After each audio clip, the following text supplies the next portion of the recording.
I ended up meeting up with a girl in the comments section of a Facebook post.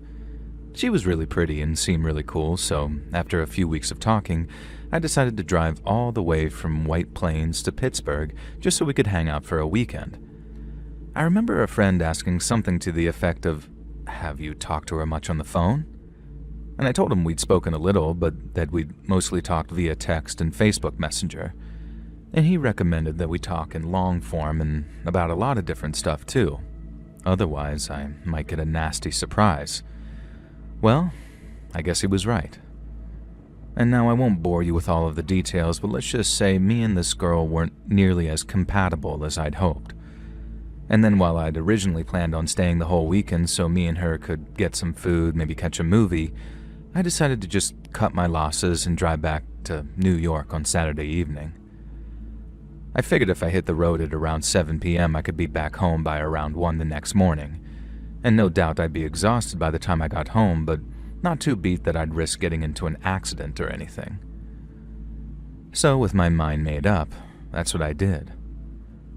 After getting a quick bite to eat, I was on the 22 by 7:30, and then after 3 hours of driving with the setting sun in my rear view, I saw a sign for Rosecrans, PA. It had been dark for maybe 30 to 40 minutes, and I remember seeing a Sunoco gas station all lit up just off the highway to my left. Then just a mile or two up the road, and in timeless fashion, my gas gauge lit up with a low gas warning. Maybe that's just my luck, that it never lights up as I'm approaching a gas station, only ever when it's just a speck in my rear view. But I was also driving on one of those divided highways, the kind with a whole-ass miniature park between the two stretches of highway, and this obviously meant that there was no turning around for miles. And then I asked my phone, "Hey Siri, where's the next gas station?" And then my phone started talking about another gas station that I'd find if I turned onto US 15. I'd have to drive another 20 to 30 minutes or so, but it was there, and I wasn't about to run out of gas and get stranded like an idiot. And I remember checking the highway ahead of me and not seeing any other cars behind me or ahead of me, so I thought it was safe to actually look at my phone screen to make sure that I'd take the right turn. And I swear to God, I looked for no longer than 2 seconds at the most, and then when I brought my eyes back to the road, there she was, dead ahead of me. I slammed on my brakes, almost giving myself whiplash in the process, but I kept control of my car. The girl went from being a faintly lit shape on the furthest and dimmest reaches of my headlights to being only 5 feet in front of me. And while my first instincts were to yell, "Are you effing crazy?" at her, I quickly realized why she'd been walking in the middle of the highway. She looked to be in a bad way. Her clothes were all torn up, and there was blood in her hair from what looked like a head wound, and I didn't see it until she climbed into my passenger seat, but she wasn't wearing any shoes either. The moment my car stopped, she limped around to my passenger side and then tried to open up the door. I keep it locked out of habit, so her first attempt did nothing but make a dull wrenching sound, but that was soon followed by this blood-curdling screech of, "Open the door, I'm begging you, please!" I still had zero clue what was going on, so my first reaction was to spin around in my seat just in case who or whatever had hurt her was close by. I didn't open my car door right away, because obviously if I was going to carjack someone, using a pretty girl in distress as bait seems like a very effective tactic. But when I didn't see anyone, and when the girl gave me another very convincing cry of "please help me," I guess that seeing the blood up close and hearing the genuine terror in her scream, they kind of overrode my paranoia. Then after taking one final look at her, I unlocked my car, and she practically dove into the back seat before slamming the door closed behind her. And as I took off again, she says, "Mister, we need to move. We're not going fast enough. They're going to catch us." And so I put my foot down as I asked who they were.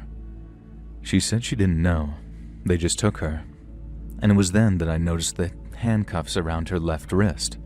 One cuff was still locked around it, but the other just hung there awkwardly. I didn't need any more information other than that. I just put my foot down and burned rubber for a few miles till I thought that we were at a safe distance. I checked my rear view a few times, and then when I didn't see any lights, I slowed from around 70 to a pretty safe 35. But as we started to slow, the girl started yelling.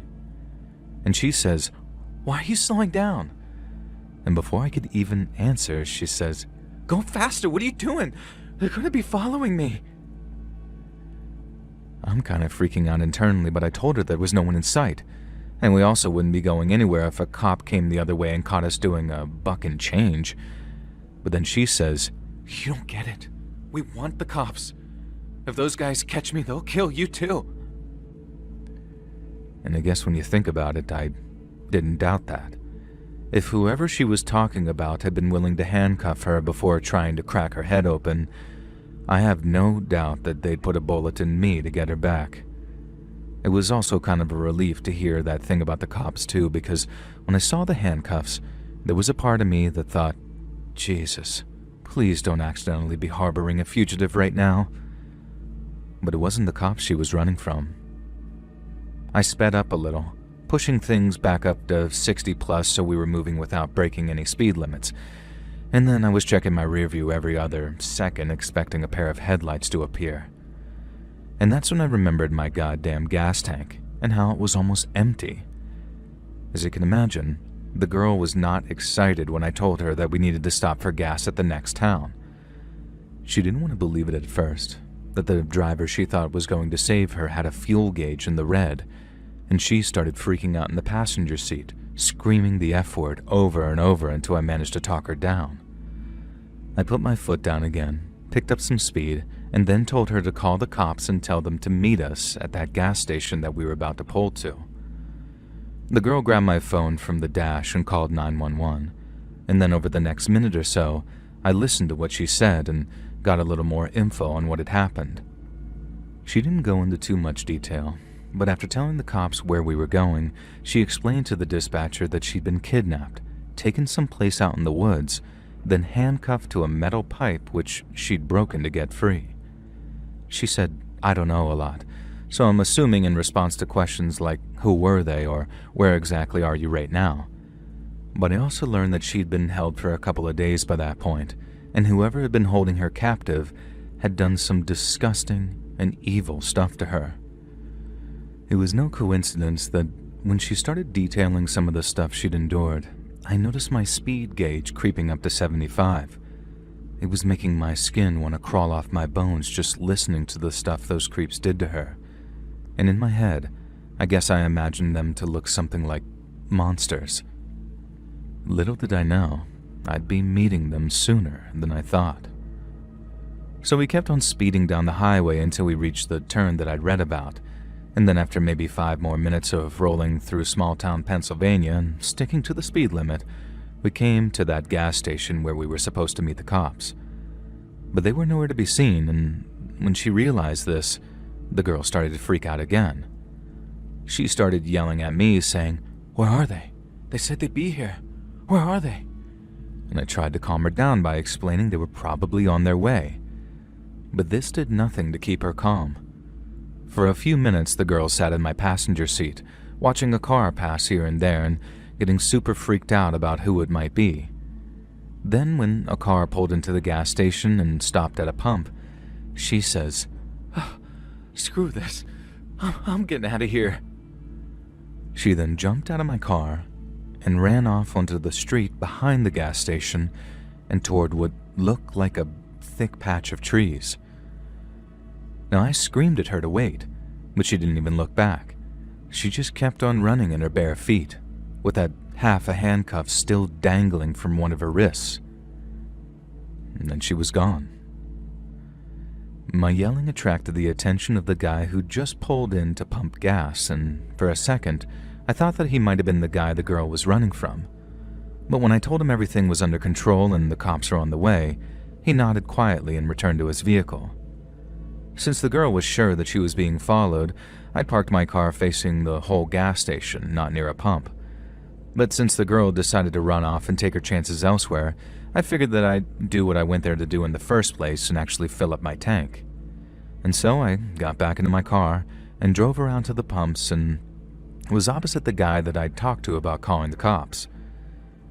Now at this point, I'm just kind of reflecting on everything, but we swapped a little small talk about the girl and I explained how I'd picked her up on the highway, scared out of her mind.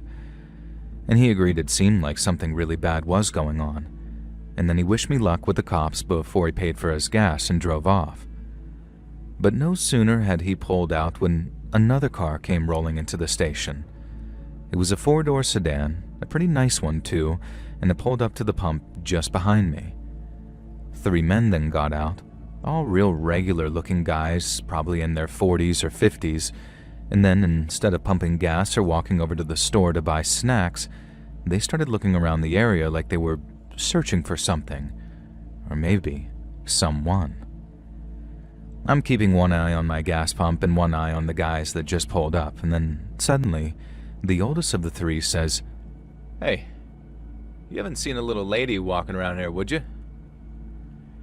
Now, I've always been a really bad liar, and I knew a straight no probably wouldn't pass with this guy, so when the older guy asked me if I'd seen her, I said yes.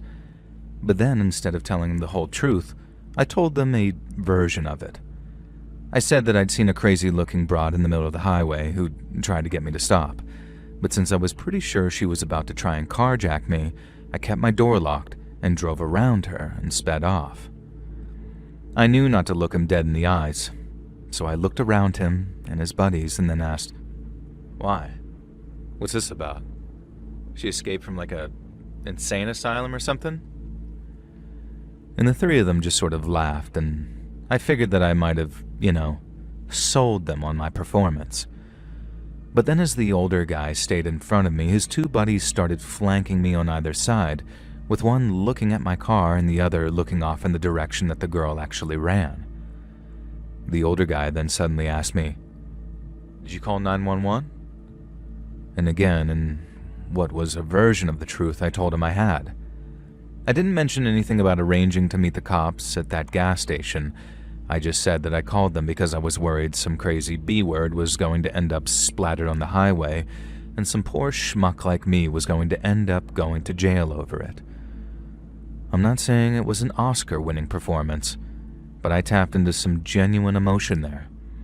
Yet no matter how convincing I thought I was, the guy's 2 friends weren't moved in the slightest, and one of them was now looking through my car windows, clearly looking for any sign of that girl.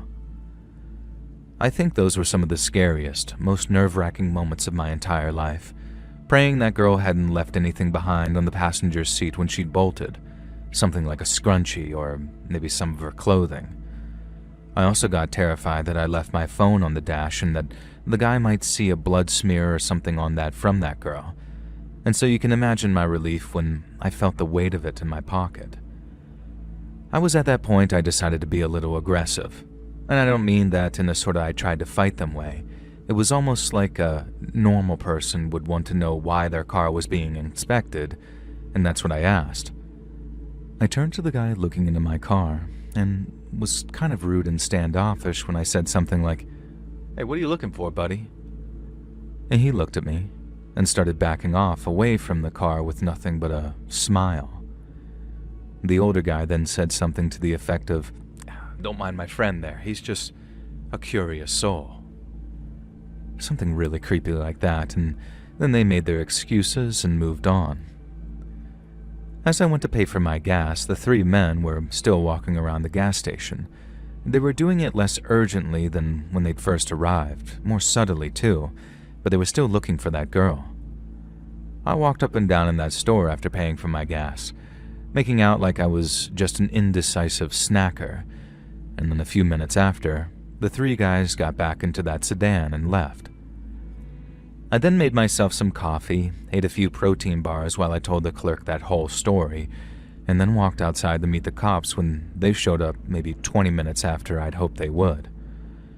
I repeated the story, included the part about the 3 guys showing up, and with added emphasis on how damned unnerving this all had been, like they had the girl fitted with a tracking device or something.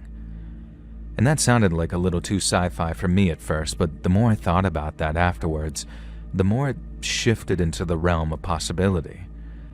I know I was on a lonely stretch of highway, and at this point it was almost 11 p.m., but the fact those guys seemed to know exactly where to stop, which car she'd been in, and which direction she'd run off in, it makes me think that that might have just been the case. Even the cop that I spoke to agreed that if it was some kind of kidnapping situation, the girl could have been fitted with some kind of tracking device, most probably in the handcuffs that she was still wearing when she got into my car. And before he left, one of the cops thanked me for calling it in and added that even though it had been a stressful and potentially traumatic situation, getting the police involved was the right thing to do, and meant that we were one step closer to bringing everyone involved to justice. And the guys chasing the girl had potentially made a huge mistake in getting their faces and license plate on the gas station's cameras. And if it was me that had led them there, I should feel proud of myself. It was pretty cool for him to say that, and definitely made me feel a little bit better about this whole thing, but it was also just about the only thing that really did. Because all my other thoughts about it were dark and more dark, and they played out on the rest of the ride home too, which was a whole 3 hours of wondering what the hell had I almost gotten myself into. I got a call from a detective a couple of days later, and after retelling that story to him with as much detail as I could remember, I asked if the girl had been found. And according to him, they hadn't found anybody but the owner of the vehicle the men had traveled in, and that basically they were still trying to figure out what the hell was going on. The detective said if he needed to ask me anything else, he'd give me a call, but that was the last I heard from him, or any Pennsylvanian cop for that matter. And I still think about that girl every now and then. I wonder who she was, who those men chasing her were, and if she ever got far enough away from them that she wouldn't have to live scared anymore. But a part of me thinks that in the same way she wouldn't just give in the same way she'd patiently engineered her own escape, those men chasing her won't give in so easily either, especially when she still has a voice to tell the truth about what happened to her. Some days, when I'm in a brighter mood, I like to think she got away, and that she's raising kids with a good man someplace with all that darkness being just a memory for her. But then other days, when I'm not feeling so swell, I get this bad feeling in the pit of my stomach, and I feel like I know they got to her, and that they shut her up for good.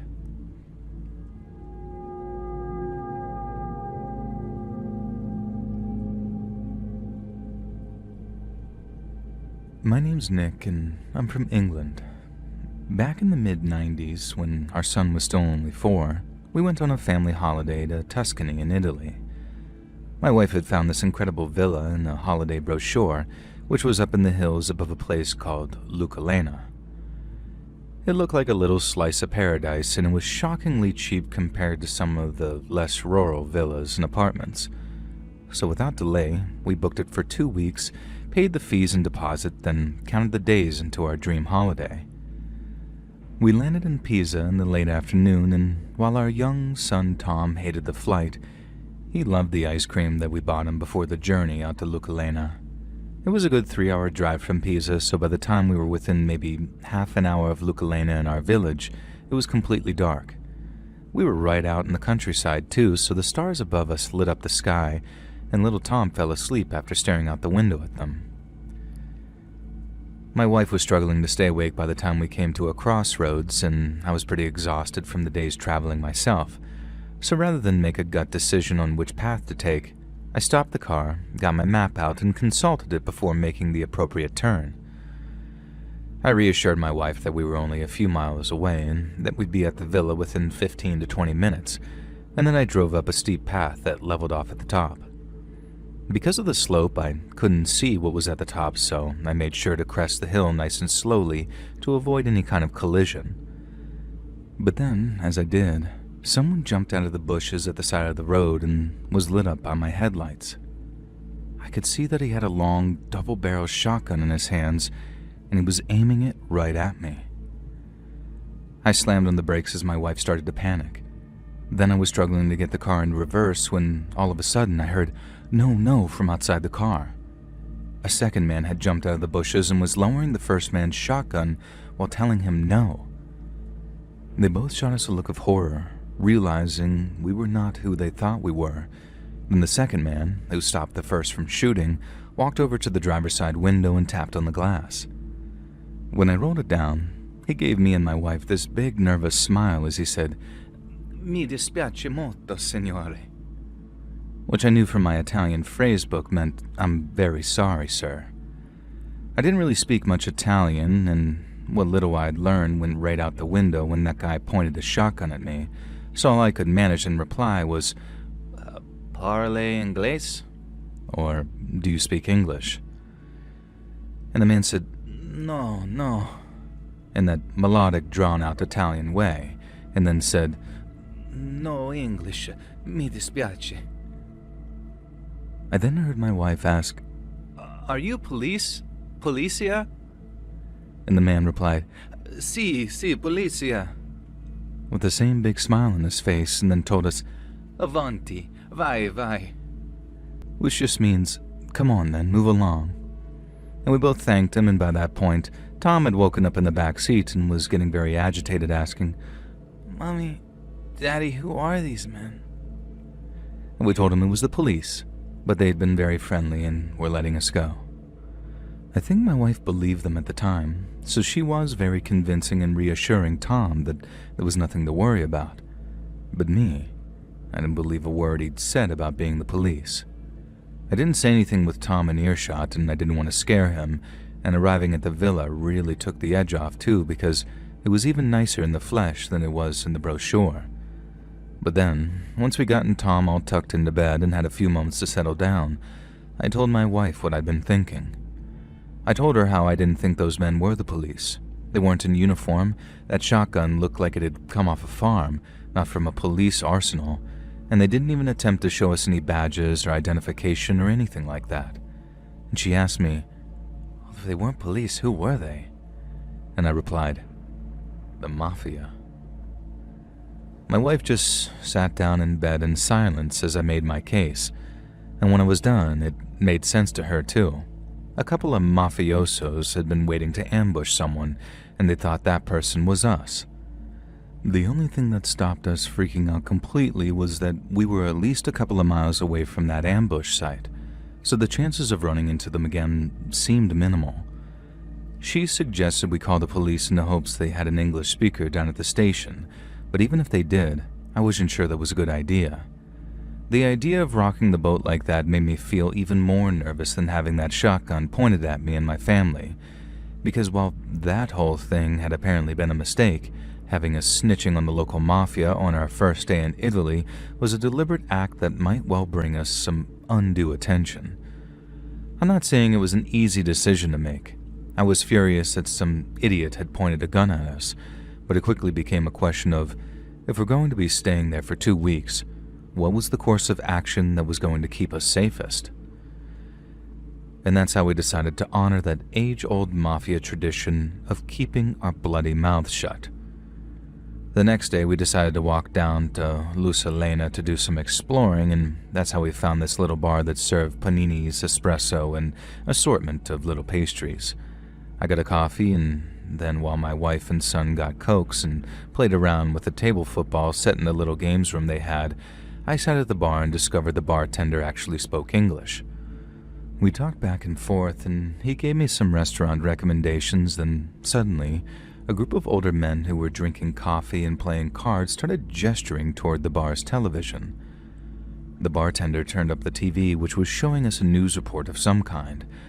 I asked the bartender what it was about, and after listening to the news lady speak for a minute or so, he turned back to me and said, "There's been a murder, not far from here. This was a businessman who got killed. Terrible thing." I asked him exactly how far away the murder had been, and after consulting with some of the older men, the bartender confirmed my suspicions. It had taken place in almost the exact spot where those armed men had jumped out of the bushes ready to fire at us. I didn't rush to tell the wife. I didn't want to frighten her any more than she already was. But later that day, once we were back at the villa and getting ready to head out for dinner, I told her about the murder. Again, it wasn't like anything we could do about it, or rather, it was nothing we were willing to stick our necks out over by getting involved with local crime. The best thing we could do was try to forget about it, head to Lull and enjoy some incredible home-cooked food. It was so good that our young son Tom suddenly didn't mind trying new things when they were all so delicious. And so we ate our fill, and when we were all finished, we asked for the bill. The waiter then comes out with the restaurant's owner, and the pair of them explain in very broken English that the meal had already been paid for. Then when I asked who the generous person was, they explained that it was someone we'd had a misunderstanding with. At first, my wife and I didn't make the connection, and we tried explaining there hadn't been any kind of misunderstanding. We loved the food, and we wanted nothing more than to support their business by paying our bill. But the owner insisted. Our money was no good there. Then when we ate there again the second night, with every intention of leaving a large tip, they once again explained our food was free. But by then, we'd figured out who was paying for our meals. It was the mafia. It didn't happen anywhere else, and we made sure to visit plenty of other places because we felt terrible. I mean, as far as we knew, the mafia hadn't really paid for our food, and those poor people were being forced to cook for free. But then, every time we did eat there, they seemed really happy to see us, and the waiter would always bring our gelato for our 4-year-old son without us asking for it. My wife didn't always approve of all that ice cream, but you better believe Tom did. That made us think that maybe those mafia guys really were paying the owners for all our food, and that they were running a little scam of their own and giving us as much as possible so they could claim it all back from the mafia. But since we didn't see them ever again, I suppose we'll never know. They never reached out to us, and we didn't see those 2 armed guys around the village at all, but I suppose it was probably a case of they saw us, we just didn't see them. It was an amazing but very intense holiday, but the next time we visited Italy, we went to a completely different part of the country and had no repeat encounters with any nocturnal assassins. We had to pay for all our meals, which my wallet definitely wasn't thanking me for, but we still found that second holiday much more relaxing than the first.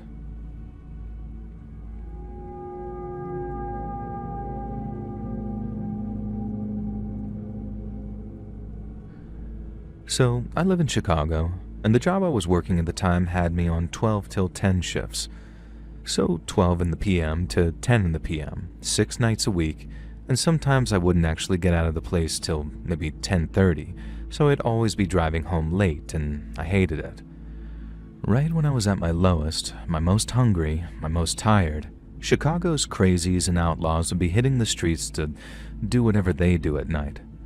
Sometimes I'd bump into one outside the liquor store when I'd stop by to buy smokes. Sometimes I'd make it all the way to the parking lot of my apartment building before someone jumped out of our dumpsters to start trying to rob me. I got used to it after a while. I still hated it, but I was used to my driving home having this crazy edge to it. But then one night, it got way more crazy than usual. So I was driving along one night, and it had been a pretty quiet one so far. I'd done my liquor store run, stopped to buy some groceries from a late-night store, and both stops had been nice and quiet. I figured that I might have gotten lucky on the old crazies front, but once I was back on the road, there was an incident. I think it started when one of the cars ahead of me tried to pass another because there was a loud honk of a horn before someone in one of the cars stuck their arm out of a window to flip the other one off. No such passing took place, so the 2 cars drove one behind the other until the second set of lights we reached, at which point they managed to draw level with each other. I was right behind them by this point, with one car dead ahead of me and the other just to the right, and they're both right at the head of traffic on the stop line. I remember thinking, if they're going to do anything, it's coming now. And I wasn't wrong, because after that, the passenger in the car on the left flipped the other car off. I thought they might start yelling at each other through open windows before the light turned green, but the driver in front of me opened up his door, climbed out of his driver's seat, and then walked towards the other car before slamming his fist into the passenger window. He started yelling, "Get out and say that to my face, mother effer." But the passenger door didn't open. I thought, uh-oh, these guys don't want the smoke, because they didn't roll down their window or open their doors, and I figured they were just going to zoom off when the lights turned green because they'd messed with the wrong dude. But looking back, I think it was more like the other way around. The man who got out of his car didn't know who he was messing with. The lights turned green, and the cars on either side of us started getting back on the move, but everyone who was stuck behind me in the two cars started honking and yelling for them to make a move. The guy out of his car yelled at everyone to shut up and mind their business, which kind of made me laugh at the same time because we're all literally just trying to get where we're going and this dude's stopping us. But as the guy's yelling at the cars behind, the passenger side window he'd just been punching started to lower, before stopping maybe halfway down.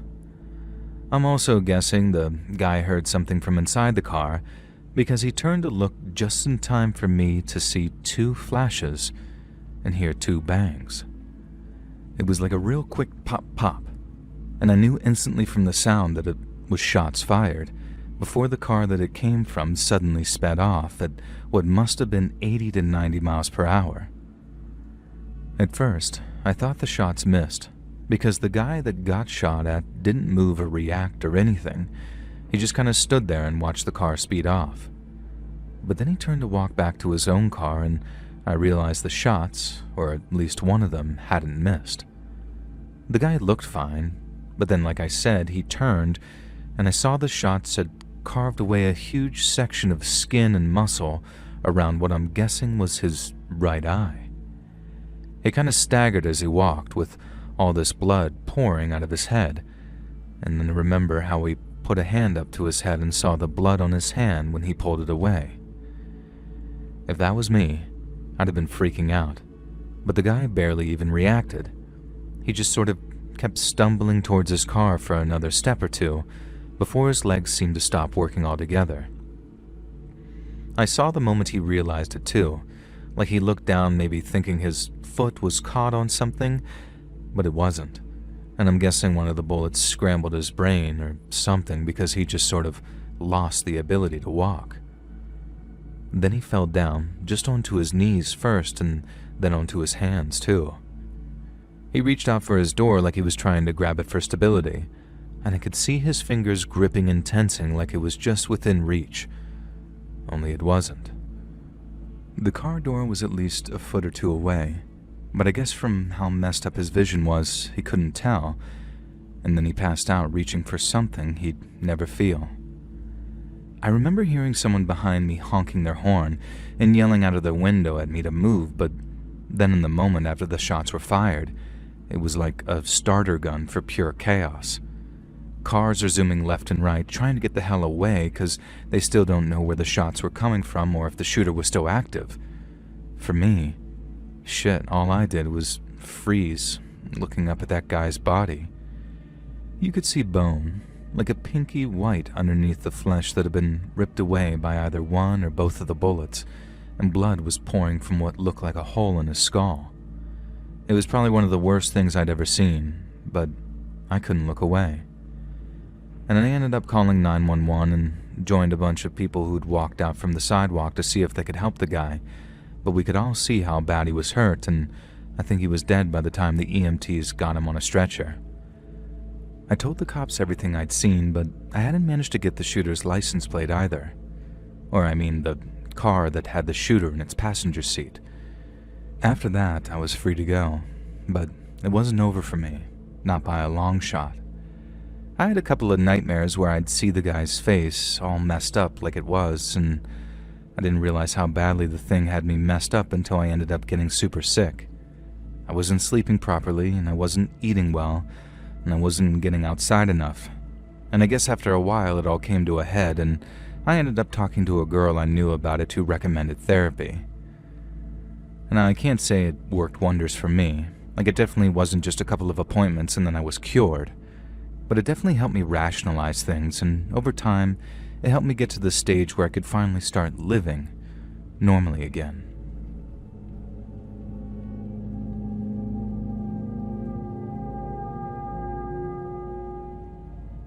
So I understand that you're a submission-driven channel, and after hearing the story of an English journalist in a video titled Wrong Turns, I am reminded of one of my own well-worn tales. You see, although I have long since retired, I too worked as a member of the press, and from the late 1960s to the early 2000s, I wrote dispatches for the likes of the Times, the BBC, and the Associated Press, and my career took me all over the world, from Africa to the Americas to the far and the Middle East, but perhaps no place on Earth has affected me more acutely than the one I'll write about today, and that place is Afghanistan. So on Christmas Eve of 1979, and after a period of political instability for their marionettes in the Afghan government, Soviet paratroopers jumped from the skies over Kabul and captured the capital's airport. The next day, the Soviets confirmed what the world already knew. They invaded Afghanistan and they were there to stay. My colleagues and I were gripped, and for two reasons. The first was that if Afghanistan fell, the Soviets had almost unimpeded access to India, a nation they'd been courting away from the West for quite some time. And for the second was all of the empires and great powers that had tried to subdue Afghanistan, not a single one had achieved its long-term goals of controlling it. The Persians tried, the Greeks tried, then the Mongols, and the British tried, on 3 separate occasions in the case of the latter. But no one ever managed to conquer what became known as the graveyard of empires. Then again, the Mongols only had steppe ponies, not thousands of cutting-edge battle tanks, and so at first, all bets were on for the Soviets. But it's a good thing they weren't made with a bookmaker, otherwise a lot of people would have lost a lot of money. At first, rural resistance melted away in the face of the Soviets' overwhelmingly superior firepower. But as the spring fighting season kicked off in March of 1980, the native Mujahideen, which roughly translates to holy warriors, came back with a vengeance, quite literally in some cases. As ambushes on Soviet convoys increased, the country they'd once declared conquered didn't quite seem so conquered anymore. And as 1981 rolled into 1982, Soviet casualty numbers kept on rising. But as the number of Russian deaths rose, so did international interest in the plucky rebels who had swapped their shepherding crooks for AK-47s, and were giving the Russians as good as they got. And that, ladies and gentlemen, is where your humble narrator enters the story. One of the largest backers of the Afghan Mujahideen, aside from the Gulf Arabs, was the United States, who channeled their support through the friendly nation of Pakistan. Weapons, ammunition, food, and medicine were all smuggled through the mountain passes of the Afghan-Pakistan border. The same applied to journalists, too, and once editors discovered they could send us in and out without getting us killed, they started issuing assignments left and right. They were all voluntary, of course. You could opt out if you so wished, and men with families and young children often did. Me, on the other hand, I was young, single, and eager to prove myself. So I flew to Peshawar, Pakistan, not far from the Afghan border. In Peshawar, I met a man named Naveed, an Afghan who'd been studying English at Kabul University before the invasion. Many of his fellow intellectuals were supporters of the Afghan communist regime, so they welcomed the Red Army with open arms. Naveed saw things differently, and unfortunately for him, his colleagues were all too aware of it. Naveed fled Kabul once people started getting arrested, and he joined the Mujahideen. But since he spoke English almost fluently, he was of much better use in the rear with a telephone than on the front lines with an AK-47. His job was to be the Mujahideen's mouthpiece in garnering international support for their cause, and as a result, he was well known among the many Afghan refugees taking shelter in Peshawar. When I first arrived, Naveed took me to an Afghan chai khana, which translates as tea house, where many of the country's refugees congregated. He introduced me to a woman who lost all 7 of her children when Soviet helicopter gunships targeted her village. She was a broken woman, dead behind those eyes, who claimed the only thing keeping her alive was the hope of seeing the communists driven from her homeland. I met several other people with similar stories, people who'd borne the brunt of their occupiers' attempt to drag Afghanistan into their unholy empire. At the end of the day, Naveed asked if I was ready to meet the people fighting for those refugees and for their right to return. I'd never been more ready for anything in my life, so the next morning, we began planning our journey into Afghanistan. Naveed told me that Soviet helicopters patrolled the border regions by day, meaning we had no choice but to travel by night if we wanted to avoid them. But crossing the borders by night was potentially even more dangerous than crossing by day. It wasn't just the Mujahideen or Spetsnaz operatives we'd have to be careful of either. Bandits roamed the areas which were prone to landslides, and the mountains are also home to wolves, bears, and snow leopards, all of which would be only too happy to make a meal out of stranded motorists. There was a bloody good chance we'd end up stranded too, as the only car Naveed could get his hands on was an old Tajik jalopy that only seemed to start after Naveed said a complex series of prayerful invocations.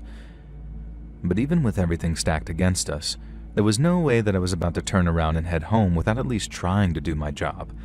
So that evening, once the sun was sinking low, we climbed into the car and off we went. As we drove away from Peshawar, the road rose to meet us as we drove closer and closer to the mountains. They loomed large in the distance like a family of sleeping giants, silhouetted by the orange glow of the setting sun. I drove for the first few hours since I could quite easily navigate by the remaining daylight, but then once twilight started to set in, we pulled over to the side of the road and Naveed took a turn driving.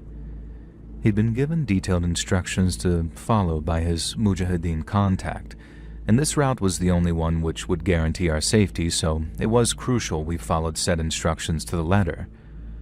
Fortunately, Naveed knew the mountain passes like the back of his hand. There was just one small problem. He was a terrible sufferer of migraines. It had been full dark for about an hour when I noticed him beginning to rub his eyes every couple of minutes, and then when he cursed under his breath, closed his eyes and began pinching the bridge of his nose, I could stay silent no longer. I asked if he was okay and if there was anything I could do to help. He explained he suffered terrible headaches, and so after giving him a couple of pills to alleviate the pain, I took over in the driver's seat for a while. But this only caused Naveed's headache to worsen. You see, as an Englishman, I was taught to drive on the left-hand side of the road. This is usually the case for those who grew up in Commonwealth countries, as they're generally taught in the style of their former compatriots. But the same cannot be said for Afghanistan. Afghans might have inherited our love for cricket, but they did not inherit our motoring sensibilities, and every so often I'd hear Naveed in the passenger seat saying, "Mr. David, please, you must drive on the right." I'd apologize and correct myself, but in trying to follow his instructions as I peered out into the darkness beyond our headlights, I'd find my old instincts kicking in again, prompting another word of warning from Naveed. Eventually, he gave up, declaring, "Drive on whatever side you want, Mr. David, but be prepared for heaven if you stray for the right." I tried, I really did, but habits are hard things to break, even when your personal safety is on the line, and while it didn't cause an accident, my driving may or may not have contributed to us taking a wrong turn. We first realized when Naveed gave me an instruction to make a turn. I waited for it, trundling along no faster than 10 miles an hour maybe, so I wouldn't miss it. And then I waited, and waited, and waited some more, but still no alternate path presented itself. I told Naveed that I think we missed the turn, or that I might have made a mistake further back and driven us down the wrong track. Every time Naveed got annoyed with me, he'd say, "God forgive me," in Arabic, and you can bet your arse he let out one hell of an astaghfirullah after I admitted to the wrong turn. If we weren't on the road the Mujahideen were expecting us to be on, we were in a very precarious position, but turning back might end up with us getting lost even further. We had to simply push on and hope Naveed started to recognize our surroundings, because if worse came to worse, we might end up running into some Russian special forces, which would be compromising to a permanent end, as they say. Naveed's migraine was at peak painfulness by then, possibly from the stress of having me drive him around, but this also meant that there was no switching over. I was the driver for the foreseeable future, and unfortunately that meant driving on the left-hand side of the road. And so we pushed on, driving along winding mountain roads in almost pitched darkness, while Naveed struggled with both his migraine and navigation.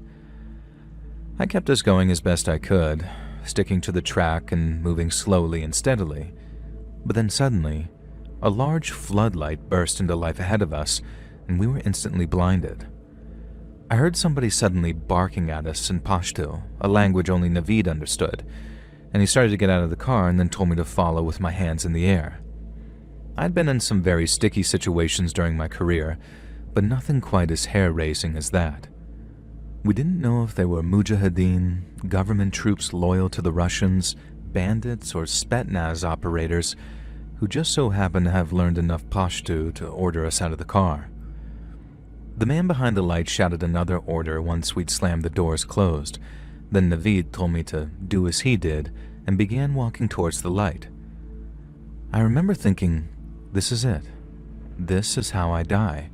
Shot by some Afghan bandit for my fancy boots and sunglasses. Or perhaps tortured to death by Russian special forces, convinced I'm some kind of American spy. But after a few slow steps that dragged out into what felt like much, much longer, a voice behind the light called out a soft question that included the word Naveed. Naveed's demeanor changed instantly, like he just heard his lottery numbers called out or something. And I later learned that he said, yes, it's me, Naveed, in Pashto, at which point the entire situation turned on its head. His mujahideen comrades shut off the spotlight at their checkpoint and then began walking towards us, lowering their weapons as they laughed. The men began hugging each other and saying their salams before Naveed introduced me to the men. They seemed very pleased to meet me, which was a huge relief. Yet after a round of handshakes, there seemed to be a lot of excited gesticulation between Naveed and his friends. I couldn't understand what they were saying, but what I could gather is that after Naveed's friends asked him a round of questions, they began explaining something about the route we'd just taken. One of the mujahideen pointed to the road behind us, and Naveed seemed to turn around in horror for a moment before turning back. Then after a few sentences of what I can only assume was explanation, Naveed turned to me and embraced me so hard it forced the wind out of my lungs. "Thank you, Mr. David," he said. "Thank you, thank you, thank you." I patted him on the back, feeling nothing but confusion as he trembled against me. And then after stepping away and wiping a tear from his eye, Naveed began to translate what he'd just been told. The route Naveed had been given by his friends in the Mujahideen had been a very specific one, as it was just the only path in the entire province that wasn't either mined or covered by Soviet checkpoints. And the road we'd just driven down had been positively littered with pressure plate IEDs. Naveed's friends had wanted to know how the hell we hadn't blown ourselves to smithereens, and after a few questions of his own, Naveed figured out why.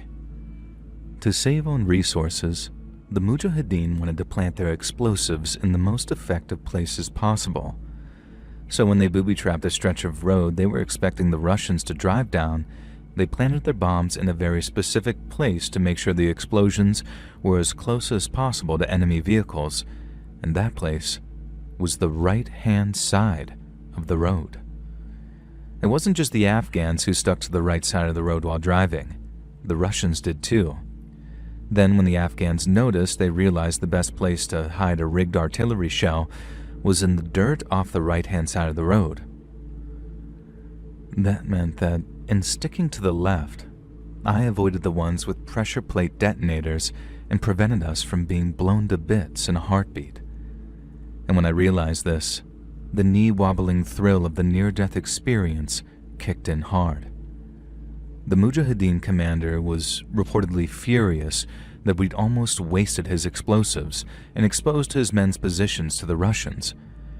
But by the time we reached him, he'd calmed considerably and shared the opinion of his men that we were somehow blessed by God. I conducted an interview with the commander and spent some time at a Mujahideen camp taking photographs and interviewing fighters. Then, after a few days, Naveed and I climbed back into the Tajik Jalopy and drove back to Peshawar with a motor vehicle outrider, ensuring that we didn't take another wrong turn. I had my story, Naveed had his payment for being my fixer, and my editor back in London was over the moon. We had a scoop that would turn the other broadsheets green with envy, and I was heading home without so much as a sprained ankle. So all in all, it was a huge success, and I was free to move on to my next assignment. At least on paper I was free, because what I'd experienced ensured that there was some small part of me that would forever remain in Afghanistan. I made 2 more trips to the country, one in 1992 and one in 2001, shortly after the American invasion. My second trip in '92 filled me with hope that the warring factions could put aside their differences following the Soviet withdrawal and the defeat of the communist government. But that hope was sadly misplaced. I thought Afghanistan would get itself back on track, so to speak, and return to a trajectory of prosperity. But, as you know, thanks to a man named Osama bin Laden among many others, Afghanistan was doomed to another 20 years of war, factionalism, and ultimately, suffering. I've never quite lost my sense of hope for that place. There's still a holdout somewhere in my heart that refuses to give up the ghost. But as each day goes by, I come to realize that if Afghanistan has peace and prosperity in its future, it certainly won't be arriving in my lifetime. Or rather, what little of it I have left to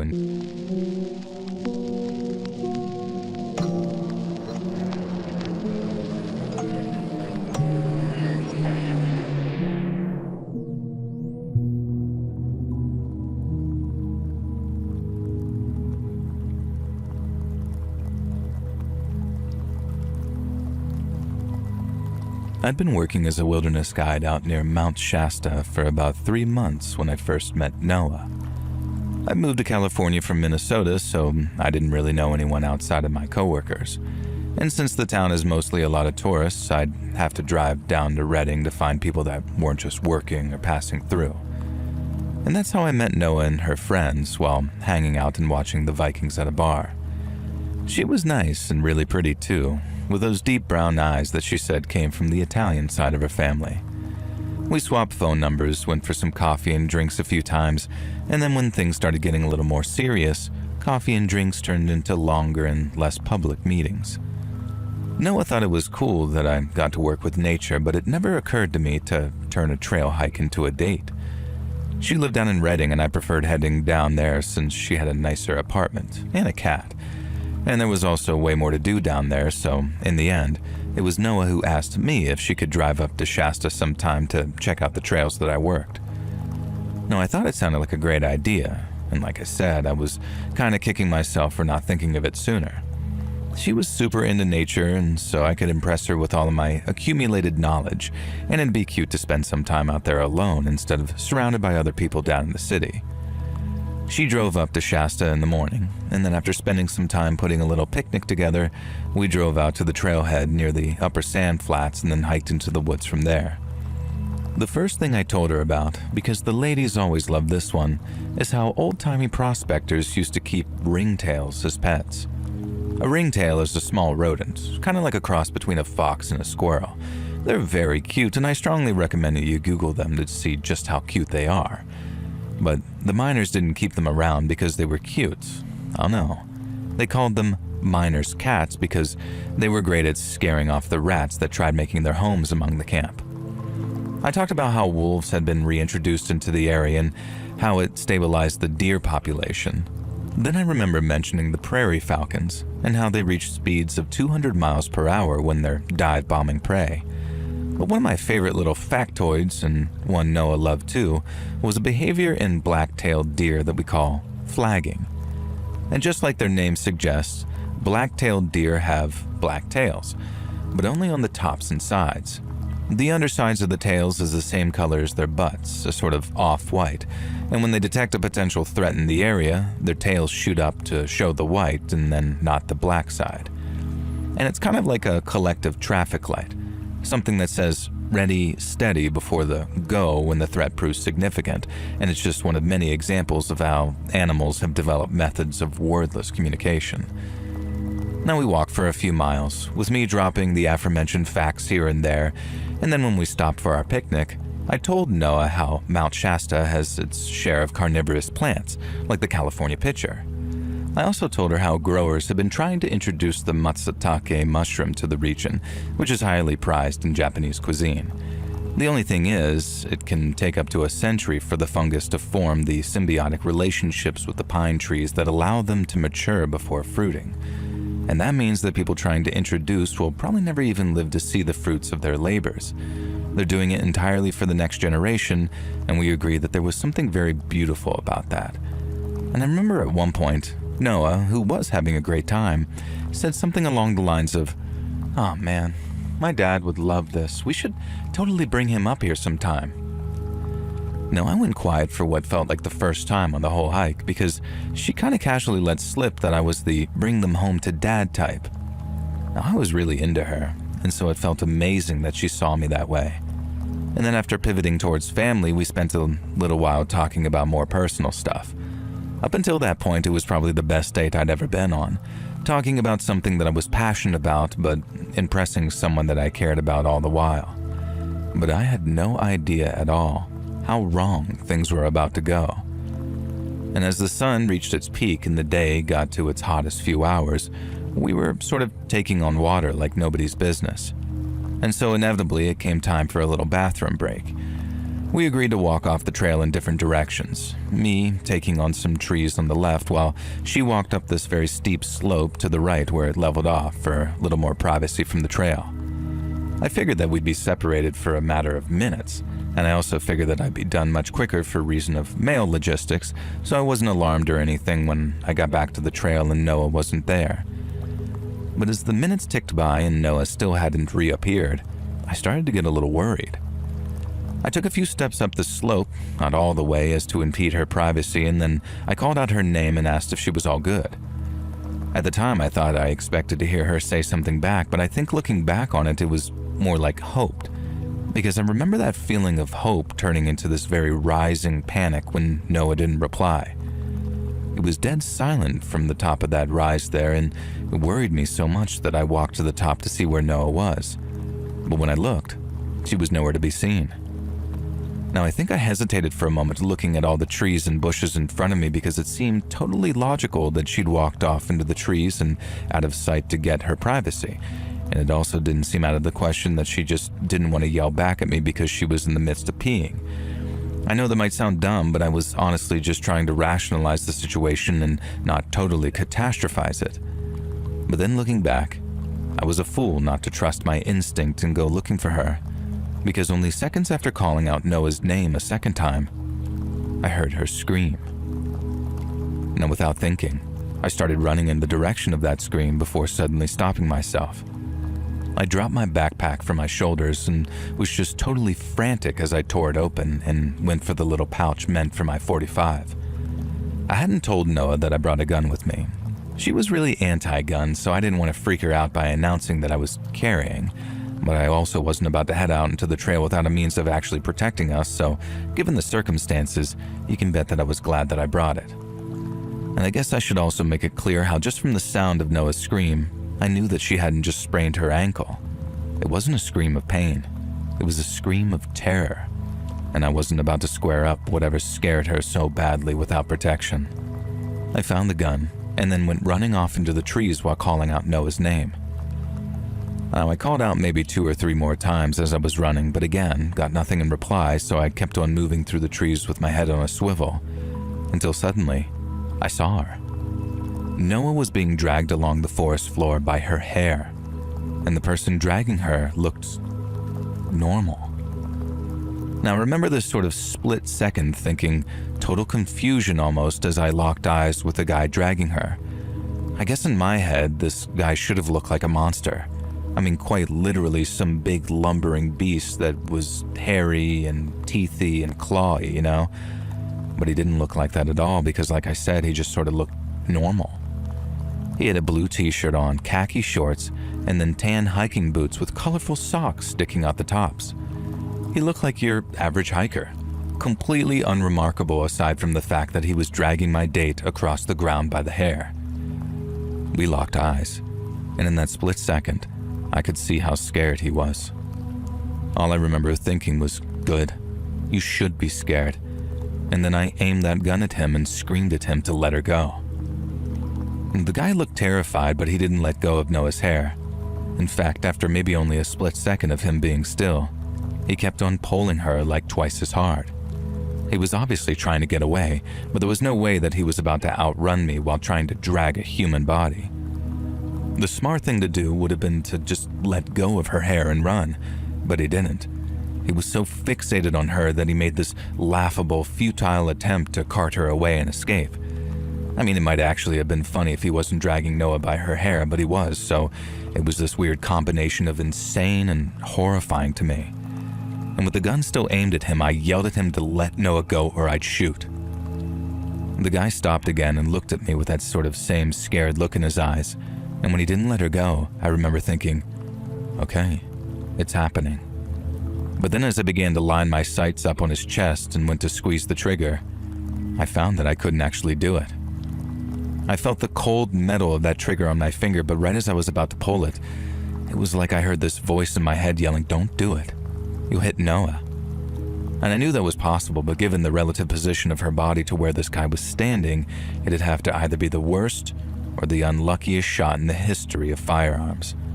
I wasn't a bad shot either, like I knew I could have dropped the guy at those kinds of ranges, but like I said, when it came to pulling the trigger, I locked up in a way I never anticipated. And then when I locked up, the fear and doubt started to completely overwhelm me. I was frozen to the spot, not being able to shoot but not daring to lower my gun either, but the worst thing was, the guy could tell. He saw a fear bigger than his own reflected in my eyes, and when he did, I think it calmed him.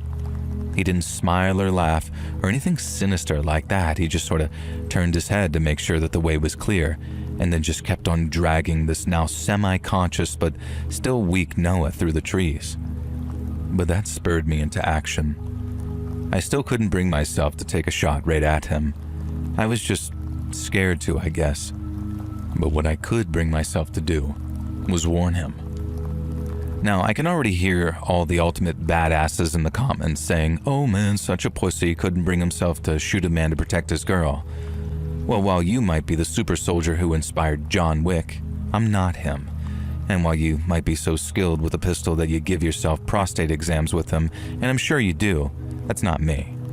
And so the only shot that I knew would be 100% safe was the kind of warning shot above the guy's head, the kind that had absolutely zero chance of hitting either of them, and so that's what I did. I aimed higher and fired a warning shot that flew well above his head, but it was enough to make him jump and turn back to me with this look of absolute terror in his face. I yelled the only thing that came to mind, which was how if he didn't let her go, the next bullet was going to find him. It was the only remotely badass thing I did during that whole encounter, and I guess it only worked because I needed it to, but it was effective. The guy then let go of Noah's hair, then turned and ran off through the trees. I immediately followed, rushing forward to where Noah was lying. At this point, she was half awake, coming to after having been hit pretty hard in the jaw with something. There was blood coming out of her mouth, her eyes looked like they were struggling to focus, and I had to support her after helping her to her feet. I put her back down again once we got to the trail, and then as she realized where she was and remembered what had happened, she just started crying. Since the cell signal was so shoddy on account of being relatively low altitude, I did the only thing I could do, which was try and console her. She kept going back and forth between apologizing and thanking me, and while I'm not sure what the apologies were for, she certainly didn't have to thank me. I told her it was okay, that the man was gone and he didn't seem to be armed, but that we needed to get her out of there to get her jaw checked at the hospital. We could move at whatever pace she wanted because I had my gun to protect us, but the longer we stayed, the more chance that he'd try and come back to find us. And maybe that time, he'd have something to fire back. We were up and moving again seconds later at a mixed pace of jogging and walking fast. I think all the heavy breathing brought Noah a kind of calm because before long, she was able to tell me exactly what had happened after we went off to pee. And even all these years later, thinking about it scares the hell out of me. So Noah said that she'd walked off into the trees at the top of the slope and then put enough of them between me and her to ensure that no one peeking up from the trail could get a look at her. She drops her shorts, does her thing, but then as she's buttoning them up again, she hears something moving kind of close to her. She stayed put and stayed quiet, and then when she heard me calling out her name, she was too scared to respond. She said it felt like the thing close to her was hunting her, and calling back to it would have allowed it to find her. But then seconds later, she hears a sort of thud, thud, thud of fast footsteps behind her, and then when she turns to look, bam. The first hit didn't knock her out, and that's when she screamed. The second one knocked her unconscious briefly, but by that time, help was on the way. I was worried that she might have a fractured jaw, maybe some kind of damage to her teeth, but luckily the only wounds were to the inside of Noah's cheek. She had some pretty nasty bruising on her face, and it took a while for the inside of her mouth to heal, but I'd say that she escaped some pretty nasty injuries. And if that guy had gotten her to wherever he wanted her, I'd say that she might have even escaped a fate worse than death, too. We obviously filed a police report at the Shasta Police Department that very same day, right after Noah was discharged from the hospital. It was stressful for her, really stressful, having to kind of relive those events so soon, but we agreed it was better to get it on paper while it was fresh in her mind. We thought it paid off too when the cops told us they'd arrested a guy. But after we drove back to the department and Noah checked out the guy's booking photo, we both agreed it wasn't him. The guy in the photo had a bunch of violent convictions, many of which involved female victims, but as much as we wanted it to be, it wasn't the same guy that attacked Noah. It affected her for a while after. Like she said, she had nightmares about seeing the guy's face suddenly in places that she didn't expect it to be. I really felt for her, and I made myself available in every capacity I could. And then, as messed up as it sounds, it was that horrible event that brought us way closer together and put us on the road to where we are today. Me and Noah are still together, coming up on 7 years now, and this year I'm finally going to do the right thing and ask her to marry me. And maybe if you read this on your podcast, it'll be how she finds out what I'm planning. But if not, well, I'm sure I'll think of a way to ask the love of my life to be my lawful wedded wife. And so I can spend the rest of my life protecting her, the same way I did near Mount Shasta that day.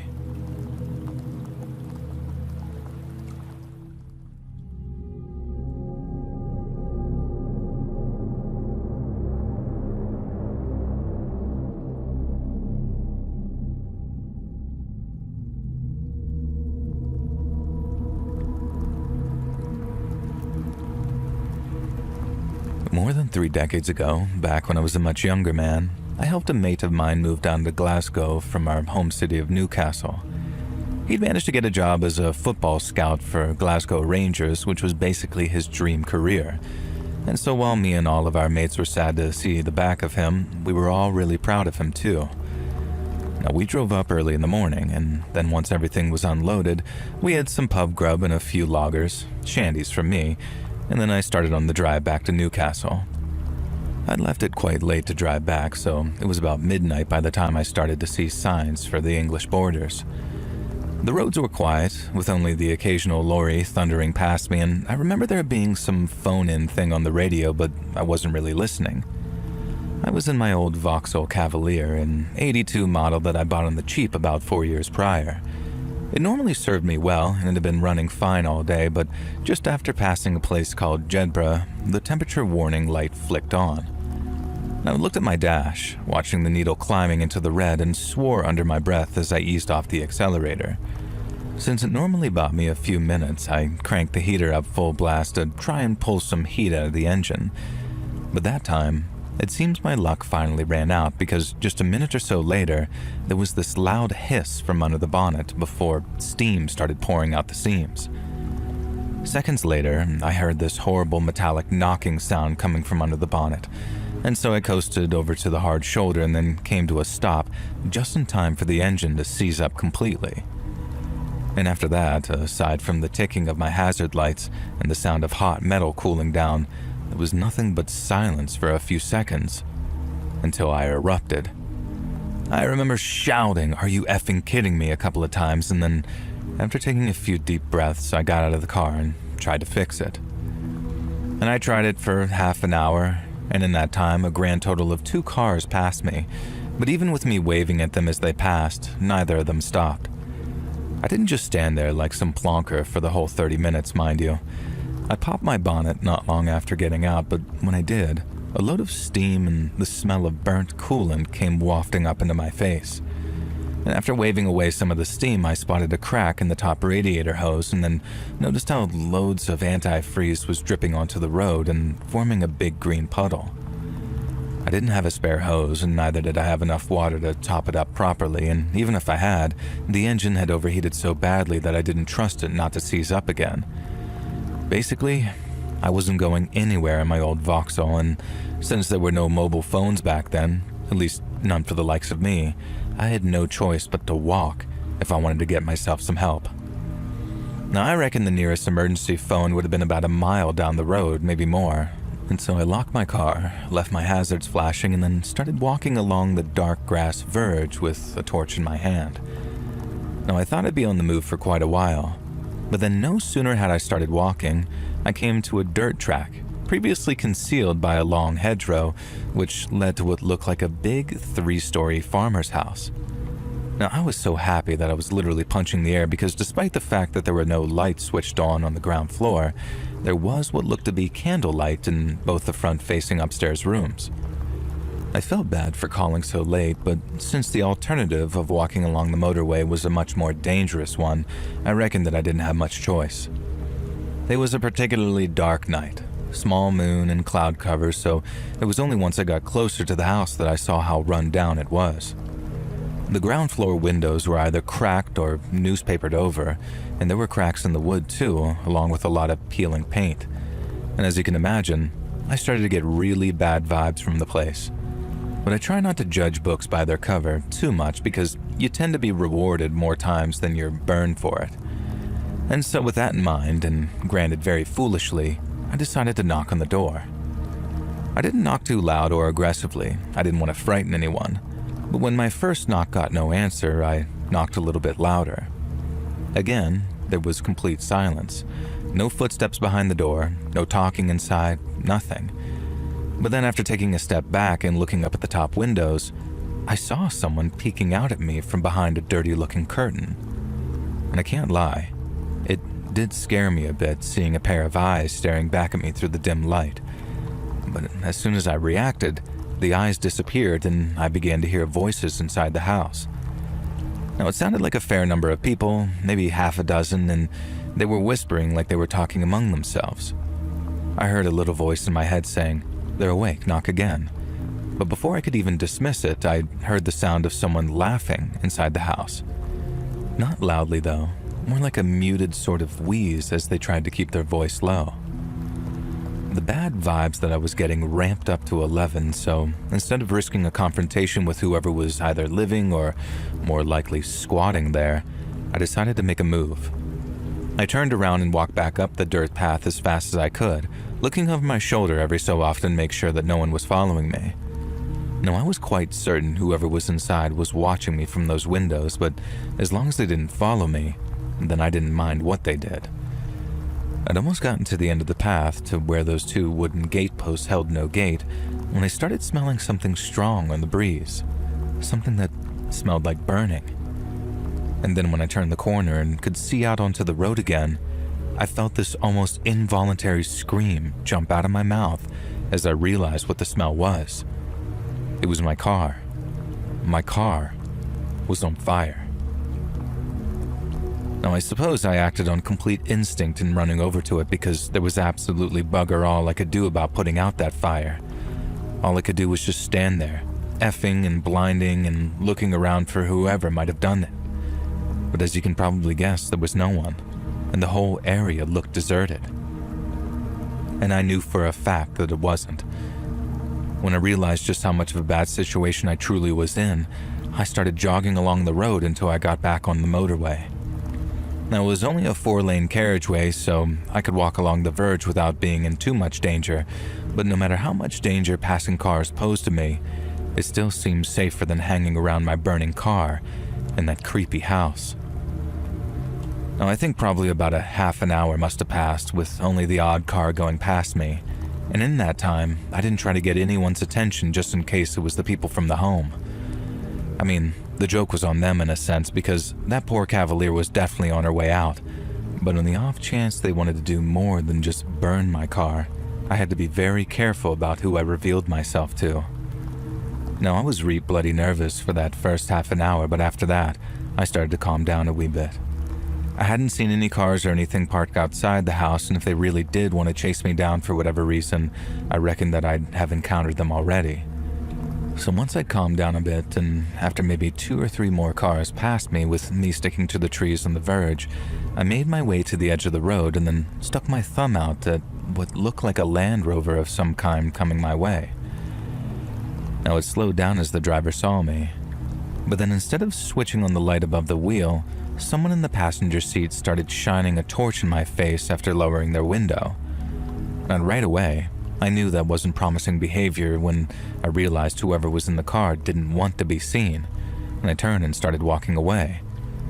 Now, a second later, I heard a very promising, "Need a lift, pal?" Now, one that was just friendly enough to slow me down and make me think that I might have been overreacting.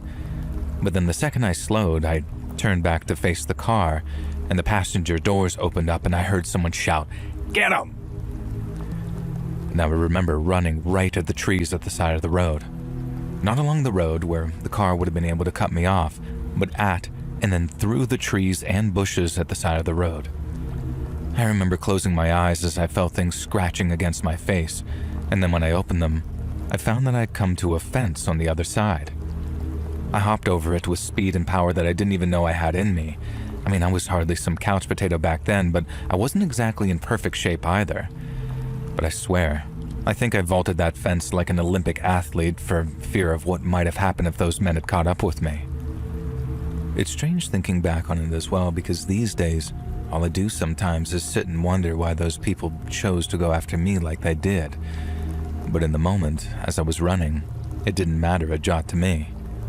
All I knew was that those people were out to get me, and all that mattered in the world was getting away from them in that moment. Now, I ran across this big dark field for what felt like ages, running and running until I couldn't anymore. And then when I got to the other side and spotted a road ahead of me, I swear I saw that same Land Rover driving along the road with someone shining a torch out into the field. I had to change my route and head off at an angle to avoid the Land Rover, and along with anyone to my rear who might have followed me. I had to force myself to run when I didn't think that I could run anymore, and even though I was quite a fit young lad and one pumped full of adrenaline, I soon felt like that I was about to cough up a lung and fall over. In the end, I found myself staggering onto a road and then right back onto another dark field because I was too scared to be out in the open with a car full of blokes trying to find me. I kept on going like that until I came across a small town.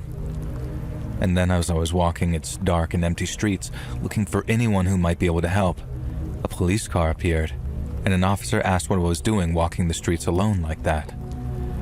When I told him what had happened to me, he told me to jump in the car, and then off we went to the police station for a cup of hot tea and a few biscuits, while I went into more detail about what had happened. As soon as I mentioned the house that I'd stopped by and mentioned how there had been people inside, I remember these two officers giving each other a look because they told me that the people inside must have been squatters. I thought that they might have been, partly because of how run down the house was, but the police confirmed that it was derelict and that there shouldn't have been anyone in there. They said that they'd head over and check it out, but they doubted anyone would be there. Squatters are kind of like rats. They're annoying and sometimes they're dangerous, but they're not stupid, and they just move on someplace else and then maybe return when things all blew over. But in all likelihood, they were gone from that house for good. I remember asking the two policemen why. As in, why had they burned my car before trying to hunt me down like that? And the first words out of the policemen's mouths were, "Well, what did you see?" He was convinced that I'd seen them doing something that they shouldn't have been doing, and after spotting my car, which they assumed was still functional, they tried to make sure that I couldn't get away before chasing me down. But that was the thing. I hadn't seen anything, and once I'd established that, all we could think of was that those squatters just wanted to scare me off. One of the policemen said that since they didn't know who I was, they might have assumed that I was some kind of bailiff or law enforcement agent. And at first, they might have been worried that I was a policeman, but then when they realized that I wasn't, they must have reckoned that I was fair game for a kicking. And if only to make sure that I was too scared to return. and with nothing else to say, I gave the police the phone number for my flat in Newcastle, and then, since I literally lost everything but my wallet, one of them was kind enough to give me a lift to a nearby train station. It was long past dawn by then, so the trains were running, and I didn't have to wait long before I was on my way back to Newcastle. They phoned a few days later saying that that house was empty, and there wasn't much in the way of evidence tying anyone to the arson. They promised to keep their ears to the ground and would let me know immediately if there was any progress, but till then, they advised me to be patient because things like that took time. Sadly, that was the last I heard from the police, marking the end of my first encounter with squatters, and hopefully my last too. I had no idea that those people could be so violent. I mean, call me naive, but the squatters I was familiar with were the hippies who took over empty houses in London in the 60s. I thought that they'd be more into peace protests and drum circles than chasing down strangers. But I suppose times had changed then, and people changed with them.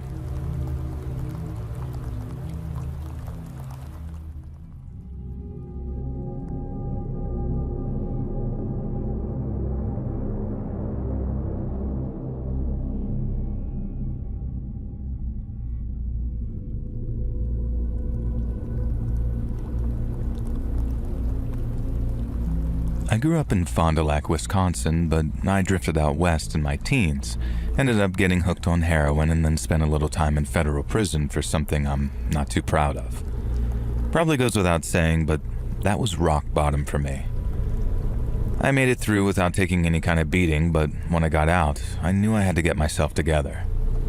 For the first time in my life, I had to think about what I wanted to do with myself. I knew I liked being outside, even more so after my stretch in prison, but I knew the chances of me becoming a park or forest ranger as a felon were slim to none. I knew I could try out to be one of those wilderness firefighters because they allow felons to apply if their convictions weren't for violent crimes. But then after stopping at a bar for a couple of beers one Thursday night, I ended up talking to a guy whose cousin operated a tour company out in the Pasayten wilderness. I told him my story over those couple of beers, all the honest-to-God's truth, too, no bullcrap. And when I was done, he asked if I was interested in being a tour guide. And then since it involved walking the trails all day, sometimes even camping out overnight, I only had 2 words for him: hell and yes. I got a call the next day from my future boss asking if I was okay interning for a couple of months so I could prove that I was on the level. He'd give me a place to stay, make sure I was fed, watered, and washed, but while he didn't mind taking a chance on me, he didn't want to pay for the privilege. I didn't tell him this, but at the time, I think I'd have happily worked for a whole year for free if it meant having my dream job at the end of it. So I accepted his offer, and then made my way to a small town up in the hills called Barron. I honestly had no idea what to expect, but when I arrived, I found the place was way more comfortable than I ever expected. There were 4 other guides staying up there, not including the boss who lived down in Winthrop, and they each shared a cabin that had full amenities. There were 3 of them, so I got one all to myself for a while. I knew it was only because the other guides didn't trust me, and probably because the boss had warned them that I was an ex-con, but they were nice enough, so I didn't mind having to earn their trust and respect over time. I really didn't know what to expect from the clientele either, but they proved to be a real mixed bag. You'd get your tourists and your adventure vacation types, who you're only there to make sure that they didn't get lost or wander anywhere they shouldn't. And then there were the corporate team builders or the bachelor parties who were more party than peace. And I fell into the rhythm of that place pretty quickly and started making friends pretty quickly too once people saw how serious I was about it. And then once my trial period was up and I was a fully trained and fully paid up member of the guiding team, I was able to head out with parties all on my own and sometimes for a night or 2 of camping. And that's how I ended up meeting a family of 4 headed up by an older lady named Patty.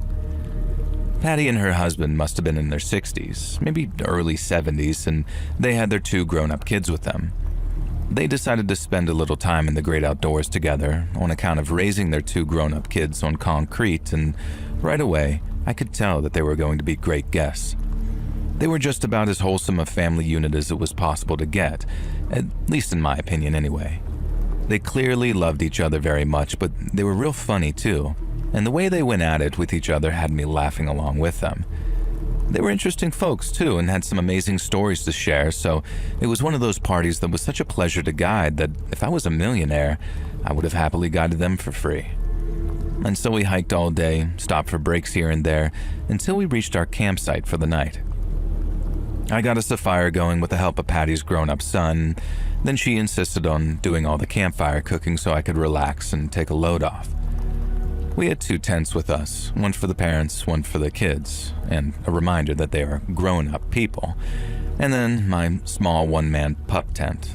We got them all set up, went over a few emergency procedures in case anything happened in the night, and then each went to our sleeping bags for the evening.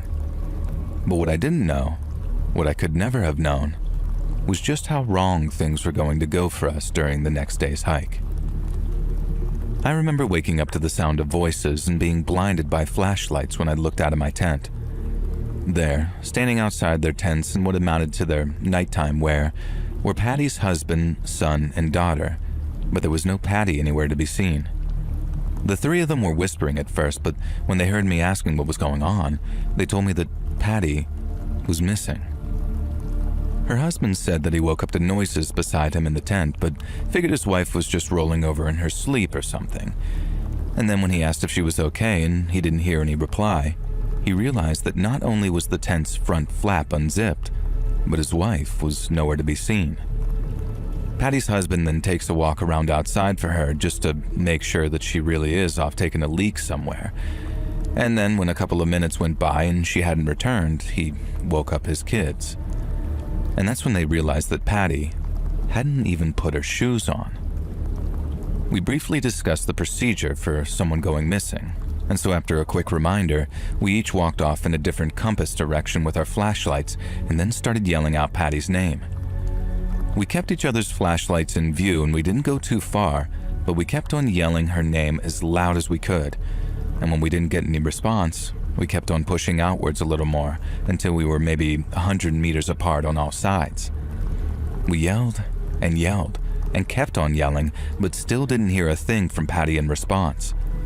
And since I didn't want anyone wandering off and getting lost, I called out for everyone to return to camp. I planned on contacting the local rangers and enlisting their help while I got the family back to headquarters, but Patty's son didn't like that idea at all. A small argument broke out between myself and the son, who insisted that we stay and keep on looking. Now, she was an older lady, so she couldn't have gotten far, I think, and while I agreed, we had certain protocols to follow in the event of someone going missing like that, and those protocols were based on keeping everyone else in a group safe.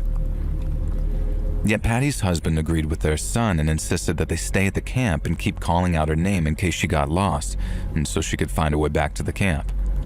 I had to work with them. I had to at least give them some hope in that respect. And honestly, because that's the exact same thing I hoped someone might do for me if that was my mom out there lost in the dark forest. And so, while I started to pack up our stuff, I told Patty's son that I wouldn't stop him if he wanted to take one last look around the perimeter. And as you can imagine, he was grateful for my cooperation, but I also get the feeling that he'd have punched me right in the face if I had insisted on leaving. And so off he went, him and his dad, while I tried my best to keep Patty's daughter calm as I packed away my gear and got a start on the group stuff too. I didn't think they'd find anything. I mean, I hope they did, but the wilderness makes you a cynic over time on account of how cruel nature can truly be. And so imagine how surprised and relieved I was when, maybe 10 minutes after they left, I heard the sound of the son's voice coming through the trees as he yelled, "We got her."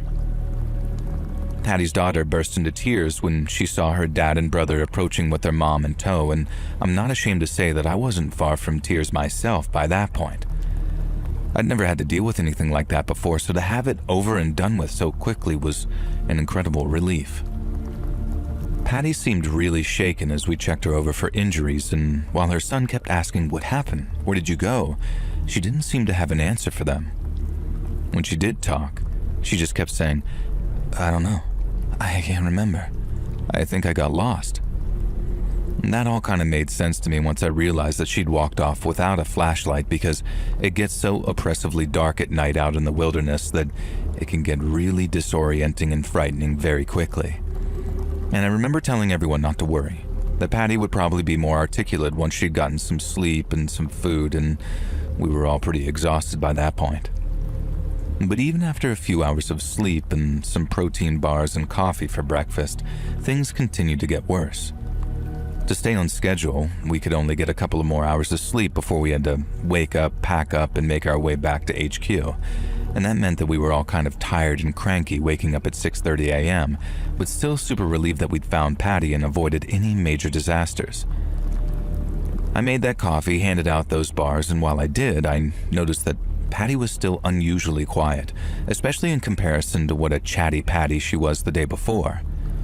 I didn't press her too much on it. I just asked if she was feeling okay and was good to walk back to base, and she said sure after apologizing for scaring us. She seemed like her usual self, or at least the usual self that I'd come to know in those 24 hours, but there was something, I don't know, missing. Like she was still a little confused or spooked regarding what had happened that night. And like I said, I didn't press her on it, as I figured that she was probably dealing with a lot of mixed emotions at that point. But as we got back to the trail and started heading back to HQ, Patty's behavior took a series of dramatic turns, and very much for the worst. I think we were maybe 20 minutes into the hike, and it was a nice quiet morning too, so you could hear a pin drop whenever the birds weren't tweeting. Now I'm leading the group. The two grown-up kids are behind me while Patty and her husband are at the rear, and I could hear them whispering to each other, not to keep secrets or anything, just to preserve that early morning calm. But then at one point, I hear Patty's husband say something like, "What did you say? In fact, you know what? Don't. We'll talk about this later." Now, he didn't raise his voice or anything, he just sounded irritated, and since it's my general policy not to intervene until tempers start to flare too badly, I didn't even acknowledge what was said. It's not entirely unusual for folks to get a little snippy with each other, especially when they're tired and out of their comfort zones. And generally speaking, the best course of action is to not escalate, i.e. don't get involved.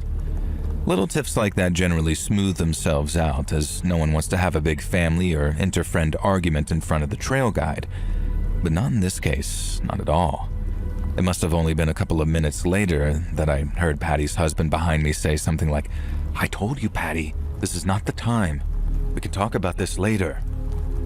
To which she replied, and these were her exact words, "We'll talk about it, and then we'll go running off into the arms of one of your whores." Now both her grown-up kids gasped and were like, "Mom? What the hell?" Now I felt the exact same way, having seen this sweet old lady go from a ray of sunshine the day before to having a mouth like a damned sewer rat the day after. I mean, that probably sounds a little rich coming from someone who curses up a storm every now and then, but my point stands. Something about Patty was way different, and even with all that crap I've been through in my life, I found the change to be very unsettling.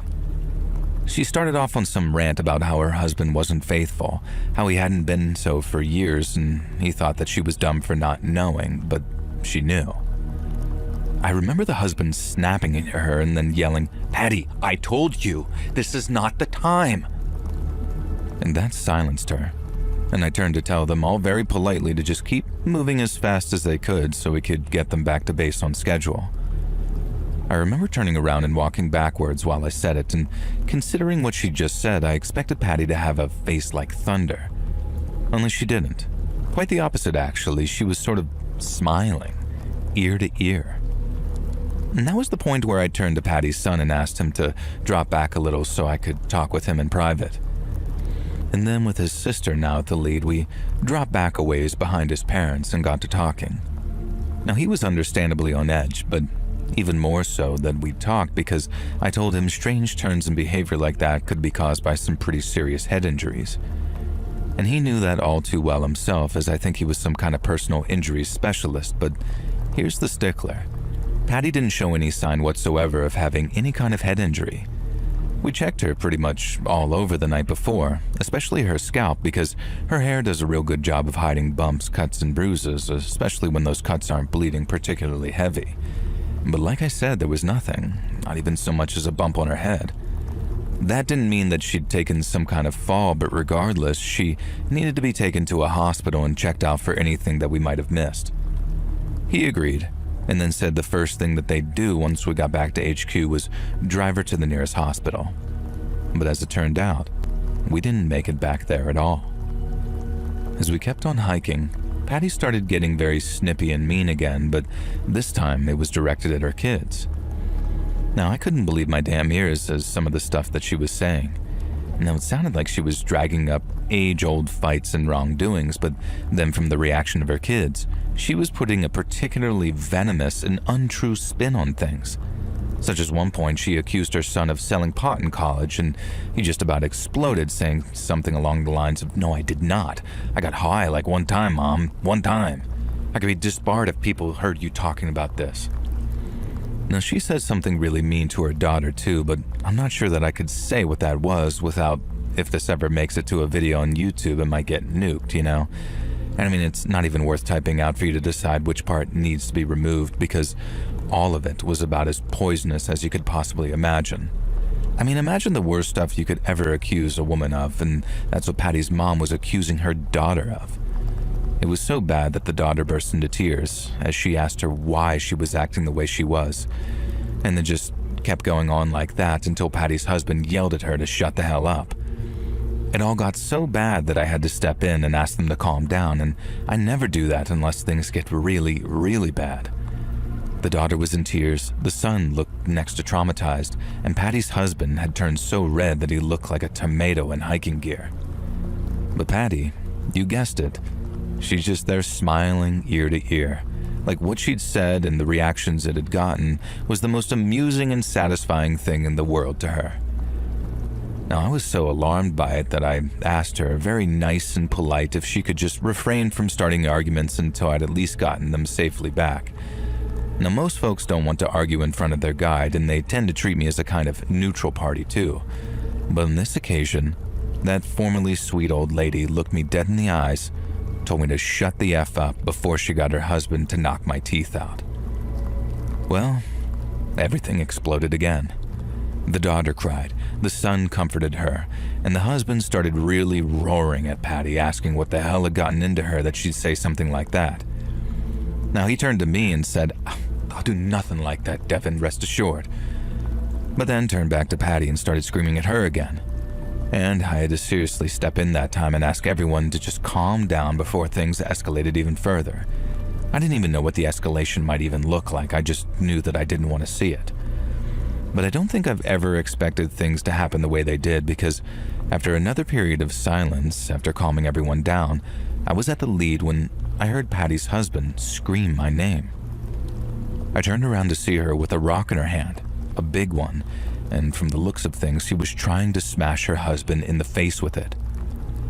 Everyone jumped up in to stop it, as in me, the son, and the daughter, while Patty's husband looked so shocked that his face turned from that deep red to an almost bright pale white instantly. Her son grabbed her, her daughter pulled the rock out of her hand, and then they actually took her down to the ground as really carefully and gently as they could, which in fairness wasn't all that gentle considering that she was kicking and flailing and even trying to bite them at one point.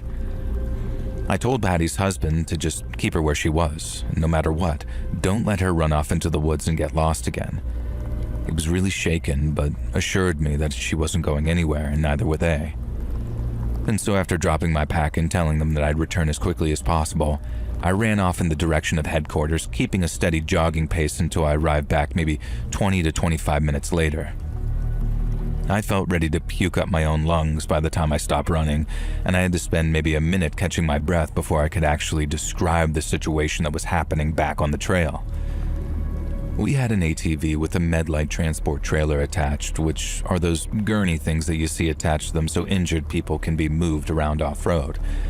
And so after a coworker grabbed the keys, I rode back to where Patty and her family were. I was terrified things had gotten even worse in my absence, but while things seemed to have calmed down a little, Patty's condition hadn't improved any. It had actually gotten worse. She was still in the ground when we arrived, but she wasn't being restrained by her kids anymore. Instead, she looked exhausted, and there was a little puddle of puke nearby where she'd been vomiting. All that venom seemed to have left her too, because when I asked her if she was awake, all she'd say was, "I'm sorry. I'm so sorry. I don't know what happened." And that was all perfectly normal sounding, to go up and down like that, I mean. They call them mood swings for a reason, right? And that only further convinced me that Patty was suffering the effects of some kind of head injury that we didn't know about. But then Patty's son took me aside, and with a sort of scared look on his face, he says, "I think she's losing her mind, man." Now, I reassured him that that probably wasn't what was happening, and that people don't just lose their minds like that after getting lost in the woods for a brief period of time. But he still needed to rush her to a hospital once they were able to do so, and with that, he agreed wholeheartedly. But he did say something that frightened me too, and that was how she hadn't responded when he called her Mom. Patty's son described how after asking her something along the lines of, "Mom, are you feeling any better?" she acted like she was ignoring him. And he got kind of mad and then says, "Don't just ignore me, Mom." But then she looked at him from where she was laying with this very confused look on her face. And it was like he had to remind her that's who she was to him, his mom, and after that she just kept apologizing and saying she could remember where she was. And even now I find all that very confusing because while that's all still consistent with someone receiving a major head injury, an injury like that would not have been difficult to detect. So the fact that there was no blood in her hair from a gash or a big lump where she'd suffer a nasty impact to make her concussed, it made no sense to us at all. Once I told them what happened, everyone back at headquarters agreed that it was best to contact EMS, and then since we were way out in the sticks and Patty's condition seemed really serious, they ended up sending out an air ambulance. Now, I've never seen a helicopter hover so low before, but I didn't exactly have time to enjoy it either. I was scared for Patty, and I felt so terrible for her husband and 2 kids who, as you can imagine, were in a really bad way by the time the helicopter showed up. All I could do was tell them that I'd be praying for them and that our doors were always open to them, and then after they drove off, that was the end of it. We didn't hear anything more about Patty or what happened to her that night on the trail, but we didn't forget it, especially not me. Time went by, but I found myself just thinking about Patty on a daily basis and without fail. Anytime I was out in the trails, especially when the day got close to being done, I'd picture her waking up, climbing out of her tent and just wandering off in the darkness in her bare feet. We could understand her putting her boots on and walking off to go urinate somewhere, but walking off without them seemed to suggest that she was either really scared of something or just wanted to run, or she was in some kind of trance. Now, they call it a fugue state in psychology. You may have heard of it, and me and the other guides have talked about it at length.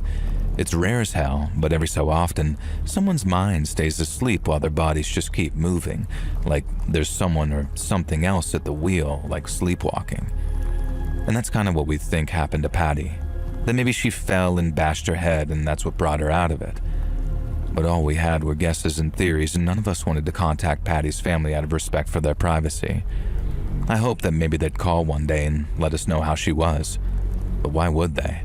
I was just the trail guide, and by the looks of things, they had way bigger fish to fry than checking in with me. I just wish I knew what happened to that poor lady, because sometimes thinking about that just scares the hell out of me.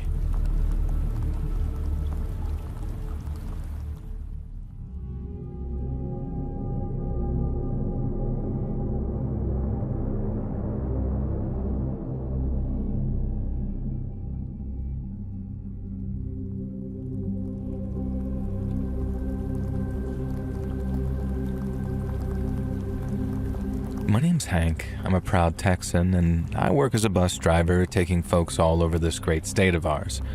Most of those journeys take place during the day, but sometimes I like to earn a little extra pay by taking the overnight journeys, or what you might call the red eyes.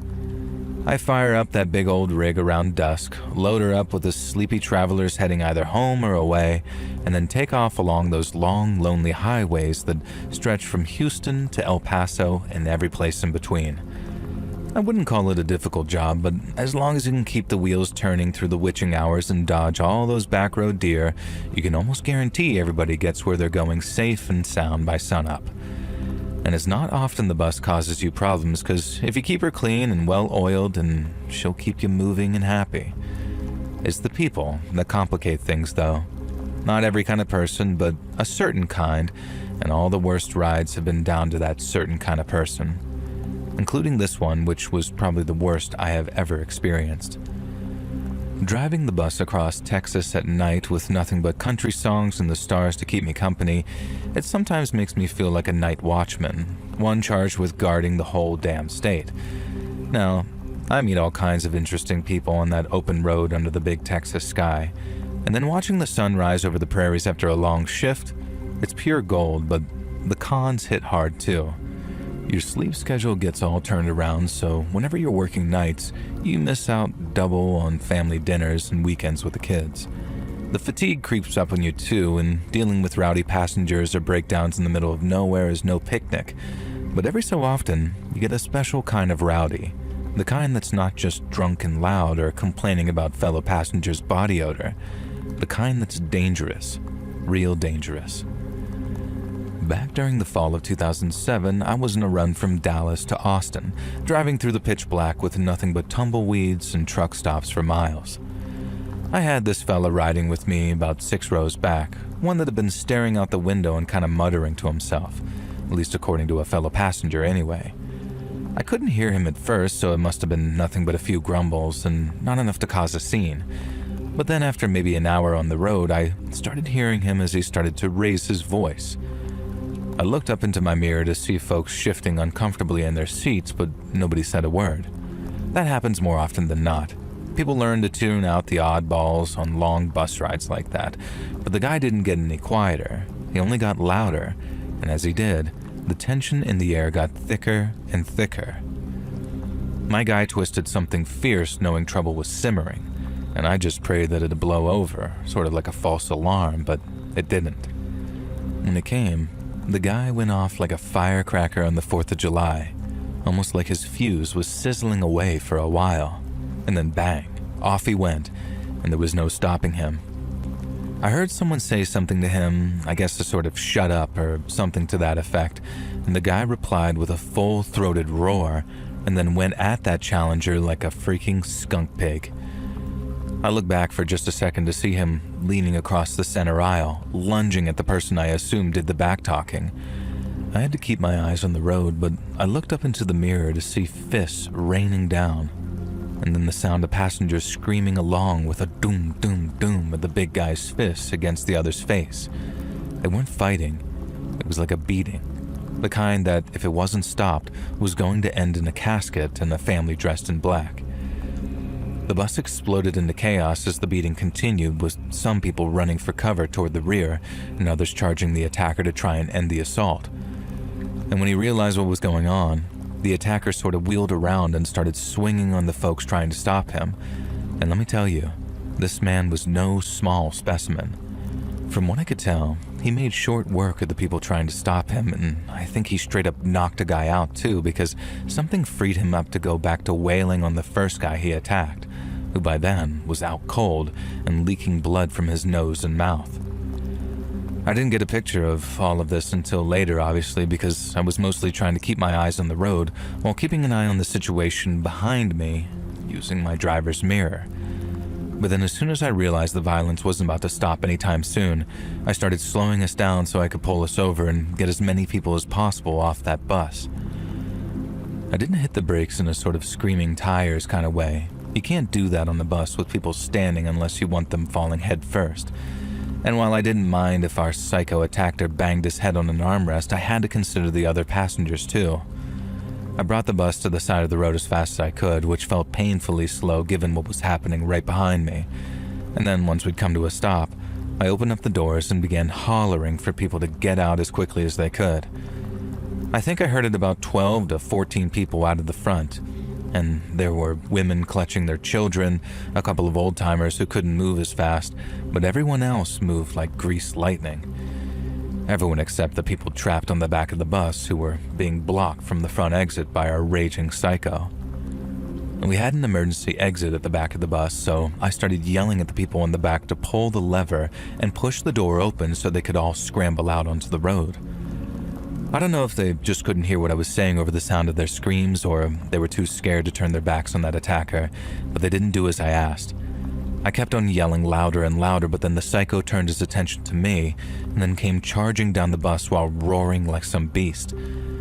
I tried to put something between us, that something being the driver's seat, but as most of you can probably imagine, all he had to do was move a yard to the side and his fists had unfettered access to my face. I felt a couple of punches and kicks, but all I could do was try and shield my head in the hopes that he didn't do any serious damage. At one point, the guy actually grabbed one of my arms by the wrist and pulled it away so he could punch me right in the eye. All it took was one punch, and it felt like I couldn't see out of it anymore, and I knew it'd only take a couple of more of that to do some serious damage. The same pattern played out again, with people trying to get him off of me before being beaten back, and then he turned back to me and started all over again. But he didn't last long because maybe a second or two later all I heard was, "Hey, right here!" It was a young voice, almost sounded a bit like a kid's, and then bam, there was a gunshot. And then I heard that attacker start to groan. I looked around, the vision in my right eye still kind of cloudy, and I saw the attacker was curled up on the floor of the bus near the exit stairs, and he was clutching at his belly with a blood stain getting bigger and bigger on his shirt. Standing over him was this black kid with a gun.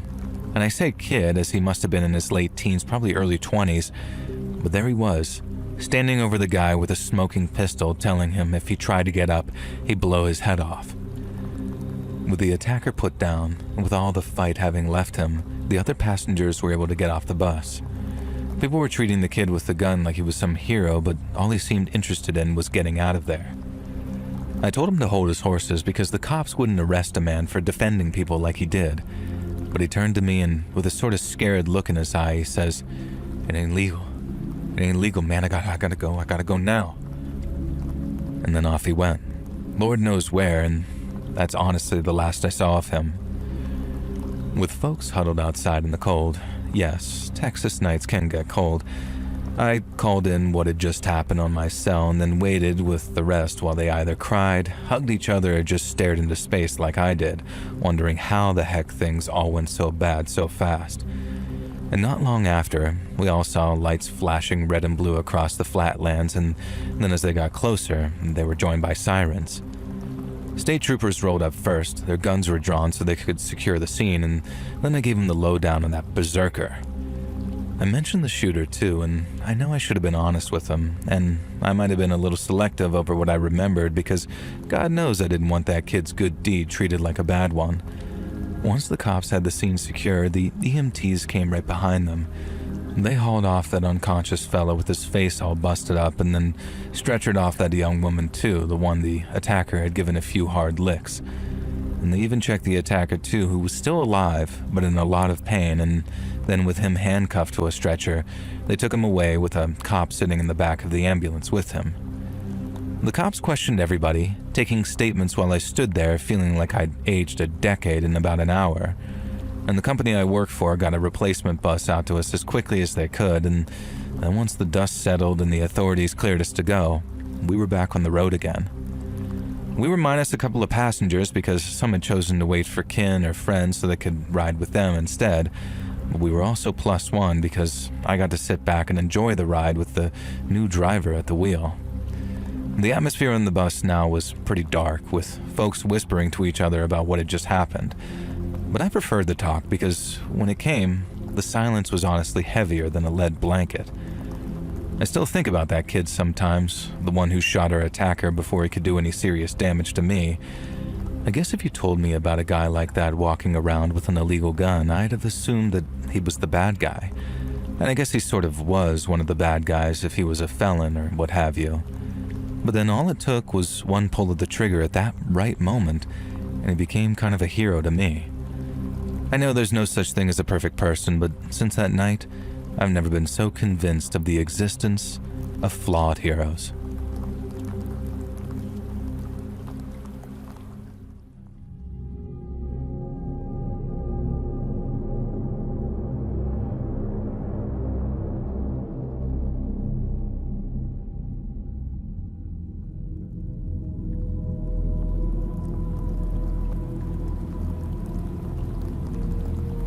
Many moons ago now, back when I was a college kid with a bright future ahead of me, I volunteered as a trail guide at the McCurtain County Wilderness area down in southeast Oklahoma. Having grown up on the ranch my pa worked at, I'd always been an outdoorsy kind of guy. Not a cowboy by any stretch, but I knew which end of the bullets came out of a rifle. And I think I'd have been happy working on that ranch too, if only to stay close to family. But my pa always did want more for me, so when the time came, I decided to make him proud by becoming a lawyer. I studied at Texas A&M, then while I was there, I heard about the volunteer program. It wasn't offering any extra credit, but the university would pay my expenses, so it amounted to a sort of free spring break vacation in my native Oklahoma. The county wilderness area was a real hidden gem, with about 14,000 acres of rugged Ouachita mountain terrain stretching right up to the Arkansas state line. It's got the thick pine forests with cool, clean creeks running through them, and then all kinds of wildlife too, like deer and turkeys and the occasional black bear. It's a prime spot for hiking, fishing, all that kind of stuff. But some folks don't feel entirely comfortable out in the wilderness all alone, and that's where I came in. Now, I led groups on trails like the Beach Creek Loop or up to the overlooks to point out the native plant and bird species, along with a little Choctaw history since their roots are deep around those parts. And for the most part, all my trips out into the wilderness, including my solo ones, went perfectly fine. But then there was this one trip that I made back in the summer of 1995 that I'll never forget, and the reason that I'm writing you. I used to do a bunch of different things as a trail guide, not just guide people, and one of my favorites was what amounted to a sort of campsite scouting. We'd host a lot of overnight camping trips, mostly for younger or older folks, so we needed tried and tested places to take our guests. For example, you needed a piece of flat, solid ground large enough for at least 4 or 5 tents. It couldn't be in a low spot either, where rain could pool up and turn your site into a swamp after one of those quick Ouachita storms. The ground had to be nice and clear with no overhead widowmakers either, and by that I mean dead branches or leaning trees that could crash down in a wind gust. And seeing as we were in bear country, scanning for scat, tracks, or fresh diggings were more important too, and if a place seemed active, I just moved on, because a bear encounter was not something I was willing to risk. And then once you had a spot close to water with a place for a good fire pit, it was marked on the map before being field tested, as it were. And that field testing involved one of us heading out to the proposed site and staying there overnight. On the occasion that I'm about to speak on, I was asked to check out a potential campsite around the area called He Creek. He Creek was a runoff of the Mountain Fork River and was about an 8 to 9 hour hike from where we were based. We didn't have many campsites in that area, and I agreed that we could find better ones that we already had, especially in a place with intersecting bodies of water and such varied topography. And it took me all day to get out there, and that's after hitting the trails at 7 a.m., but once I arrived, I soon found a sweet little vacation on a rise but flat peninsula which overlooked the river. It was perfect for fishing and hunting, and ideal for families with kids too, since the creek was ankle deep and the river moved nice and slow. And the only thing left to do was set up my little one-man tent, get a fire going, and see what the night brought me. I hadn't seen any bear or cougar scat, which was a big plus, but out in the wilds of southeast Oklahoma, it's not just the obvious creatures that you gotta be wary of. We've been known to get an alligator or two in the marshier regions of the southeast, and while bobcats and coyotes can be a treat to small children, rampaging herds of feral hogs pose a danger to just about anything that gets in their way, large vehicles included. And so the whole idea of staying out there overnight is to get a real feel for the place, since it's at night when the wilds really come alive.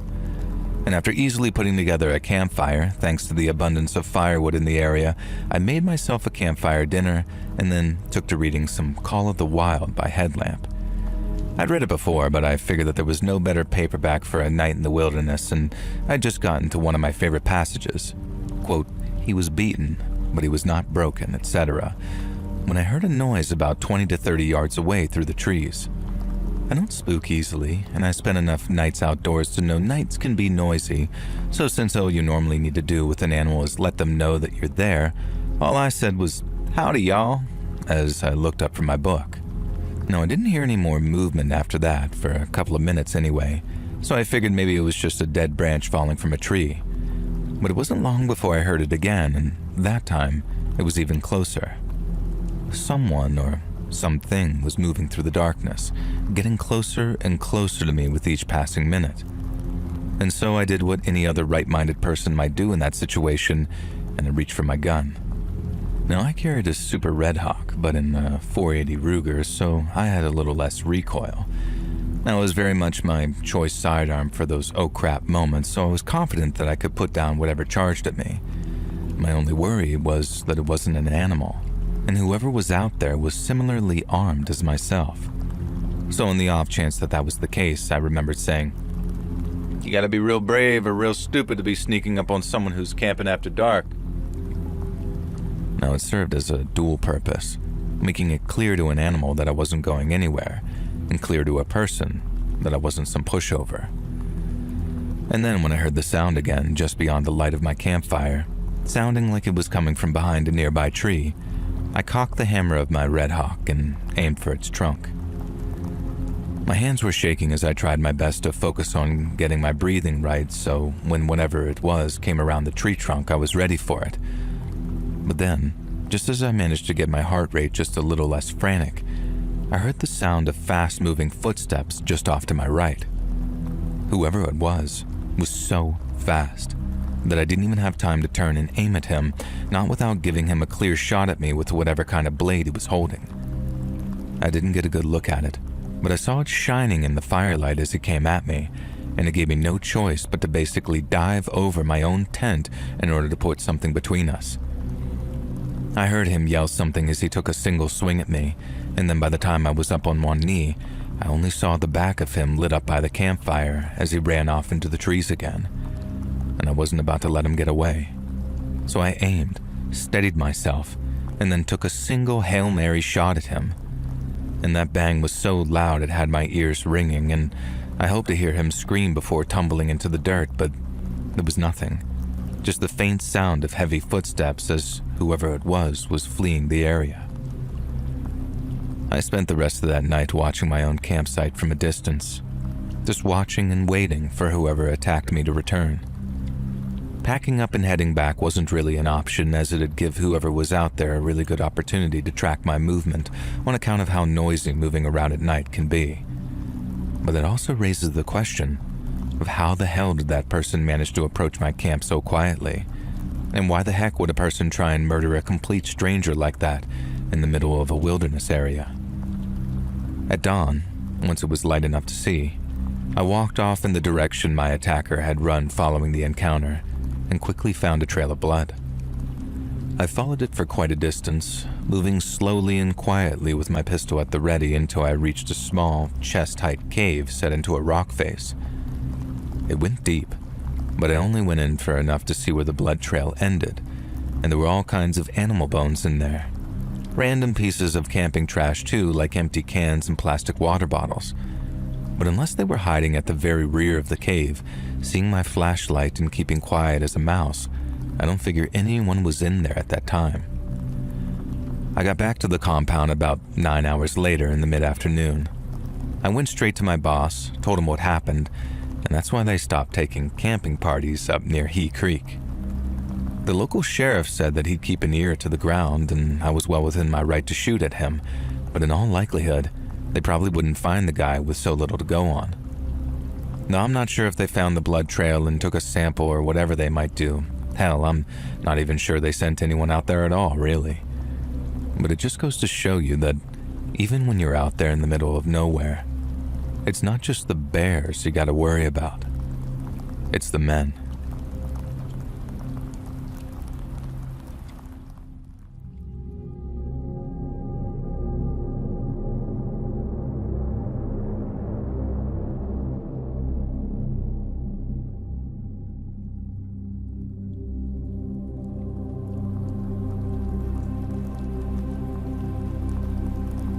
More than 20 years ago now, back when my son James was still in elementary school, we took a trip down to Bethesda, Maryland from New York so he could see his grandma.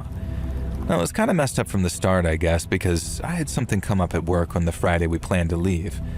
And this meant that I couldn't get on the road until about 8:30 in the evening, meaning I wouldn't arrive in Bethesda till after midnight at the latest. Now, I called ahead to my mom and made sure that was all okay, and She wasn't happy at having less time with her grandson, but there really wasn't much that could be done. And so after getting her to agree to stay up later than usual, me and James hit the road. About 2 hours into the journey, I stopped at a little gas station in Maryland when I realized I needed a coffee and a bite to eat. James was asleep in the back seat and I was worried about waking him up as I shut my car door. But he was still at that age where when he was out, and his eyes stayed closed after I shut the door. I got one of those big, super strong gas station coffees, a soda for James, and then a bag of those mini powdered donuts because I knew all that sugar would push me through the rest of the way. And then after walking back to my car, I found James was awake. And thinking that shutting my car door really had woken him up, I apologized and then turned in my seat to hand him his drink.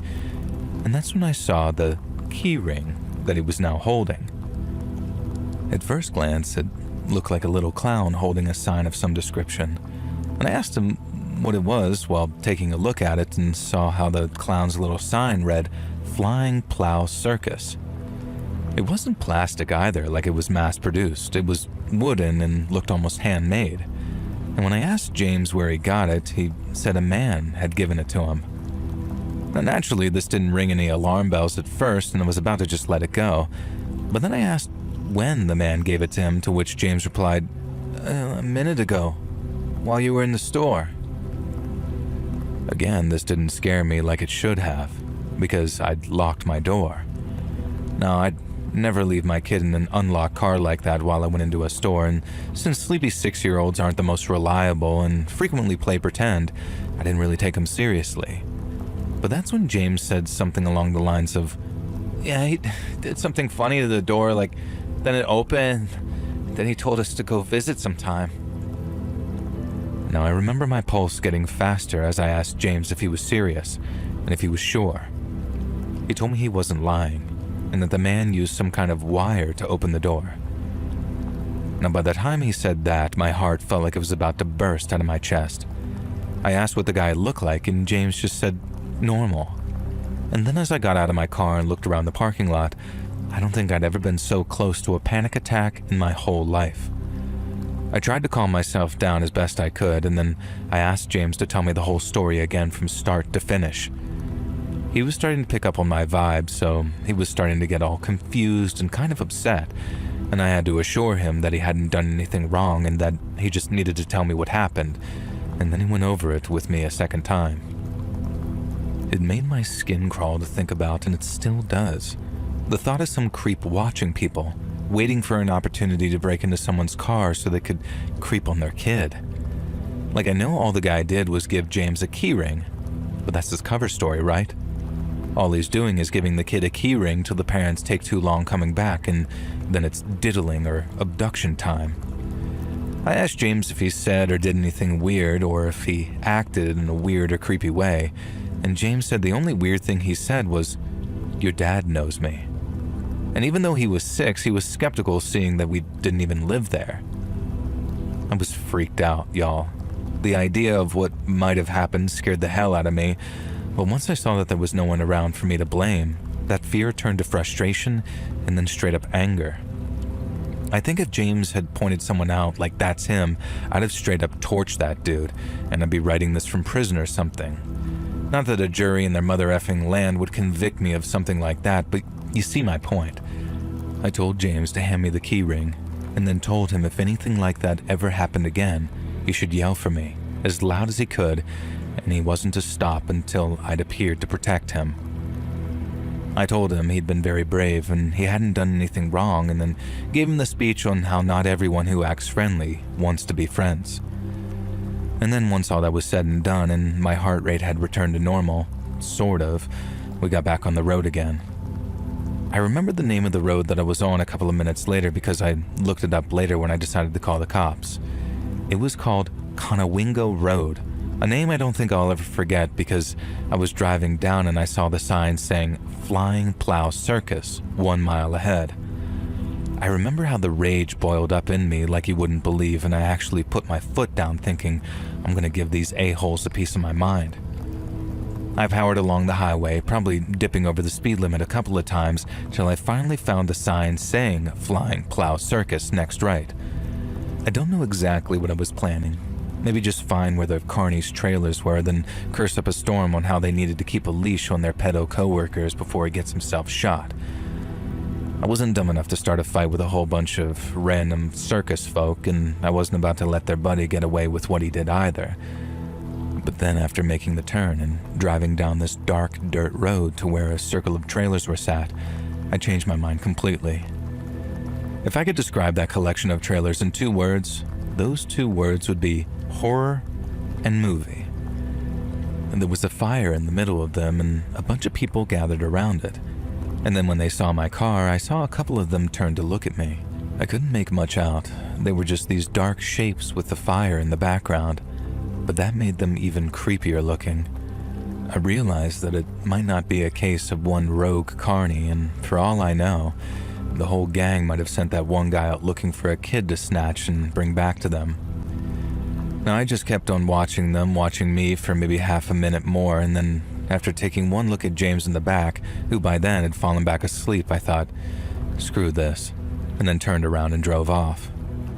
Now before James was born, if something like that happened where someone made me mad enough to hunt them down, then yeah, maybe I'd have gotten my car and been dumb enough to get my ass kicked by a dozen pissed off carnival folk. But after he was born, it was like I had this safety software installed onto my brain where everything I did sparked the thought of, how is this going to end for me? There was no point trying to defend him from something I wouldn't survive confronting, because being a parent is literally all about living to fight another day. Life's not a game anymore for me. I have to do everything I can to protect my kid, and it's just scary as hell when you try and do all the right things and still end up with some creep breaking into your car. I called the cops from my mom's place that next day after telling her all about the man, the key ring, and all the signs from the flying plow circus. They called me back basically saying that they'd been stonewalled and that no one admitted to slipping out from their camp after dark, not even for a second. And that's what confirmed it for me. If they were just a bunch of innocent, good-natured carnies just making their way in the world, then I doubt that they'd have stonewalled a pair of cops who came around asking about a kitty creeper. If there was some sketchy loner on my crew and I thought that they were up to no good, and I mean really up to no good, I'd want them gone. So the fact that they all sort of said, "I don't know what you're talking about, officers," and that made me think that they were in on it and they were just covering for their boy. On the journey back from my mom's and while driving in daylight, I slowed near that turn that I'd seen the trailers on but didn't see any signs for the flying plow circus. Now, I'm guessing that they moved on after the visit from the cops, and after looking it up, I don't think the whole flying plow thing was their regular name. Flying Plow something, I can't remember if it was a road or a lane or whatever, was the name of the place that they set up on, so wherever they went, they'd probably put up some new signs and under a new name, and then on they'd go. I don't even know if they were running an actual circus. I saw plenty of trailers, but no big top. But what I do know is that one of them went out looking for kids, and almost certainly for no good reason at all.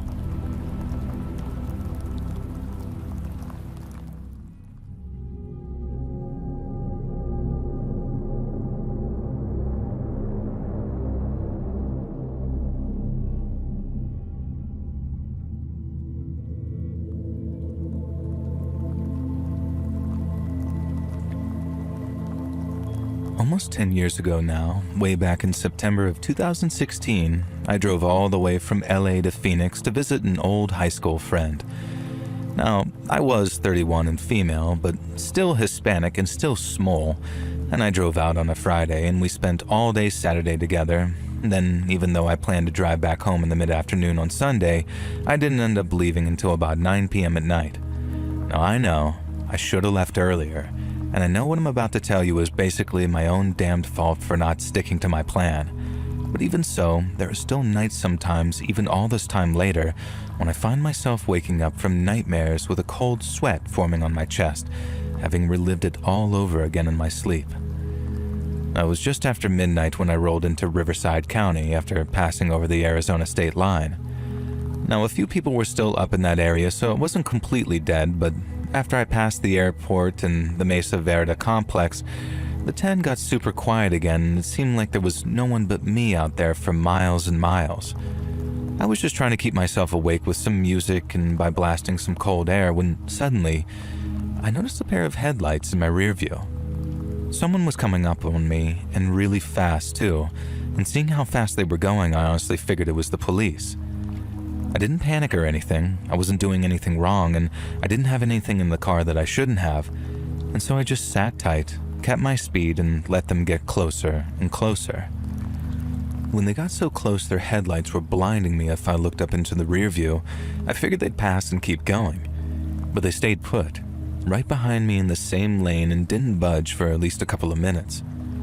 I'm trying to figure out if these guys really are cops, because it looked like they were driving in one of those big sliding door vans. Only this one was all blacked out, like even the windows looked like they were tinted. Now, there was nothing on it to say that they were police and no lights on the top either, so I started getting really nervous thinking, what the hell do these guys want with me? Like I said, they stayed behind me like that for a couple of minutes, and then by the time they dropped back a little, they sped up to try and pass me, and I was actually super relieved. Now, I thought because they weren't trying to follow anymore, I was out of danger, when in reality, I was in more danger than I could have ever even imagined. I just let them pass, because what the heck was I gonna do? But then instead of passing me and speeding off, the black van pulled back into the same lane as me and then started cruising maybe 10 to 15 minutes in front like it was trying to block me. I thought, oh, big deal, right? Like I could just slow down and lose them. But I didn't think that I'd need to, so I didn't. I stayed right where I was, slowing only a little to just a safe distance between us, and then kept on cruising just like the van was. Oh, I had no idea what they were up to, and I think maybe curiosity really did almost kill the cat here, because when the van's rear doors swung open and I saw a man in leathers with some kind of bandana wrapped around his face, I kind of just froze up. I couldn't think of a single good reason why he'd want to open the back doors like that, and for a second I thought that he might be planning on jumping out for some reason. I don't know what I was thinking. All I did was lean on the brake a little and put just a little more feet between myself and that van. I just had no idea that I'd moved right where he wanted me. I dropped back a little more, still wondering what the hell these guys were doing and why they didn't have any plates on the back of their van. I then watched as the man with the bandana around his mouth began to smile at me. I obviously couldn't see his mouth, but I could see it in his eyes. That or the dust was getting to him, because it's like he squinted before turning his back on me and carefully leaning down to grab something. Now, I might sound crazy or dumb to y'all who are reading this back in almost slow-mo, and maybe I was just too tired and slow or naive as heck, but I could not conceive of what he was about to do next, no matter how obvious it seems looking back on it. And so I just watched as the guy hauled something up into his arms, turned around, and then tossed it out onto the freeway in front of him. I saw what it was way too late, and I guess that moment of panic really did slow me down, but I had just enough in me to turn the wheel at just the right moment, so that when that old engine block came bouncing up off the blacktop, it smashed into my windshield on the passenger side and not into me. And once it hit, instinct told me to slam on the brakes, and so that's what I did, bringing my car to a spinning, screeching stop. Before I realized that I was covered in glass and there was basically a giant gaping hole where my windshield used to be. I just remember sitting there and shaking after I turned off my engine, and then I got out, walked to the side of the highway with my phone and dialed 911. And it wasn't until I described exactly what had happened as calmly as I could that I suddenly just broke down when the operator told me to stay in the line while she transferred me to someone. And after that, it was a case of guiding the cops and EMS to where I was so I could be taken to the ER. Aside from a few cuts and some mild whiplash, I was pretty much good to go, but I was reminded of just how lucky I'd been by that doctor. The cops had said the same thing, and that's why I say reminded, but at the time, it didn't all the way feel lucky, and it wouldn't for quite some time.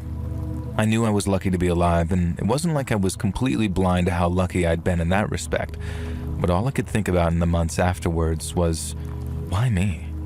Like, why did they pick me of all the people they could have picked to throw a damn engine at? Like, I know they were trying to kill me. I just want to know what it was about me that made them think, yeah, this is the one. Let's turn her into hamburger meat. The cops didn't find that van or the people inside it, and I don't mean any disrespect to the boys in blue when I say this, but I didn't have much faith that they would. It was a black van, no plates, traveling in the middle of the damn night in the middle of the damn desert, and it might as well have been a ghost. And that fits too, because you know something? It sure as heck haunts me like one.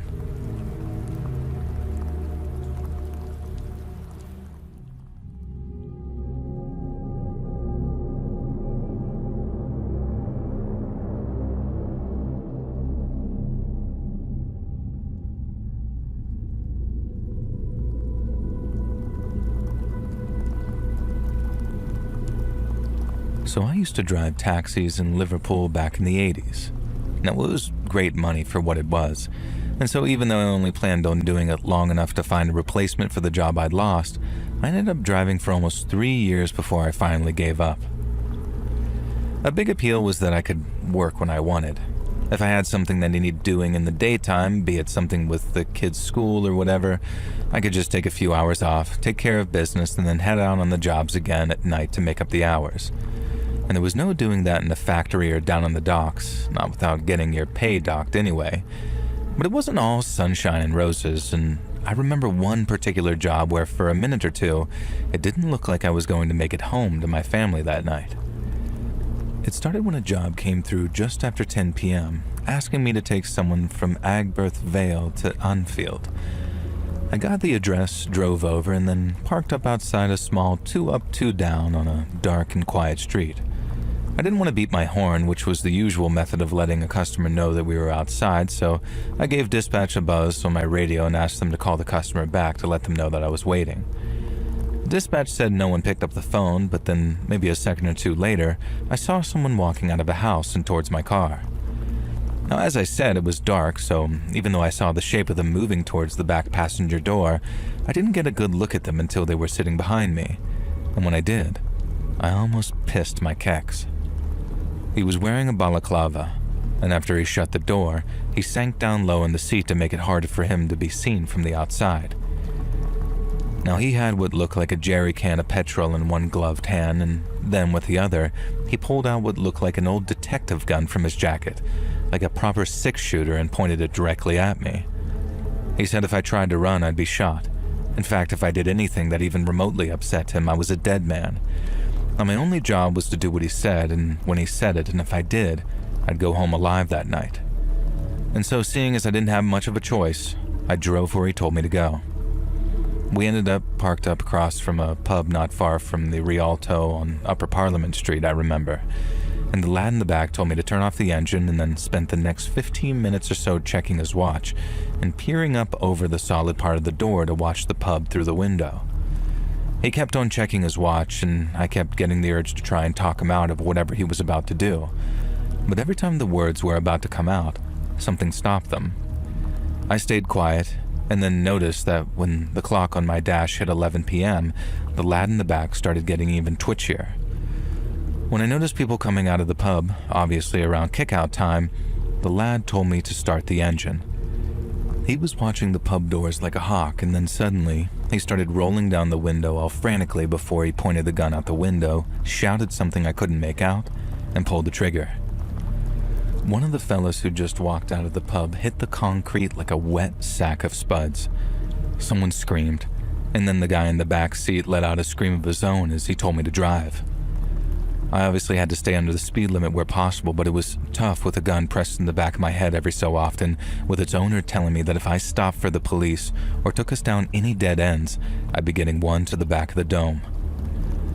The lad directed me to drive all the way out towards Speke to some of the derelict land near where the airport is today. He told me to get out of the car and then started emptying that can of petrol all over the seats after joining me outside. And that was the closest I had got to trying to do something when I realized that I was about to lose my car. I know that probably sounds horrible, seeing as I didn't do anything about him shooting that fella outside the pub, but I wasn't really in any position to do anything back then, whereas watching him pour that gasoline with his back to me, I knew that there was a very slim chance that I'd be able to get the drop on him. But if I didn't, I was a dead man. And so I basically talked myself out of it in my head and then watched as he set my car on fire and then ran off into the darkness. I just remember feeling numb. Less than an hour before, I hadn't even received the job yet, and then just a short while after parking outside that house to pick them up, my life had been changed forever. We obviously didn't have any phones back then, so I couldn't just call the police with a mobile like I would now. I had to walk all the way to a payphone, which took quite a while before I could contact the police, and only then could I give them any details. All I wanted to do was go home, get in the bath, and crack open one of the beers that I had waiting for me in the fridge. But the police wanted me to wait where I was so I could guide them to where my car had been dumped. It honestly didn't take all that long, and I'm grateful the police got out to me so fast, but the last thing in the world I wanted to do was go back to where my car was still smoldering and repeat my story for a second time. But I had to, because the most important thing was making it really bloody clear that my part in the murder was an unwilling one, and I did that by giving them as much info as possible on the man that had done the shooting. But when they asked if I'd be willing to appear in a court at a later date, I told them no. Call me a coward, but to me, you'd have to be mental to testify against some gangster in this city. Maybe if I was in London or New York or somewhere like that, but not Liverpool, because everyone knows everyone around here. And they said that I might get asked again if murder detectives were put on the case and they found someone they wanted to charge. But the fact that I never got that call is the only proof that I need that they didn't catch anyone. I used to have nightmares about it too, proper horrible ones as well. But nowadays I just have these dreams. Not quite nightmares, but still clear enough for me to remember when I wake up in the morning.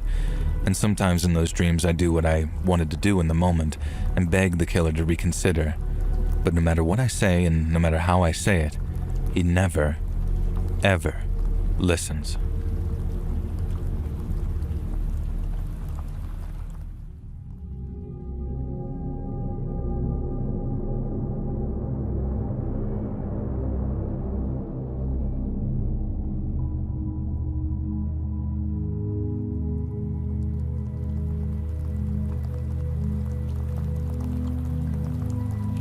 I was raised in West Texas, a trailer park by a single mom, and the rest is summed up by a couple of lines from a Merle Haggard song. Dear old daddy, rest his soul, left my mom a heavy load. She tried so very hard to fill his shoes, working hours without rest, wanted me to have the best. She tried to raise me right, but I refused. People said my daddy was wild, and I guess I sprung from that same bad seed. But while my buddies were picking poisons like dope or booze or women, I got hooked on something altogether different. Adrenaline. I was a junkie for it ever since I stood up to my middle school bully. He beat 7 shades of crap out of me, but I landed the sweetest right hook right on his fat face before he did, and afterwards, I felt so good I could have strut sitting down. He didn't bother me anymore after that, and I didn't see enough high school for anyone else to make the same mistake.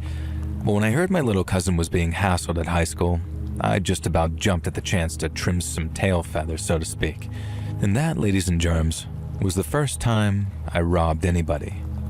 My freshman cousin had a toy cap gun shaped like a pearl handle revolver, and it was his pride and joy, but I guess it was his own damn fault for taking a toy into high school because he got it snatched off of him almost right away. He kept his trap shut about it for weeks, so by the time I found out, there was no getting the cap gun back. But when I found the bully, I made him empty his pockets. I took his sneakers, and I even took the shirt off his damn back. And that was an even bigger rush than stalking my bully in his fat, pudgy face. And I guess that was my career decider right there. The way other kids see a Marine in his dress blues or a roughneck manhandling his rig and think, damn, that's what I want to be when I grow up. I robbed that kid and I thought, hell, I could get used to this. And I started off in earnest when I was 16, stealing cars and robbing houses so I wouldn't have to get a real job. And then by the time I started hanging out in bars and meeting the right people, I got involved in much more organized sorts of crime. I started robbing trucks with a guy who called himself TJ because all we had to do was wait to see which truckers picked up a lot lizard and then raid their cargo when the cab was shaking. And that made us some good money for a while, but as we got older and started racking up bills, we needed to graduate to something a little more rewarding. We started robbing gas stations, bars, and pawn shops, anything that would net us a clean 4 or 5 figures if we hit the safe on deposit day. And then as we started hitting bigger and bigger places, we brought on a guy called Jody for crowd control. Now this was my crew for about 3 years, and we'd hit a place maybe once every couple of months if conditions were just right. But then for this one job of robbing a small credit union, Jody wasn't available, and after shopping around, TJ said that he'd found a replacement in the form of a guy named Vincent. Before we did anything with Vincent, I wanted a face-to-face, and so we met for some steak and potatoes over at this little place outside of Odessa. And TJ said that he was a big guy, pretty sharp too, meaning that he'd be the perfect replacement for Jody while he was out of state. And then when he walked through the door of that steak place, I couldn't have agreed more. The guy was terrifying, not just because of how big he was, and he had to be scraping at least 7 feet with his boots on, but because of the way he carried himself, like he was meaner than a skillet full of rattlesnakes. I'm not easy to frighten, but having Vincent sitting across from me with his long and wild-looking beard, it had me feeling like Dobby in a glue trap. He had this way of looking at you that felt like he was peeking right into your head, just sort of quietly figuring you out. Vincent said he had some military experience, just not with the US military, and that he had connections in the Aryan nations after doing a little time over in New Mexico. He didn't have a problem working in a crew, and he didn't mind doing things our way if we organized the job right. And the only thing that struck me as sketchy was when he said that he couldn't talk about the time that he served in that other country's military. That kind of set off my bullcrap detector, but if all we needed him to do was stand there and look mean, then he'd be just fine. We ended up hitting this little credit union about a week later, and unlike a lot of the bigger unions or bank chains, the manager proved a tough nut to crack. A teller in a big bank chain is just there to collect a paycheck, but a small-town credit union manager, that's his whole life that you're stamping on. He knows his customers, they're his neighbors, and he likes them too. But what he doesn't like is no-account robbers like us thinking that we can have something for nothing. A small-town credit union manager might think twice, maybe even 3 times before handing over the keys or codes, and in a profession like mine, seconds meant safety. And the more you racked up during that crucial part of a job, the more danger of getting busted there was. And the one at the job that I'm talking about was no different. It was my job to get him to hand over the keys while TJ and Vincent watched the door and worked crowd control. And right away, just from the look in the manager's eyes, I knew that he wasn't going to play ball. I ended up bashing him over the head with my pistol a few times just to show that I was serious. I can't say that I'm altogether proud of that, but like I said, seconds mean safety. He took one hit, and then another, and he still didn't break. I was getting worried that he might not break at all until Vincent pointed at one of the 2 tellers working at the place and asked if she was the man's daughter. No, the manager was a lily-white Texan, while the teller looked like her parents came from Mexico or maybe further south. So when Vincent first suggested that she was the manager's daughter, I thought to myself, what are you smoking? But when I turned back to the manager, he had this look of pure terror in his eyes.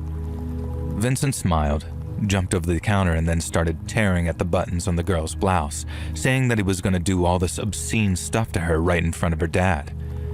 The manager just about lost his mind and promised to hand over the keys if Vincent promised not to touch her.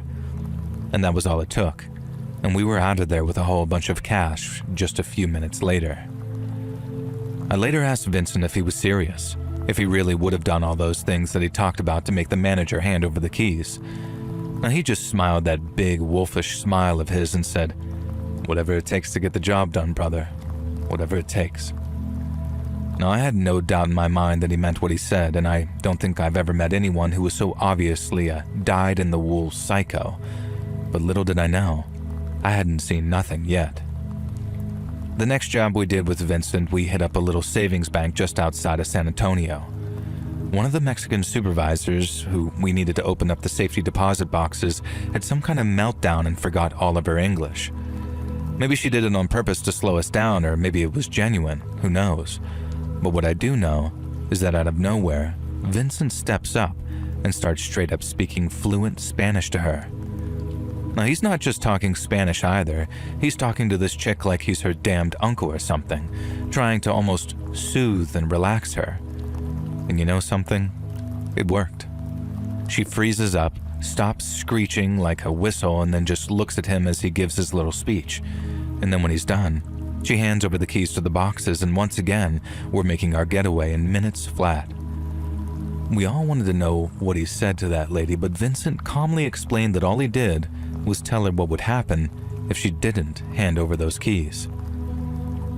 That San Antone bank job was the last we saw of Vincent for a little while.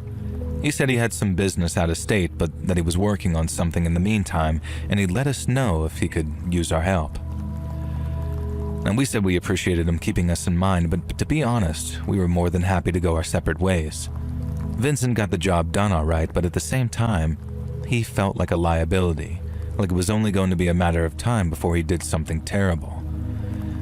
Like what he said he was fixing to do to that guy's daughter right there in front of him. And maybe 9 months later, TJ gets a call from Vincent about that job that he said he was casing. I was in TJ's place when he got the call, and the second he said, "Oh, hey Vincent, how's your mom and them?" I got to rolling my eyes thinking, ah, crap, here we go again. Now, there came a point in the conversation when TJ started sounding a little skeptical, saying stuff like, "I don't know, Vincent, sounds like a lot." But then Vincent said something to him, something I didn't hear, which made him look like Jesus Christ himself had just talked down that phone to him. Now his eyes went very wide and his jaw dropped a little, and he stayed very quiet for a long time before setting up a meeting. And I remember driving out to the diner with TJ and trying to figure out what was going on. Now he kept saying stuff like, "You wouldn't believe me if I told you," or "You're better off hearing it from the horse's mouth." He also said if he told me what Vincent had in mind, I'd probably duck and roll out of the car, and that's when I asked him to at least tell me what kind of job they'd talked about. TJ kept his eyes on the road but told me, "The last one before we retire." And after that, it was my turn to stay quiet and just stew in the mystery until we got to the diner. And when we got there, Vincent was leaning over this big plate of steak and eggs, eating it like he hadn't in weeks. And we asked him where he'd been, and he tells us, Mexico. And then explains how he's been eyeing up the score of a goddamn lifetime, just like TJ said. He'd been tracking these cash couriers south of the border for weeks, casing their routes, figuring out their schedules, and then putting together enough firepower to make the job doable. I asked him what kind of firepower we needed, if all we wanted to do was scare a couple of couriers, but he said to do that, we needed something that'd pierce armor. The golden rule of armed robbery is to not kill anyone, because then you're a murderer and the cops will hunt you like one. We don't use armored piercing anything because the best jobs are the kind where bullets don't get fired, and so when Vincent mentioned armor piercing, my ass was halfway out the door. But then he started talking about how to get the couriers to stop, we needed to at least demonstrate that we could pierce the armor on their trucks, and without that, they'd just roll through the ambush without stopping and they'd get away.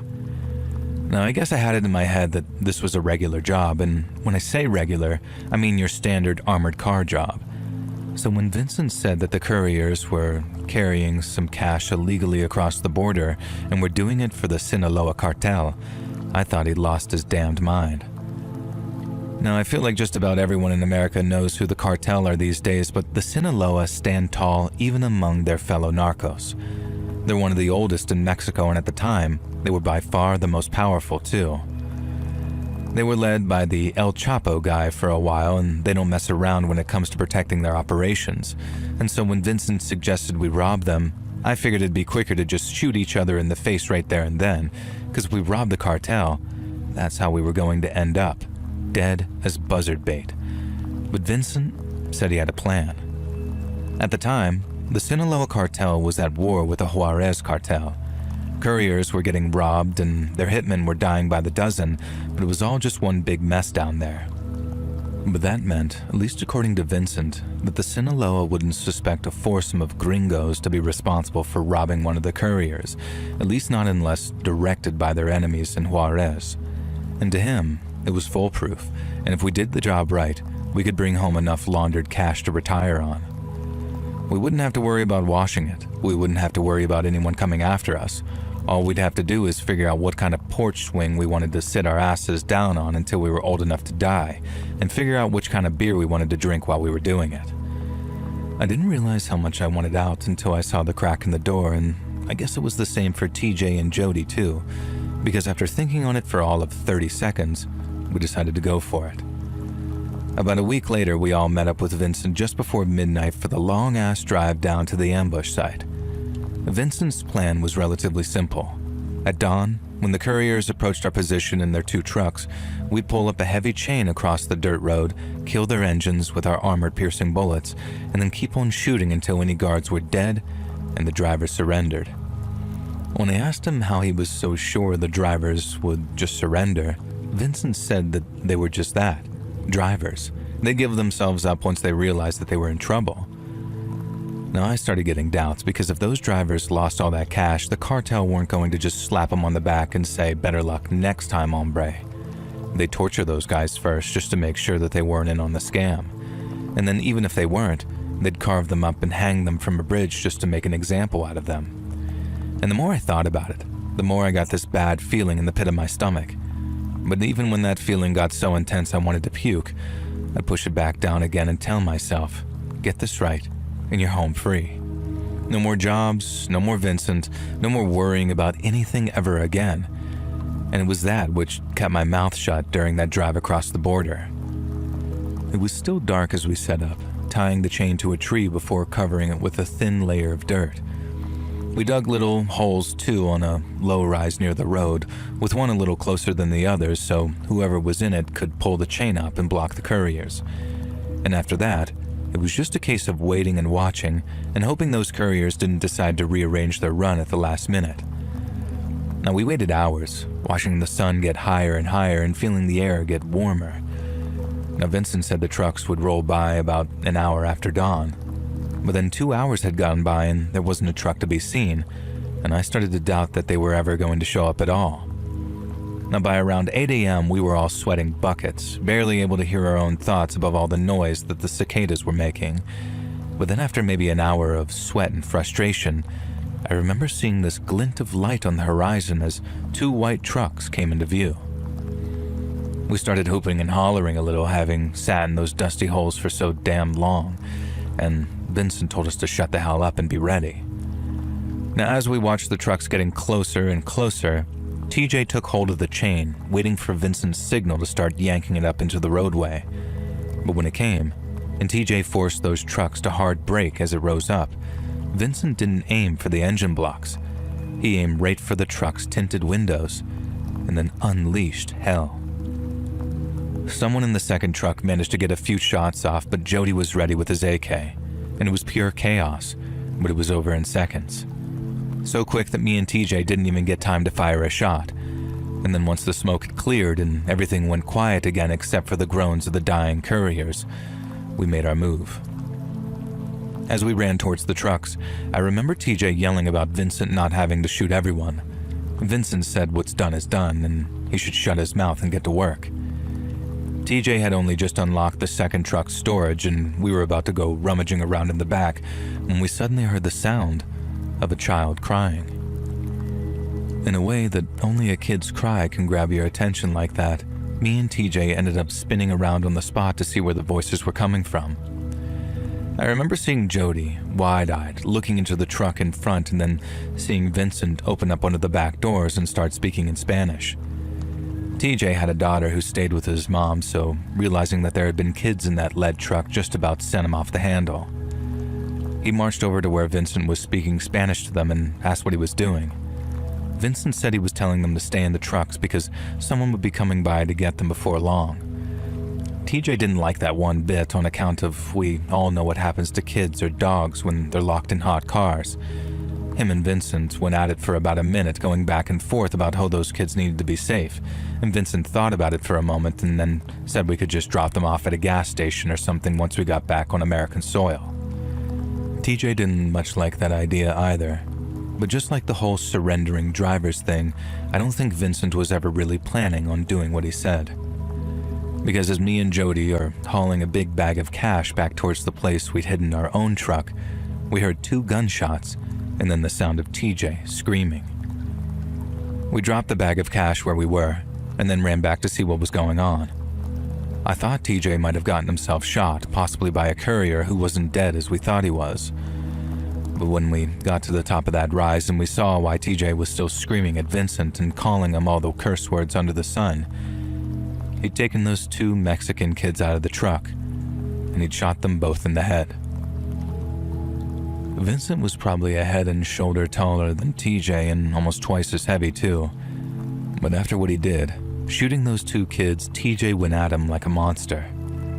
Vincent had to point his pistol just to get him to back off, but TJ lost his vertical and was yelling, "Why? Why? What'd they do to you, huh? What'd they do?" And Vincent started saying how the cartel could be on our asses if they talked, but this was after telling us about the war between the cartels and how they'd never know it was us. I still don't know for sure if that was really all nonsense or if he just switched his plan up at the last minute, but those kids, man, they didn't have to die. Only one person had to die down at that dirt road in Mexico, and it sure as hell wasn't those kids. And when Vincent finished giving his little speech on how this was just too much money at stake to take any chances, he turned his back on TJ to go grab one of the bags. TJ then pulled his pistol and shot Vincent about 4 or 5 times in the back, and he hit the dirt, gasping for air. Then walked over to him. TJ put him down with 1 shot to the head. Me and Jody didn't freak out, not like we'd done when we saw those kids lying there with the dirt soaking up their brains. What TJ did felt natural, almost. No one questioned him. We just grabbed all the cash we could carry, loaded it into the truck, and then took off back towards the border. We didn't celebrate the money. We couldn't. Even when we got someplace safe and realized our shares tallied up to just under $1 million each, we were too exhausted to do anything but sit quietly with a few beers and wonder how the hell it all went so wrong. Those kids weren't like 12 or 13. They were small. Too small to even talk, I really think, and they wouldn't have been able to tell us 4 gringos apart from the boys in ZZ Top. So why'd Vincent kill them? I remember asking that question out loud, but TJ'd had enough. And after stomping out a cigarette, he told me it didn't matter, because that son of a bitch was dead. And then off he went to pack his share of the money. Now once we were all packed up and we agreed to lay low for a while, Jody went to stay with his parents in Oklahoma while TJ took an extended vacation in New Orleans, and I went to stay with a girl that I'd been seeing for what amounted to a very low-key retirement party. I didn't tell her about Vincent or the kids, I just said I was done. Now, she'd always wanted me to walk the line and get a real job, so the news was music to my ears.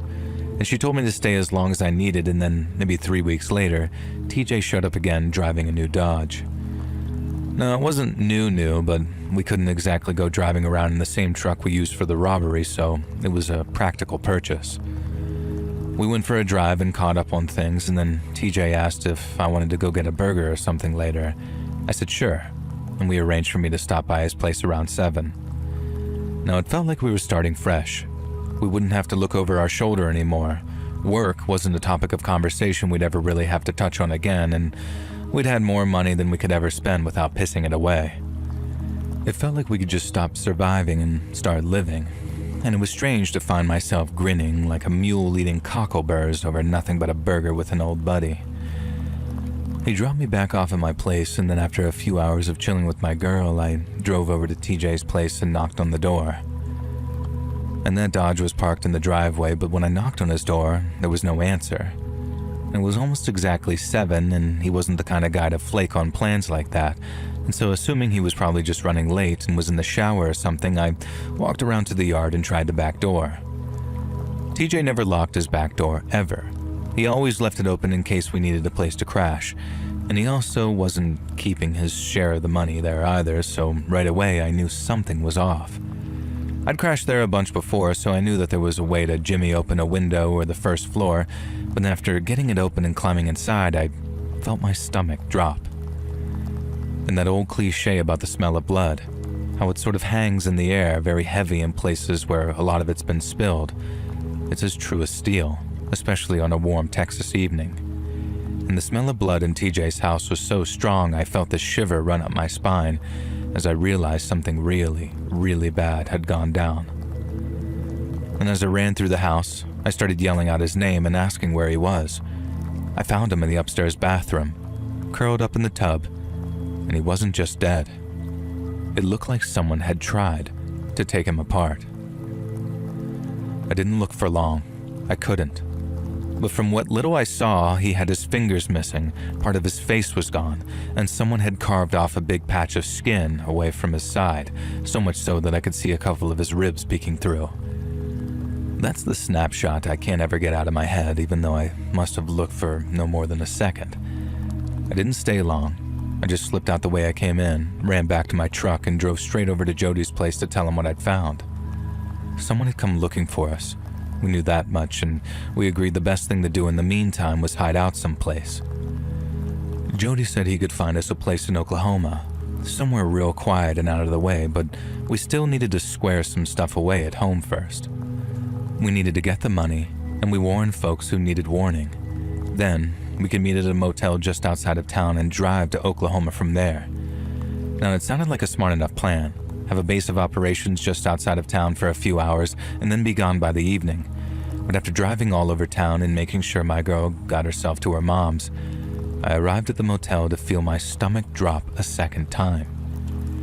There were cops outside the room Jody said he'd be in, and police tape across the open door. There were EMTs too, and I didn't see them walking around, but their ambulance was there, and it was all I needed to see to know that they'd gotten Jody too. I left town right away, tail between my legs, but with the money sitting in the trunk of my car.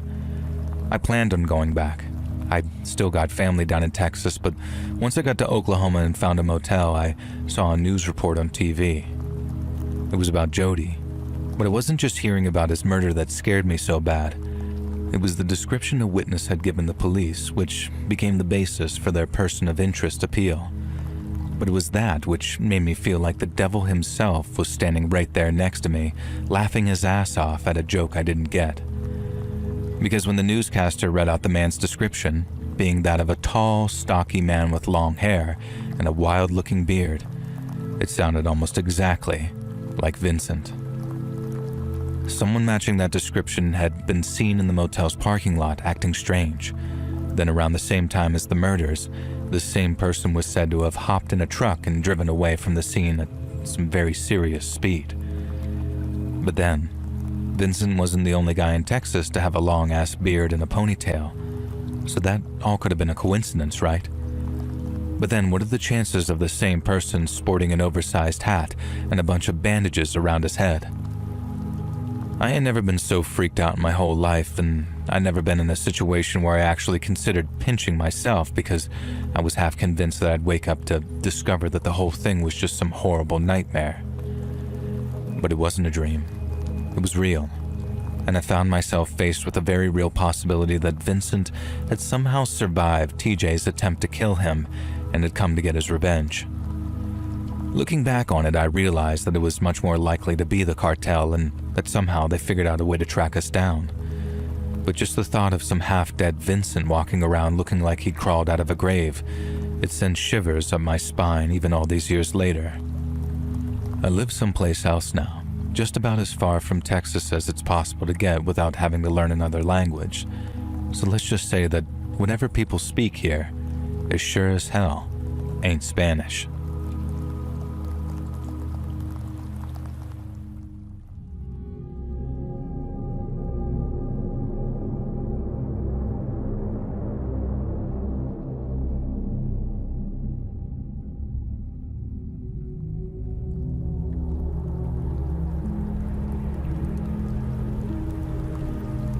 Do any of you have someone who you'll never forget, even though you never really knew them that well?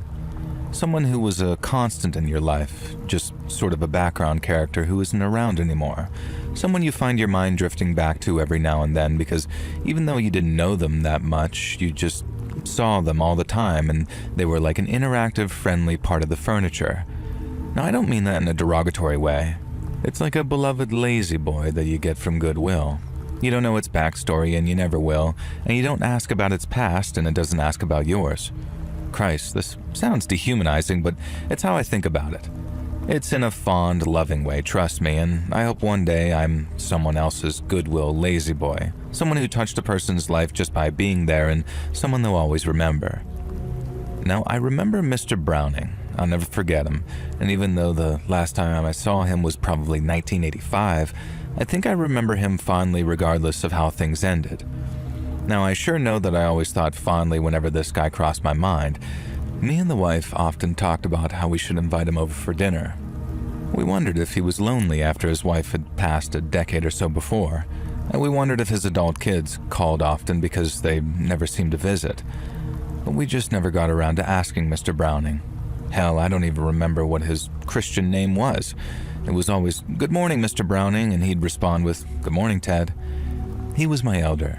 We understood the hierarchy, and I do know that he was a former teacher, so maybe he thought of himself as Mr. Browning.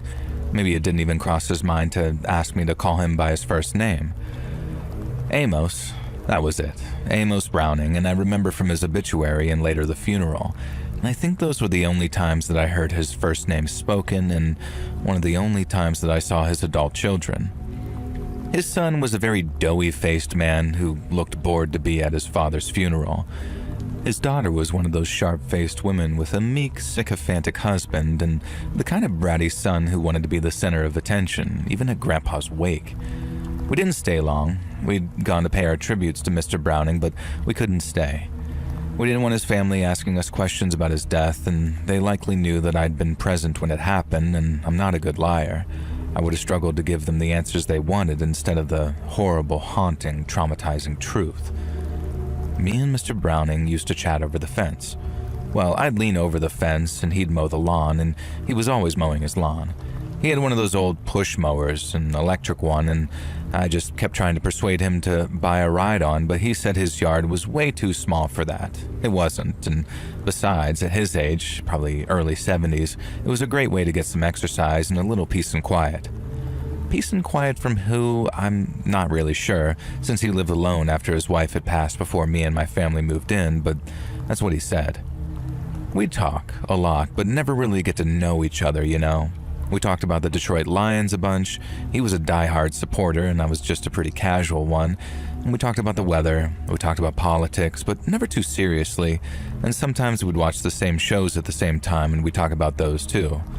We both loved Miles Davis and The Who and Kiss, and he told me about his first ever concert, sneaking in to watch Kiss play, but I was never sure if he was telling the truth or just recounting the plot of that one movie where that exact thing happens. It was a fun story anyhow, even if he told me about 5 times, and occasionally he'd ask about my wife and how she was doing and how her job was going, but I think he wanted to talk about his wife in exchange but couldn't bring himself to do so, apart from that one time. Sometimes my wife would bring him a lasagna or some other baked goods, and he'd thank her like a perfect gentleman, and he always handed the dishes back to me over the fence, never once brought them to our door, always over the fence. Now, I chatted to him so much that by the time we moved out, there was a groove in the ground where grass had stopped growing in the place where I'd always stood to talk to Mr. Browning. Now, I remember exactly what we were talking about on the day it happened. My wife had just had a minor operation to remove a benign cyst from her breast, and he was asking how she was doing. I told him she was doing fine and would be home from the hospital the next day or even that evening if things went well. Mr. Browning looked at me then as he was mowing the lawn and then told me that I was lucky and I should hold on to a good woman like that. And then he said, and I'll never forget it, not least because they were his last words. He said, "I miss her so much." And then he sort of looked down, away like he was about to hide tears, but I saw a look of alarm and then fear cross his face. Maybe I'm just imagining, but I swear that I saw him try and stop the forward motion of the mower as he pushed forward. I'm not sure how it happened. He was always so careful, running the electrical extension cable around the edge of the lawn, making sure that he was mowing nowhere near it, being careful like it was muscle memory. But I heard the crunch and whir of the motor running over the electrical socket and the cable. I don't know how or why, but there was no grounding. The mower's rubber handles just sort of weren't there anymore, and the live electrical cables got tangled into the motor blades, mangling and electrifying the mower as Mr. Browning held onto it. And hold onto it he did. I watched in abject frozen horror as his body began to convulse, as smoke rose up from his hands where he was gripping the metal handle. I could smell the cooking flesh and electrical burn. I watched as the grass around him singed and blackened, and I knew I had to knock him away from the mower but couldn't touch him myself. I searched for something, anything that I could safely use to shove him off the mower. My eyes settled on my old wooden baseball bat, but by the time I'd hauled myself over that fence, I knew it was too late. Mr. Browning had collapsed to the ground, finally letting go of the lawnmower, and I knew that there was no saving him. So I ran over to the outlet and switched off the electricity. Then I went back over to my neighbor, my friend who I knew so little about, and he was blackened and charred. His face was horrific. His eyeballs had somehow survived the electrocution, and they stared white and frozen out of a face that looked like it had been sucked clean from the inside. One detail I remember, one grim detail, is how his mouth was open and how I realized that he had false teeth because they had fallen down into his throat. I ran into his house and called 911, and the rest was a blur of paramedics and police and being questioned. And at first, when his daughter got there, she seemed to somehow blame me for her father's death, as if she'd ever given a crap about him in life. He may not have opened up to me, but Mr. Browning certainly made it clear that his kids did not play a big part in his life. And so fast forward to the funeral, the son gave a eulogy, and it was like he barely knew his father any better than I did. It made me so sad and devastated that this man who seemed like nothing but a nice, amicable gentleman could have been so forgotten and discarded, except for the neighbor who gave him some friendly, superficial banter over the fence. The same neighbor who was forced to watch him die. I swore then that when I had a kid, I would do everything I could to make sure that they wanted me in their life forever. And as it turned out, my wife was unknowingly pregnant at the time of that funeral. We had a son and then later 2 daughters, and they were the loves of my life. They're all grown themselves now with families of their own, and my wife and I are grandparents, and we make sure to keep our family close. Regular meals together, Christmas and Thanksgiving being particularly huge affairs. Now, maybe Mr. Browning hadn't been a great father. It's not for me to judge his kids for distancing themselves from him. I don't judge them for their relationship with their father. It just sort of makes me sad. But before the sadness came the trauma. We bought our home with the intention of starting a family there, but every time I so much as stepped foot in the backyard, I was met with flashbacks of Mr. Browning cooking alive. I could smell that electric burn and see those bulging dead eyes.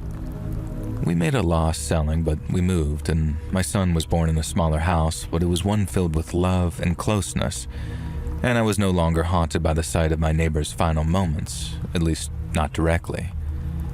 Like I said, I'll always remember Mr. Browning, and part of that means being cursed with remembering how I played witness to his demise.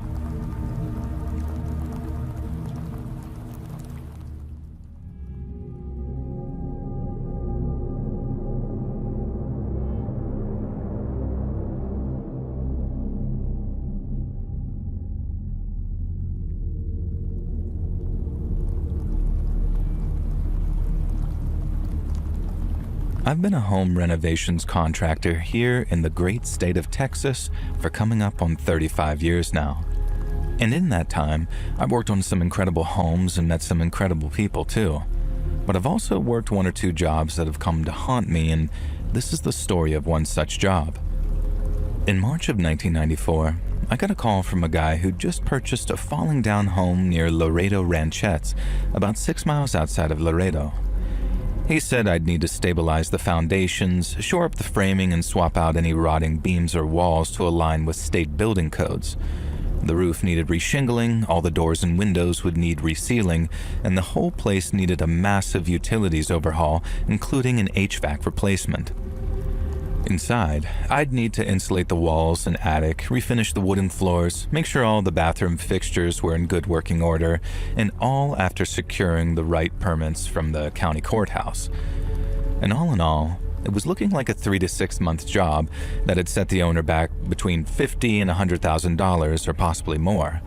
And so as you can imagine, I accepted the contract pretty much there and then and signed it after 2 quick read-throughs to make sure everything was up to code.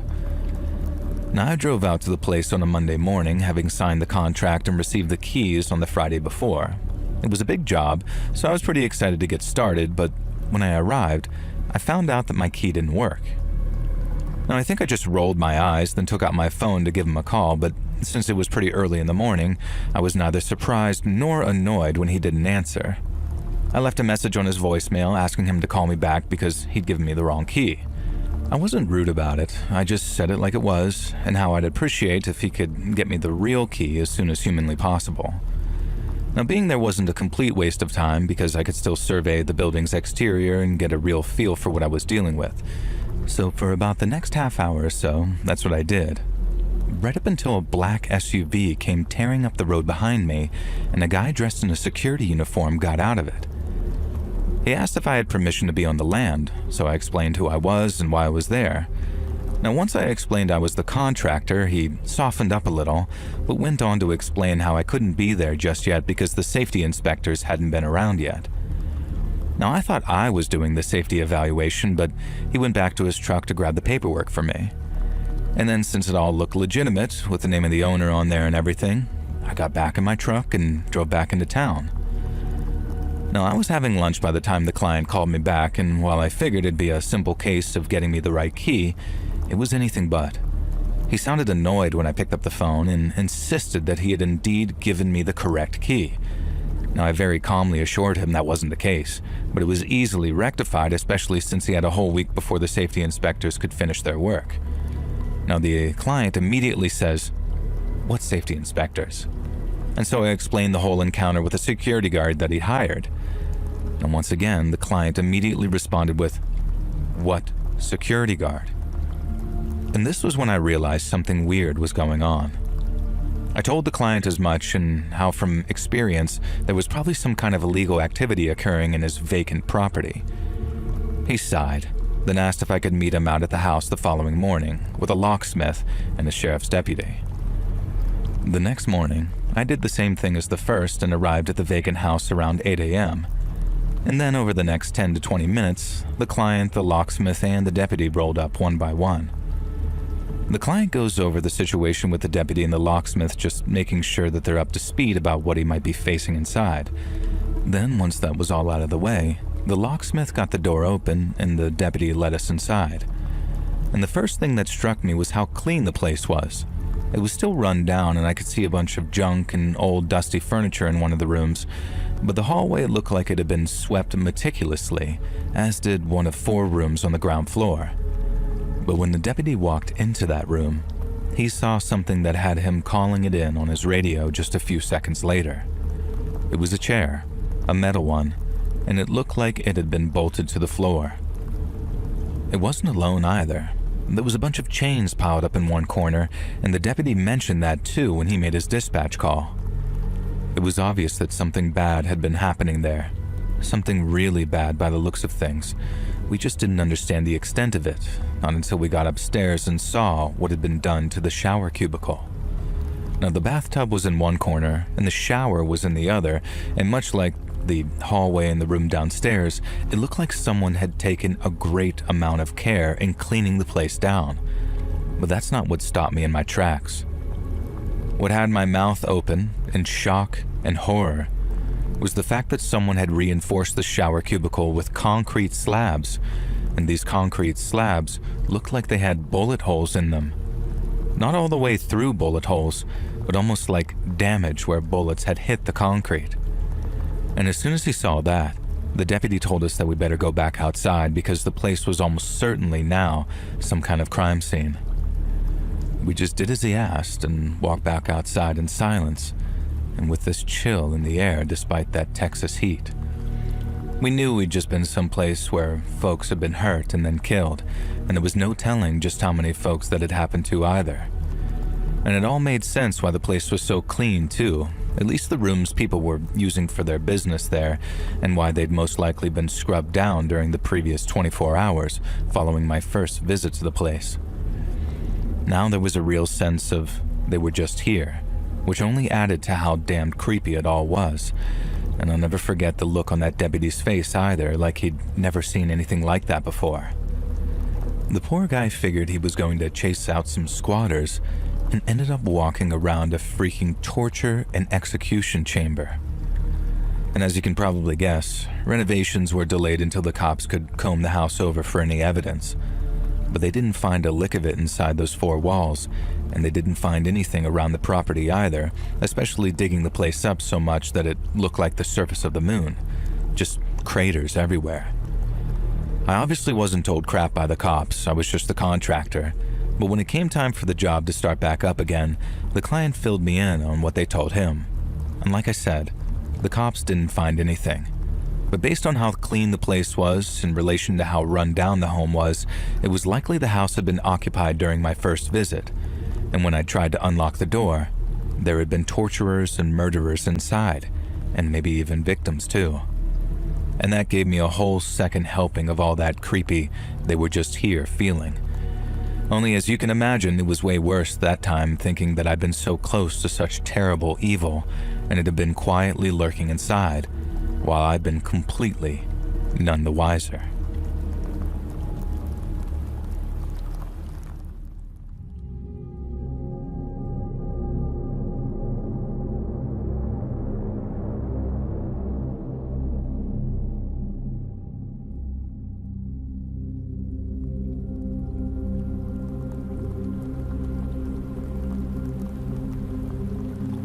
Evening, let's read. I'm a normal, regular-ass guy with a wife and kid. I lead a quiet life, I work in a bank, and I'm the last person to get involved in drama or scary situations or anything that you might want to hear about on your channel. At least, that's how I've always wanted to live my life anyway. Sometimes you don't have a choice, and that lack of choice doesn't come from your own actions, but from those around you. In my case, it was a house. And even before all of this happened, we used to call it the Nightmare House. We, being me and the other neighbors who were mostly friends, we do safari suppers, quiz nights at the local bar, all sorts of stuff like that. And apart from a handful of residents who had good reason, everyone got involved, and it was a nice, friendly community. And then there was the house next door to mine. The owner never joined us for events or hung out, and he never attended street parties or barbecues or singing carols during Christmas. Not because he was antisocial, but because we'd never once even met him. He'd never lived in the house, not since any of us could remember. Old Mr. Peterson said he could vaguely remember the owner from when he'd first bought the property a few decades back, but since then, nothing. And for whatever reason, this guy had bought the house and then just screwed off to South Africa or some such place and just left the property to gradually fall into ruin. And there must have been a caretaker at some point, because ever since any of us could remember, all the windows were boarded up and the doors were sealed with planks, but beyond that, it was clear that nobody cared for the property. The yards front and back were both overgrown and almost jungle-like, and the neighbors sometimes considered trying to maintain the outside a little, but good God. We all had our own lives and properties, and it wasn't like we were some uptight homeowners association. It was just kind of annoying to have this eyesore right in the middle of our normal suburban neighborhood. We kind of joked around about the owner, like he was a vampire who lived in the basement and the abandonment was some ruse or gallows humor and he died years ago and nobody noticed.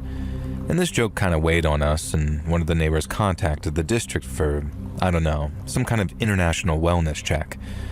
Now, we were assured that the owner was perfectly fine and living abroad and had every right to leave his property the way it was, as long as it wasn't in danger of collapsing or causing a safety hazard. And then the graffiti started, and we knew that it was a few of the neighborhood kids letting off some steam, including, I suspected, my own 15-year-old son, and so none of us really did anything about it. But slowly and surely, the building started to get tagged, scribbled at first, and then some genuinely kind of impressive artwork.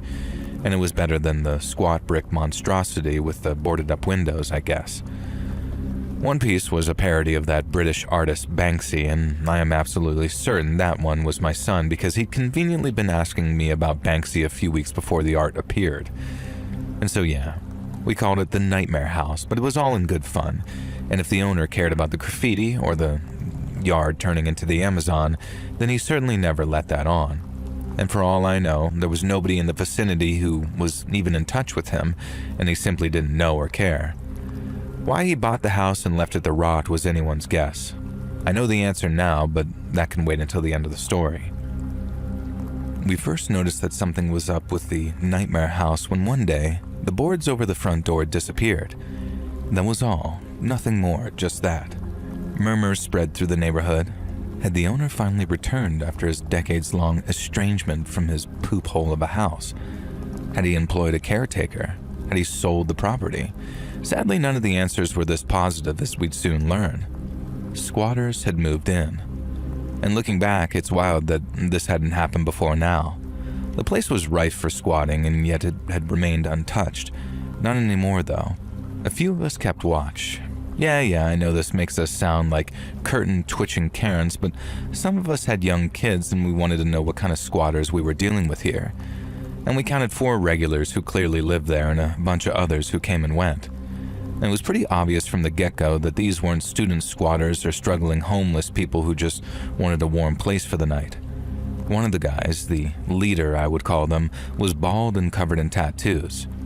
He had about 5 visible teeth, and when he was shirtless, which was often, you could see vicious purple track marks running up and down his forearms. And he wasn't the kind of addict that you could feel sorry for, though. This guy was nasty. If he saw one of us even glancing in his direction, he'd hiss and let loose a torrent of abuse. He really wanted to establish the fact that this was his neighborhood now, and none of us better F with him. The other squatters called him Crunk. What a name, though. And then there was Blippo and F-Jockey. Not exactly how that name went. Then there was Blippo and F-Jockey. Not exactly sure how that name went. And they were almost as bad as him. F-Jockey was missing a leg just below the knee, and sometimes he'd hobble around on a rusty prosthetic, and other times he'd traverse the broken pathways of the nightmare house in a cranky old wheelchair, and I'm amazed that thing even really moved. And finally there was Finlay, who was the least worst of the 4. He'd at least occasionally offer mumbled apologies to the neighbors, while sort of skulking around wearing the same gray hoodie that he always wore. And he also clearly never washed it because you could smell him coming a mile off or smell where he'd been. And this is why I say that he was the least worst rather than a good guy, because when the thefts started, the crime scenes often reeked of Finlay, and he was the smallest and thinnest of the squatters, and we were certain that he was the one sneaking into neighbors' houses and stealing food and essentials. Never anything valuable, nothing that could cause too much of a rage, but someone was stealing our bread and our Twinkies, our detergent, that kind of stuff. And of course he somehow managed to slip in and out unnoticed without violently breaking and entering, and so whenever we reported these thefts to the cops, it sounded kind of pathetic. "Oh hey officer, yeah, someone stole a bunch of bananas from the counter," or "Excuse me detective, but our mop's gone missing and I can smell the aftermath of some homeless man." What we did try doing was reporting the squatters to the authorities, but apparently there are laws and protections for squatters, particularly ones that require the property's owner to make the report themselves. The cops told us that the owner wouldn't even respond to them about it, and he was almost impossible to track down in whichever foreign country he lived in anyway, so for all they could prove, the squatters were legitimate tenants. They weren't, of course, you could just tell, but without the owner actually confirming this or filing any kind of charges, they were free to come and go in their adopted home as they pleased. And they would do all sorts of stupid and creepy crap that gradually wore us down. My family, me, my wife, and my 2 kids were their direct neighbors, so we got the brunt of the hassle. And it started with dumb stuff, like connecting my garden hose to an outdoor faucet, and then swiping the hose and using it to fill their outdoor pool. And this was during a time when using hoses was banned, so I only found out about this when I received a letter warning me about my property's water usage. And even though I couldn't prove for sure that it was the squatters, but the hose had been left right by the fence and they mysteriously had a full pool in their back garden. Not an actual one or anything, it was like a large kiddie pool, but still. Now one time I did catch them. They'd connected an extension cord to our outdoor electricity outlet and snaked it over the fence to plug in what appeared to be an in-progress stereo stack system like you'd find in the 80s. And it seemed like they were building some kind of outdoor sound system under a makeshift gazebo they'd erected. And in retrospect, I should have been more alarmed by what this implied, but I was too mad about the electrical theft. I just unplugged the extension cord, and despite my wife pleading for me to just let it go, I stormed next door. F-Jockey answered the door, laying it on heavy about how hard it had been for him to answer the door trying to play the victim, but I was having none of it.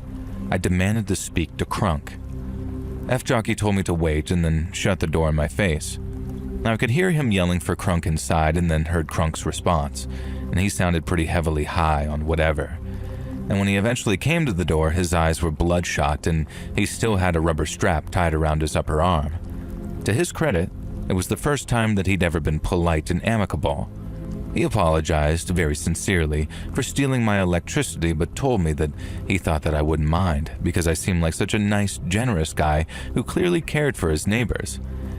And then he started going on about how we were all children of Gaia and how electricity was a tool of the man, and if we didn't share it and spread it around, then we were just doing what they wanted.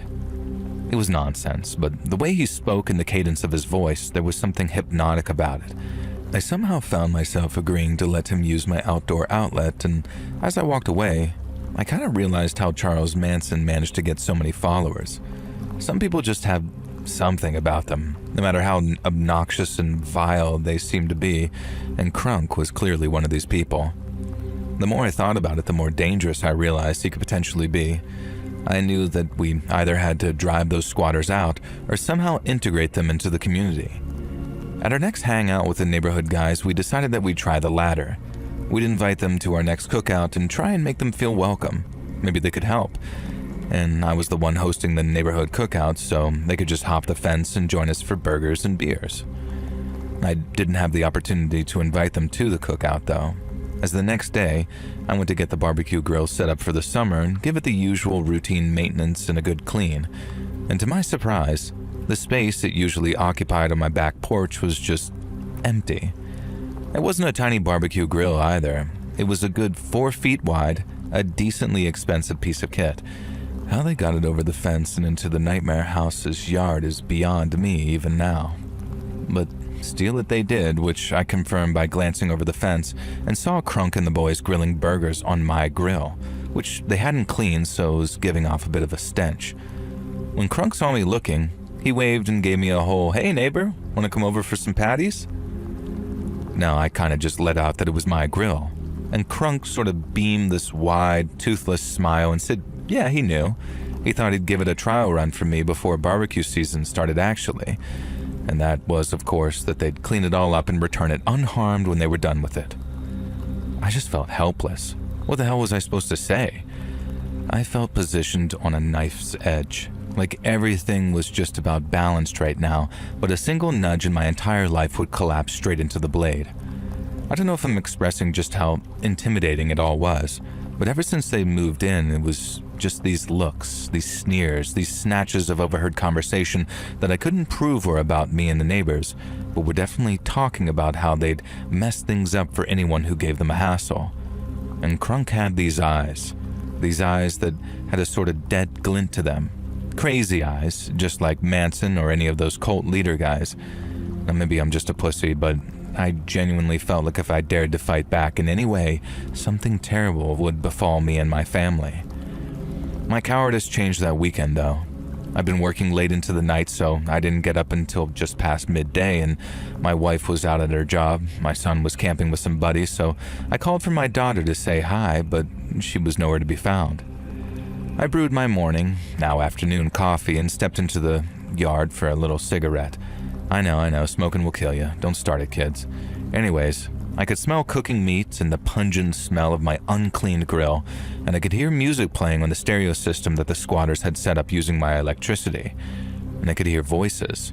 Crunk, F-Jockey, Blippo, Finlay, a couple of unfamiliar male voices, a few female voices, and then a very familiar voice sounding kind of unsure and nervous. It was my daughter. My now 16-year-old daughter somehow next door with these filthy squatters. And feeling like a kind of weirdo but not wanting to look like one, I looked over the fence. And there she was, in that weird kiddie pool that they'd filled using my hose. She was wearing a bikini, one that I'd had no idea she even owned because if I had, I would have had severe words for her about wearing it out, considering it barely covered anything and she was 16 for Christ's sakes. And there she was, in that pool with Crunk, who I could unfortunately see was completely naked. sidling up to my daughter and trying to persuade her to free herself and lose those clothes like the rest of them. And that's when I noticed the other 3 naked girls lounging around that yard. They looked older than my daughter, but only just, and there were a couple of guys, an F-jockey and Blippo, all completely nude, sprawled out around the garden, eating these greasy burgers and smoking what I definitely could smell was pot. And how the hell they talked my daughter into going over there in just that scrap of a bikini, I'll never know. Following the event, she didn't want to talk about it, and I could tell that she was ashamed and scared, so I never really pushed her on it. All I know is that she implied that Crunk was incredibly persuasive, in exactly the way that I'd considered when I compared him to Charles Manson. A red mist overtook me. I grabbed the first weapon I had, a shovel, and managed to pull myself over the 6-foot-high fence and leap into the squatter's garden. With a blow that impressed even myself, I punctured that kiddie pool with a shovel and then pressed it up against Crunk's throat before anyone had a chance to react. I saw Blippo, the biggest of the guys, start to stand up, and I told him that if he moved a muscle, his buddy would be missing a head. And all the while, I noticed Finlay standing in the corner of the yard kind of shaking, looking like he was going through H withdrawals. Jesus Christ, what a life these people led.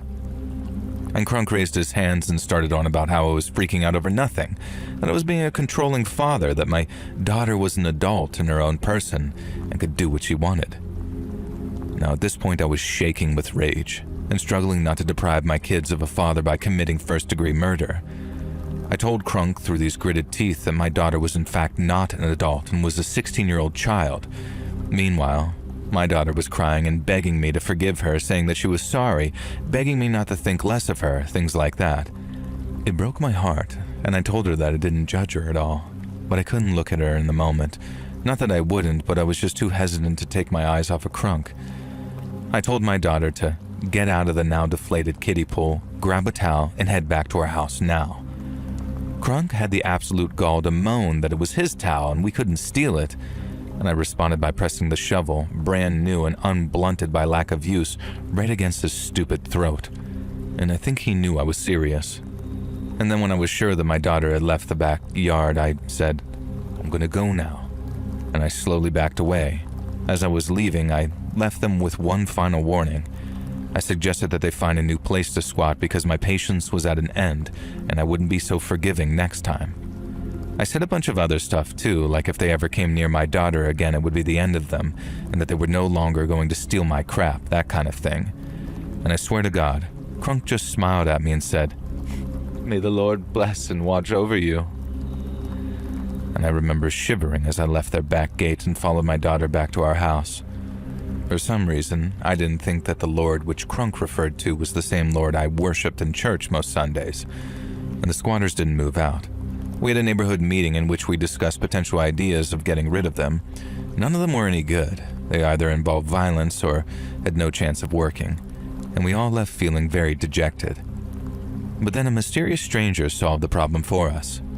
One evening, all the squatters were out doing God knows what people like that do, and, at least from what I overheard them suspecting, a drug dealer they'd pissed off sent his goons around and firebombed that house with a couple of Molotov cocktails, or something. And the goons somehow got in through the backyard, hurled those cocktails through the back windows, which the squatters had removed the boards from sometime previously. By the time the fire department put the blaze out, the house was a charred husk. Nobody would be living there anytime soon, and no security camera captured footage of the culprits. No arrests were made, and no evidence was found. The squatters moved on, and the neighbors all celebrated their departure despite the scare of the fire. I celebrated too, but it was something that I kept to myself. I'd installed an outdoor security camera after the incident with my daughter, and it captured the neighboring property's yard, and I told the cops that I hadn't gotten around to setting it up yet, but that was a lie. You see, the camera didn't capture a bunch of drug dealer henchmen showing up to burn the place down. It captured a single figure, leaving my house in his beloved Nirvana hoodie, and it showed him vaulting over the fence, and with shaking hands, throwing that Molotov into the property, and then it showed him climbing back over the fence and disappearing back into my house. My son and daughter are twins, and my son is incredibly protective over his sister, and we never spoke about the incident.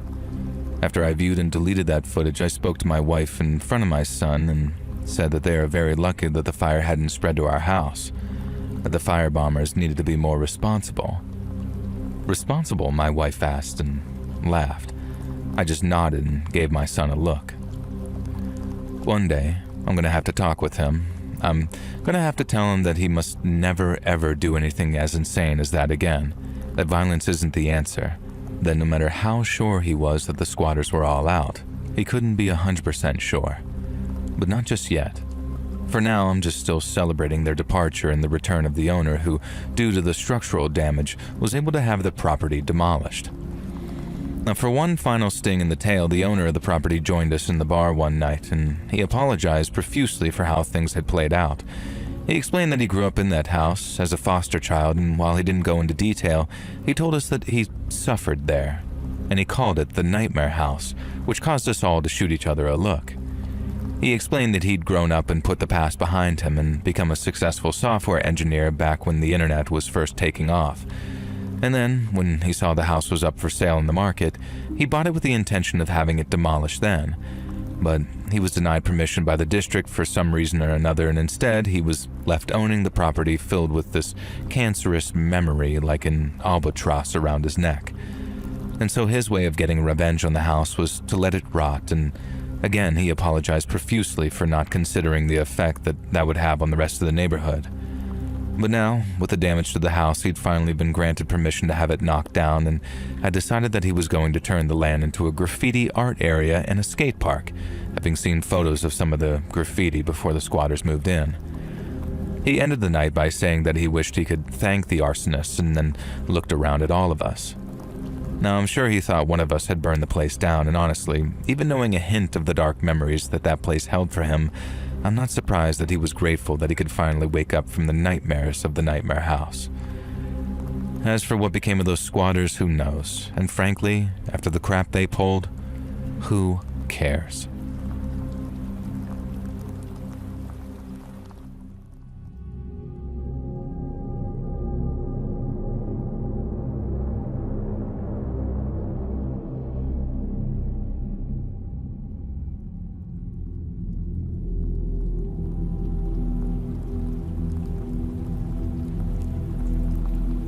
My name's Charlene, and I'm from Austin here in Texas, and I think I got a story that you might be interested in. It's one I've followed for the past 34 years now, and as of September of last year, it might finally have come to an end. But don't just take it from me. You can come to your own conclusions as I tell you, from my own perspective, about the yogurt shop murders. So in December of 1991, I was working at a store with a little strip mall in North Austin, and I had to open up the store on a Saturday morning. We were just down the strip from a branch of I Can't Believe It's Yogurt, a place that I used to stop by sometimes whenever the heat got a little too much. Now, mornings were usually nice and quiet, even on a Saturday, but on that morning, I noticed a whole bunch of police standing outside the yogurt shop. I knew not to be nosy, but I couldn't help but ask if everything was all right, as smoky black stains suggested some kind of fire. One officer told me it was fine and that I should just go about my business. Now, he said it in a friendly voice, but a smile didn't quite reach his eyes. The police were still standing outside the yogurt shop when I clocked out and began making my way home. Only that time, there were men in shirts and ties standing with them, talking and taking notes. I caught a ride home with a friend, got to work on making dinner, and then later on while watching the evening news, I got a new report on what had happened at the yogurt shop. I don't think that I'd ever been so horrified in my entire life. The newsreader described how, just the previous night, a fire had been reported at the yogurt shop. That didn't really come as a surprise, as I'd already seen the scorch marks and the soot. But the newsreader went on to say that after putting the fire out, firefighters were horrified to discover the naked, lifeless bodies of 4 young women. On the shop floor, a 15-year-old girl named Sarah Harbison lay dead on the tiles. Her body was joined by those of 17-year-old Eliza Thomas and Sarah's 17-year-old sister, Jennifer Harbison. All 3 had been shot in the head after being stripped and gagged with their own underwear. And then, thanks to the fire that had no doubt been started by their killer, each of the girls had extensive burns all over their bodies. In the back of the store, police found the body of a 13-year-old girl named Amy Ayers. Her burns weren't as bad as the other girls, but she'd been shot, execution style, same as the other girls. And the whole of Austin was shocked to its core by what had happened, and there were all kinds of tributes and vigils and whatnot so people could mourn the girls' passing and console their families. But once all that sadness was gone, once all the tears had been cried, it was replaced by this sense of anger and fury toward whoever had taken the girls' lives. It was so bad that a couple of days later, when some teenager was found carrying the same kind of gun as was used in the murders, everyone was convinced the cops had found the guilty party. I think 100 years prior, and they'd have broke into the county jail and lynched that poor kid. And I say poor kid because he was innocent of the murders and tried lying his way out of trouble because he was scared to catch a gun charge. But then once the police rolled him out as a suspect, there was this shared sense of frustration, like it was back to the drawing board, as it were. And we all hoped a new suspect would be found, and soon, but we had to wait years for any developments to this investigation, and when they arrived, it made no sense at all. When a new detective took over the case, he decided that the most likely suspects were actually the poor teenager I mentioned, along with 3 of his friends. You see, when they were first picked up, the cops were so convinced of their innocence that no record was made of what was said during their interviews. But that meant that this new lead detective wanted to interview them all over again.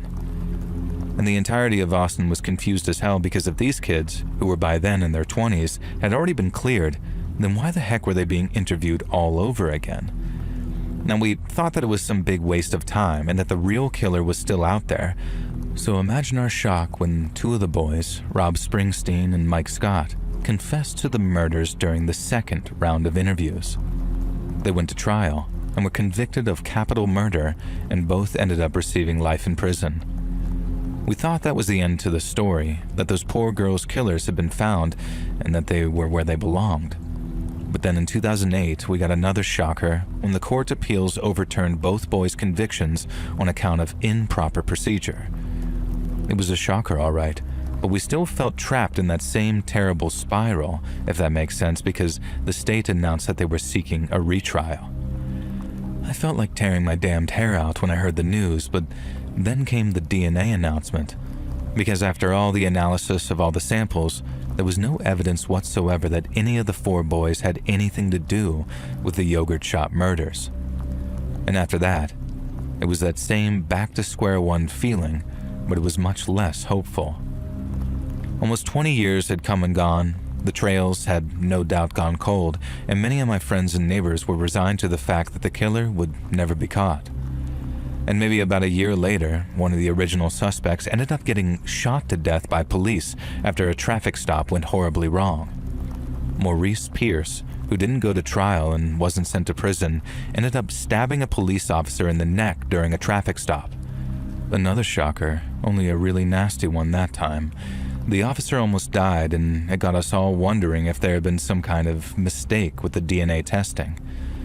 I mean, the guy tried to murder a cop by stabbing him in the neck, so even if he wasn't proven guilty, he sure as hell didn't seem innocent, you know?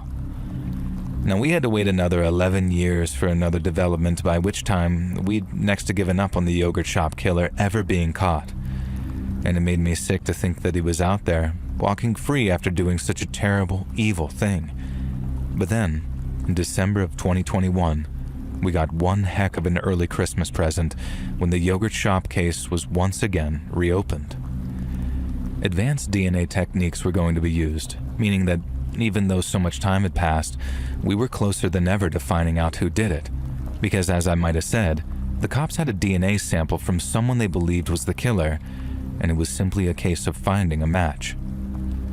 Now, even more resources were dedicated to the case in 2022 and 2023, which had us all praying that the murders would be solved once and for all.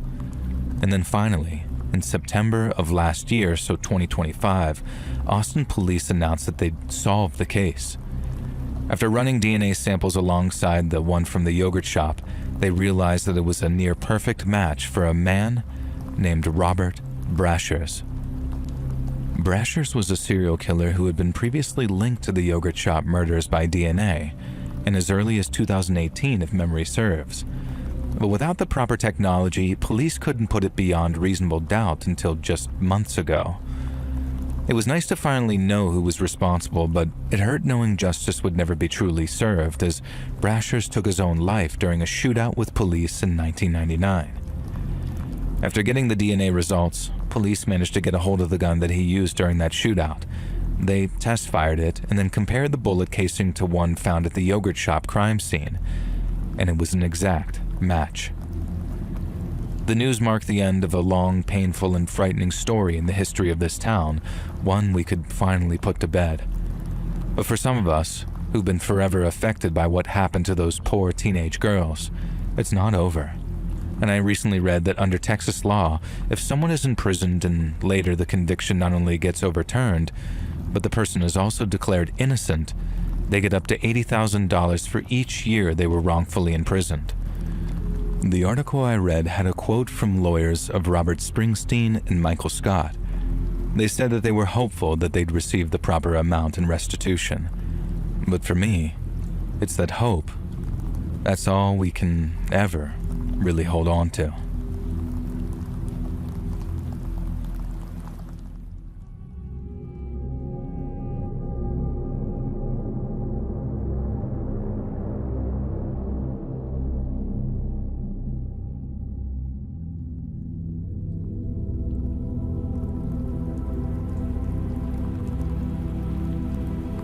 So recently I moved into an apartment block in a pretty artsy area of a pretty artsy neighborhood. Now I won't dox myself, but you can probably guess one of two places I mean, and it's not the New York one. I love this apartment building. It was more of a boarding house really, only 8 apartments and the top floor belonging to the building super. And all the neighbors were really friendly and most of us were artists of some sort. And there was me, a painter, and then we had a singer, a couple of writers, 2 more painters, and a mixed media artist, and apparently a sculptor. The sculptor was the neighbor directly across from me. Nobody knew his name, or even if he definitely was a he just went by the moniker TTT, all capital. The rest of us would often have sort of group brainstorm evenings where we'd chat about art and set the world to rights, in the common room or TV room that we all shared on the ground floor. Triple T never joined us, of course, and soon the mysterious sculptor became the subject of fascination for a group of creatives with hefty imaginations and too much time on our hands, obviously. Nearly all of the theories about TTT's true identity were ridiculous. Most of them were supernatural, and one of the painters absolutely swore that Triple T was Shia LaBeouf and claimed that she'd seen him when he moved in. And when we showed her a photo of Shia LaBeouf, though, she said it was the other Shia LaBeouf, and we could never quite work out what she actually meant by that. One of the writers decided that Triple T was a ghost, like in the movie Ghost, and that his sculptures were all clay pots and he was waiting for his Demi Moore to sit at the pottery wheel so he could finally create again. The singer claimed that Triple T was a beautiful woman whose face had been disfigured in a terrible car accident, which explained why some of her sculptures displayed in local galleries showed various figures in states of damage. Me, I just thought that Triple T was a reclusive sculptor who valued their privacy, and whenever TTT had a new sculpture to display, it would be found standing outside their apartment and men in some suits from a certain gallery would come to collect it. Triple T always displayed at the same gallery, which I can't name for the same reason as not wanting to reveal myself. I did try knocking on Triple T's door a few times. Once or twice, I heard signs of life, and one time I was absolutely certain that I was being watched through a peephole. Just a gut feeling, but it did make me shiver, but if Triple T wasn't answering, I wasn't going to keep prying in there. And that's why it shocked me when, one Friday evening, I stepped out of my apartment ready to attend one of our weekly brainstorming sessions, only to see T's apartment door open a crack. Only darkness spilled from within, and I didn't want to enter without permission, so I just said, "Hello?" through the gap. No answer, although I was sure that I heard movement inside. The door was open. Someone could be in trouble, I thought. That was just sort of a justification enough to take a peek inside, right? And I turned on the flashlight app on my phone, but covered it with my palm just in case. And when I stepped inside, it was completely pitch black in there. I raised my phone, warning whoever was in there that I was about to light up the room, and then I slowly moved my hand away from the lens. I was not prepared for what I saw. The room was entirely bare. The walls and floor were sealed in plastic wrap. You know, the kind that they use in Dexter or some serial killer movies when they're about to kill someone in a room and don't want to leave blood splatter.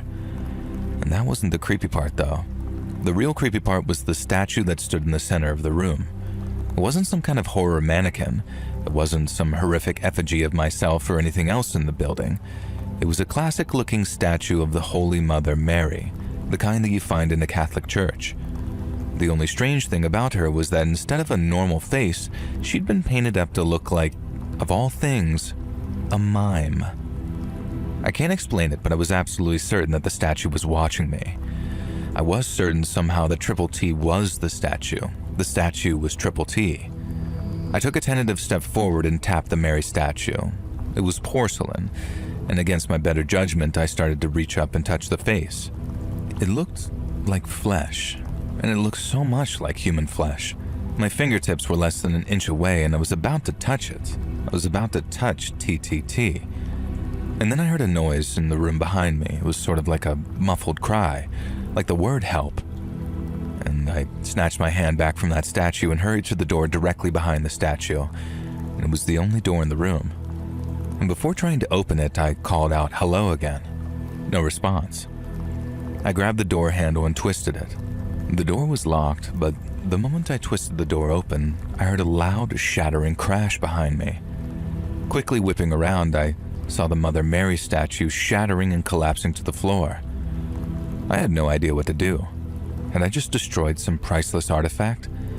I walked up to that debris as carefully as I could, and the face was just laying there, and I'd been right. It was skin, sort of. It was a latex ball with Mary's face painted on it. And then a voice spoke from an unseen speaker somewhere in the room. I am TTT. This is art. You are the art. Please leave. And so I left. I left and ran down the stairs and cursed myself a million times for not filming what I'd just seen. I told everyone what had happened and we all rushed upstairs, but TTT's door was once again locked.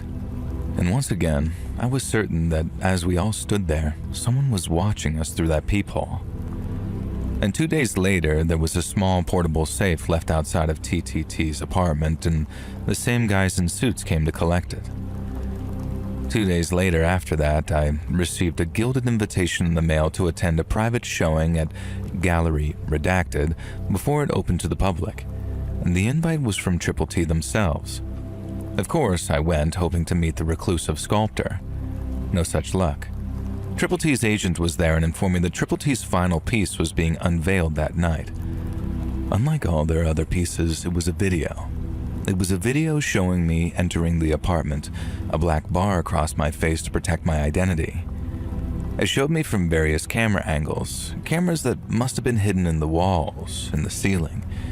And then it showed me from the perspective of Mother Mary's eyes. And for a second, just a few frames, the sensor bar disappeared and my face was replaced by that of a skull. And then it showed me rushing for the door, and here, the camera split into two joint shots, one showing me turning the doorknob, the other showed the statue trembling and collapsing, clearly triggered by some kind of mechanism in the door. Then the rest mostly played out how I described it. Except as I picked up Mother Mary's head, again the sensor bar disappeared from my face and this time briefly showed an angel, like a Greek sculpture. And the final shot of the video was simply text saying, "Life is clay, and you are all my sculpture. Goodbye, TTT." That was the only time the video was shown. I've tried to track down a copy for this last year. If anyone out there has any leads at all, please let me know in the comments. But holy crap, this was the creepiest and most bizarre thing to happen to me, and I am obsessed with getting a copy of this video. If anyone has any leads, anyone at all, please comment. I need to see it again. I need to understand why Triple T was trying to say this and what it says about me. All the other artists in the boarding houses have theories, and I'll leave you to make up your own. But there's one thing I've learned from all of this, one universal truth that speaks to us all in our very soul. Artists are freaking weird, man.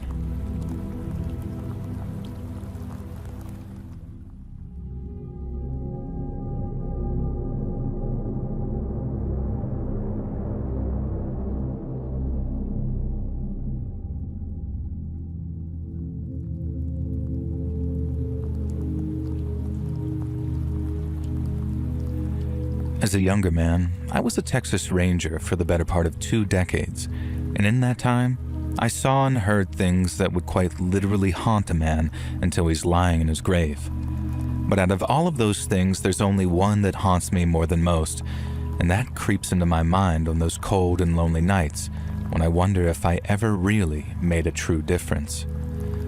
It was the early 80s, I was a much younger man, and I was essentially working as an understudy to a veteran ranger who had a heck of a lot of wisdom to impart to me.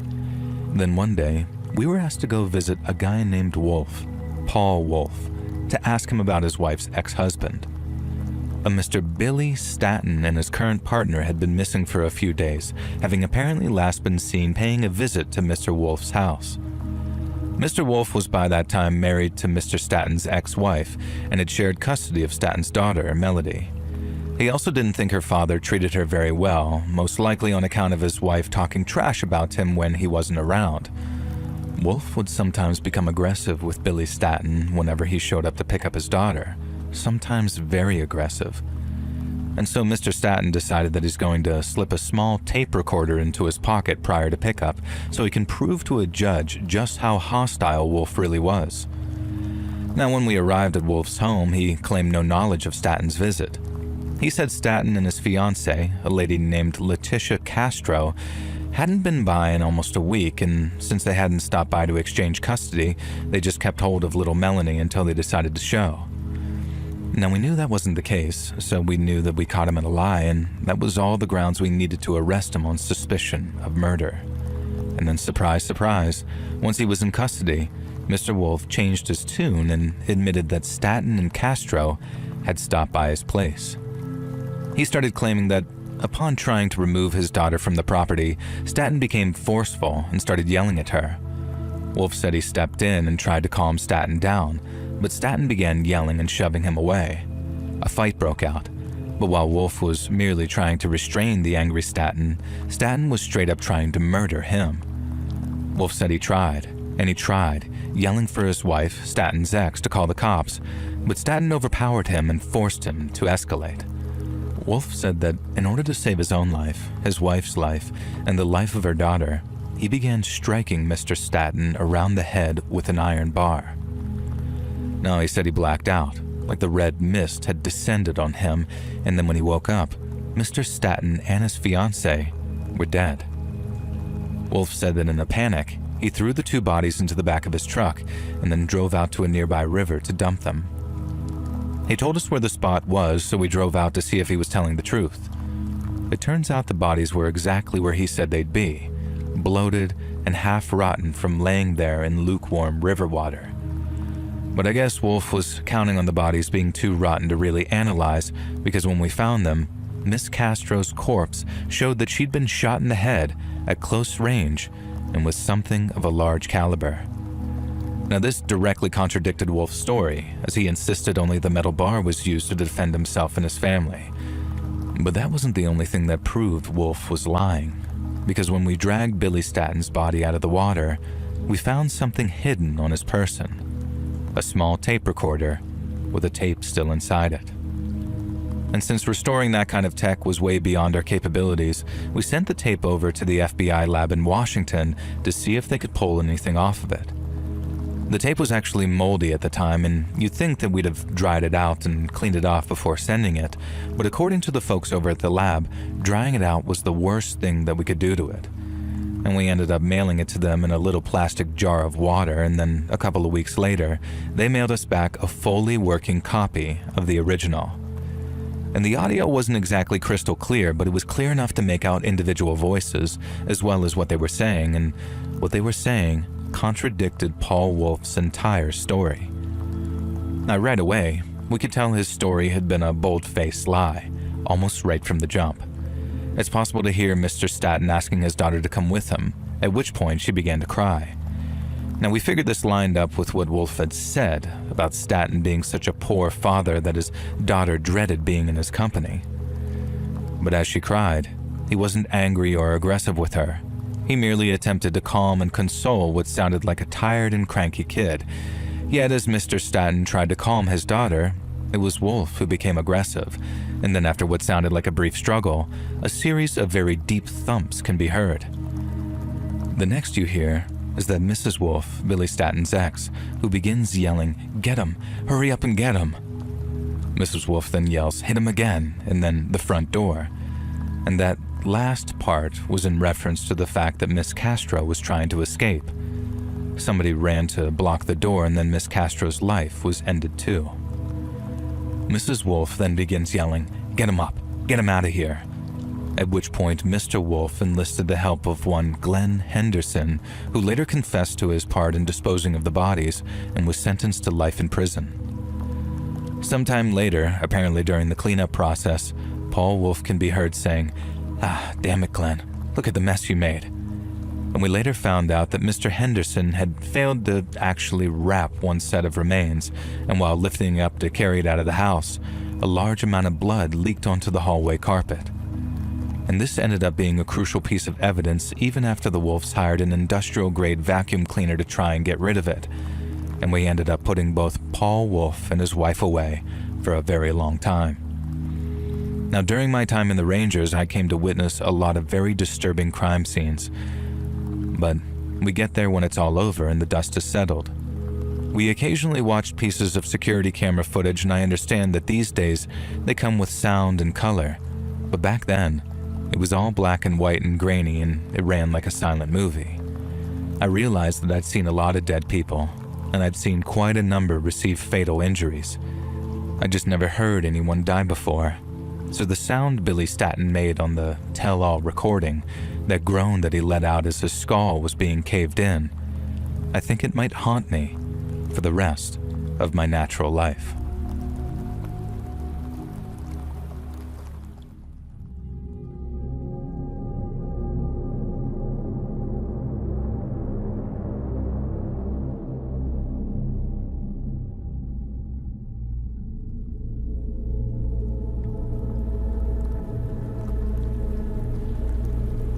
Long-time listener, first-time writers, they say, and this happened about a year ago, and holy F, I never thought something this messed up would happen to me and my family.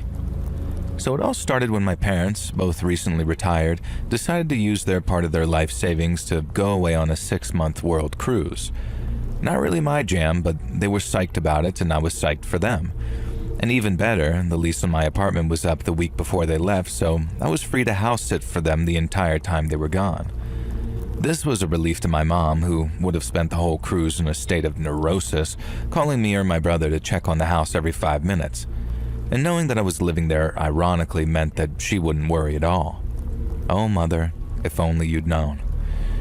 In the week before they left, as I moved my things into my old childhood bedroom ready for the next 6 months, my mom gave me the rundown of the house as if I hadn't grown up there.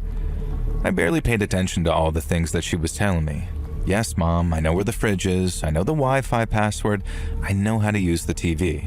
I know the guest room is filled with Aunt Joni's art while she's between husbands, and that I must not dispose of any of it. What I didn't know about, though, was the new neighbor. His name was Mr. Samuels, and he moved in a few months previously. If you believed my mom, Mr. Samuels was an angel sent from heaven. He was the loveliest, sweetest old person, Mom said, despite the fact that he was only a couple of years older than my dad.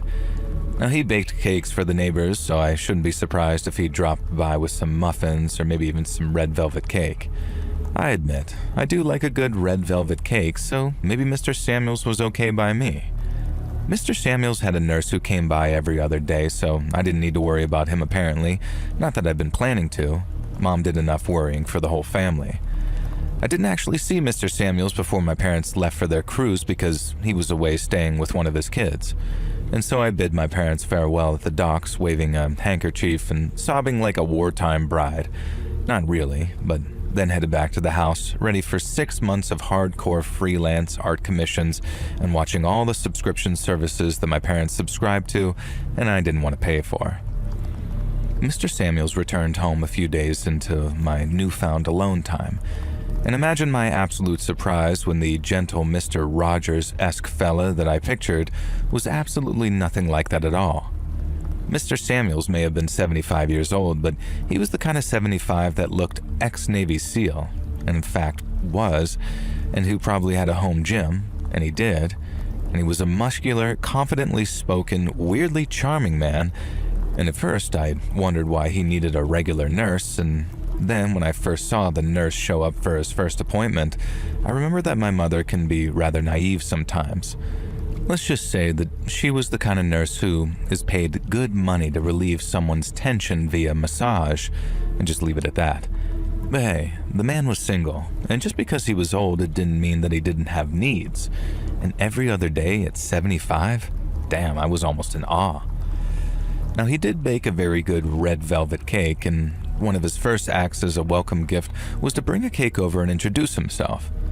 I'll admit, while he was charming, he also made my skin crawl. I'm a 32-year-old woman, and this 75-year-old man, who looked like he could easily overpower me without a moment's thought, was very clearly trying to rizz me up, as the kids say. And I usually hate the phrase undressing me with his eyes, but there was no better way to describe it here. And Mr. Samuels made no secret of it. He'd make remarks like, Gladys never said her daughter was so cute, or how he'd wish that he'd known my mom when she was my age, things like that. It would have been flattering if it wasn't so intense and he wasn't quite so, I don't know how to describe it, but he had this aura where it was obvious that he wanted me to know that he could take me. And I've known guys like this since high school, but never once was he ever twice my age. And he wasn't so much a silver fox as a white wolf, and once I got that image in my head, I couldn't shake it. Thankfully, I didn't have many dealings with Mr. Samuels outside of him bringing over baked goods, and in the end, as much as it hurts me to have to do so, I ended up tossing them out because I was becoming paranoid that he might be slipping something into the baking. I'd watched an Instagram short about a predator who did some fairly gross stuff like that, and I got it inside my own head about it a little. Looking back, I am pretty grateful that I didn't risk it. And so after a month of catching up on art commissions and emailing editors begging for work, I began to go a little stir-crazy. Surprisingly, Mom didn't call anywhere near as much as I expected, and I found myself missing my goofy parents a lot. We had a few Zoom calls, but the internet on the cruise ship wasn't exactly reliable, and so half of the time, it was like watching my folks in stop motion while Mom yelled, "What was that? What did you say, Sel?" over and over, as my name is Celeste, but she calls me Sel. I decided to surprise my parents by giving the house a little bit of a decluttering, or at least the parts that I knew that I was allowed to touch. Aunt Joni's paintings could stay, but I knew that the attic was an absolute crap show of disorganization. Plus, I figured that I'd find a bunch of fun childhood memories up there, and maybe some stuff that was worth a bit of money. I remember my brother having a bunch of old consoles and action figures that surely had to be worth something, and God knows that we both could have used the money since we were both artists. I wasn't in the attic for long before I came to two realizations. One, this was going to be a mammoth job, and two, someone had cut a hole in the drywall between our attic and the adjoining one. And of course, it was Mr. Samuel's attic. Not only that, cables were snaking through the hole, followed them through the maze of boxes and old Christmas decorations, and I was horrified at what I found. Holes had been drilled into the floor, very recently by the look of the sawdust, and two wires snaked down into two rooms. Now, without going into technical details, I traced the wires to the bathroom and the bedroom that I was staying in and discovered that small cameras had been set up, hidden within fake smoke alarms. Now, following the wires back up and creeping into Mr. Samuel's attic, I found a laptop running with active feeds of both rooms. The bedroom camera was angled so you could see the whole room, and the bathroom camera was angled at the shower. And so in short, dear sweet old Mr. Samuels had literally been spying on me for God knows how long and had violated my privacy in the most diabolically disgusting way. I minimized the live feed and found a folder on the desktop marked, quote-unquote, best of. The contents horrified me. There were a number of videos of me showering, of me changing, and even a couple of where I was, for want of a better term, relieved some tension of being single in bed. Now, without thinking, in utter disgust, I deleted the entire folder and emptied the recycle bin, and then immediately realized the idiotic move I'd made. Subconsciously, though, I think my brain drove me to do so in order to avoid considering law enforcement, and more on that later. I wanted revenge on Samuels, but I also wanted him to live with fear of the revenge. Now, my first step was to sever the wires connecting the cameras. My second step was to head downstairs and reach out to a friend of mine who was, how do I put this, good with computers. He sent me a piece of software to install on Mr. Samuel's computer via a USB stick that would completely mess up not only his laptop, but any computer connected to the same router.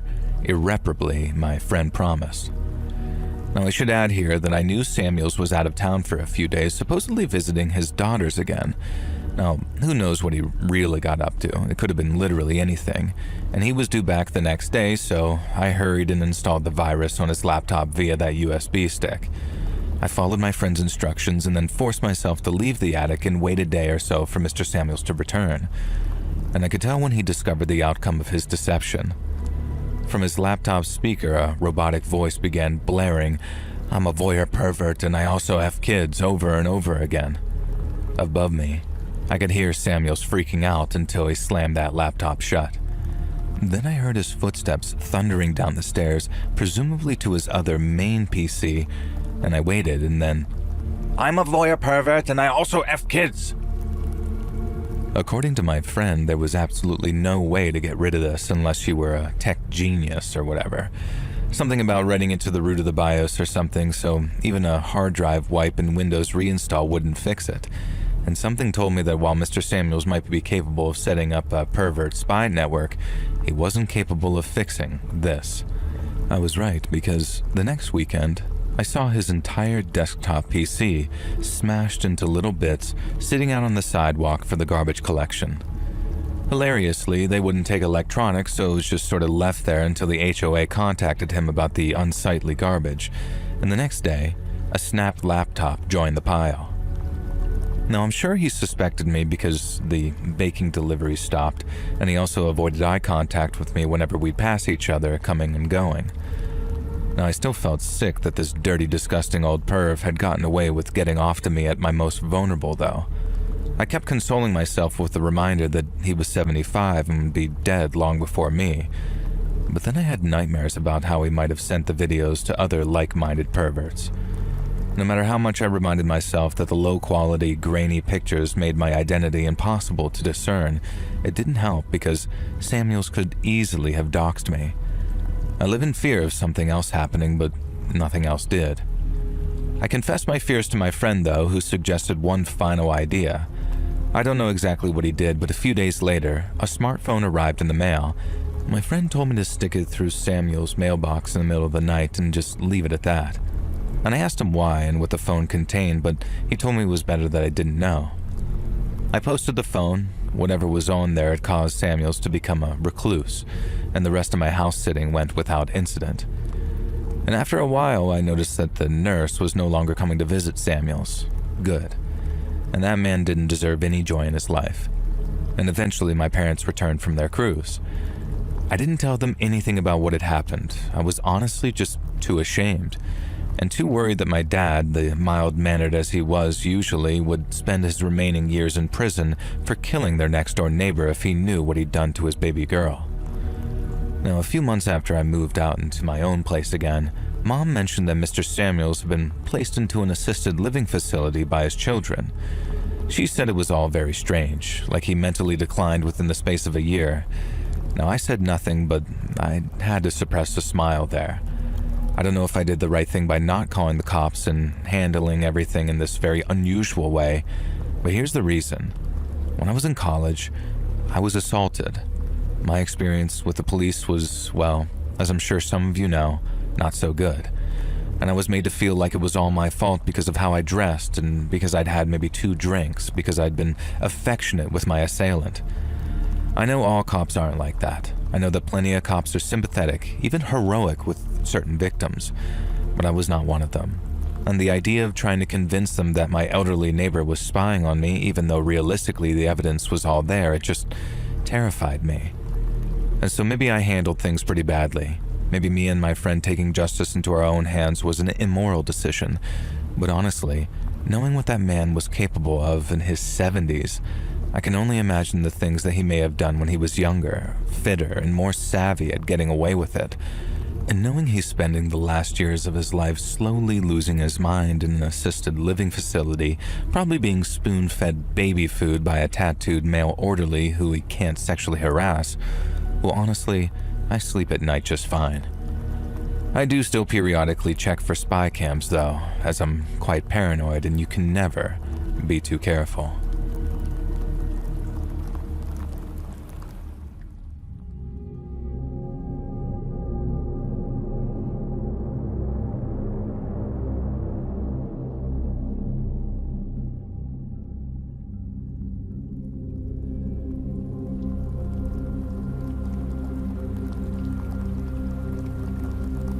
So many years ago, my parents still lived in the house that I grew up in as a child. The neighbors, Mr. and Mrs. Morse, stuck out to me as a kid as a regimental, stern couple.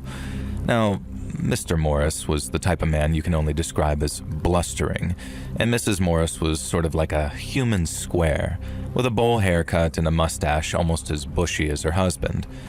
Now, if this sounds like being uncharitable to them, hell yeah, I definitely am, and you'll hate these two by the end of the story as well. Unless you're a psychopath, in which case, may I suggest that you live in a cabin in the woods without neighbors.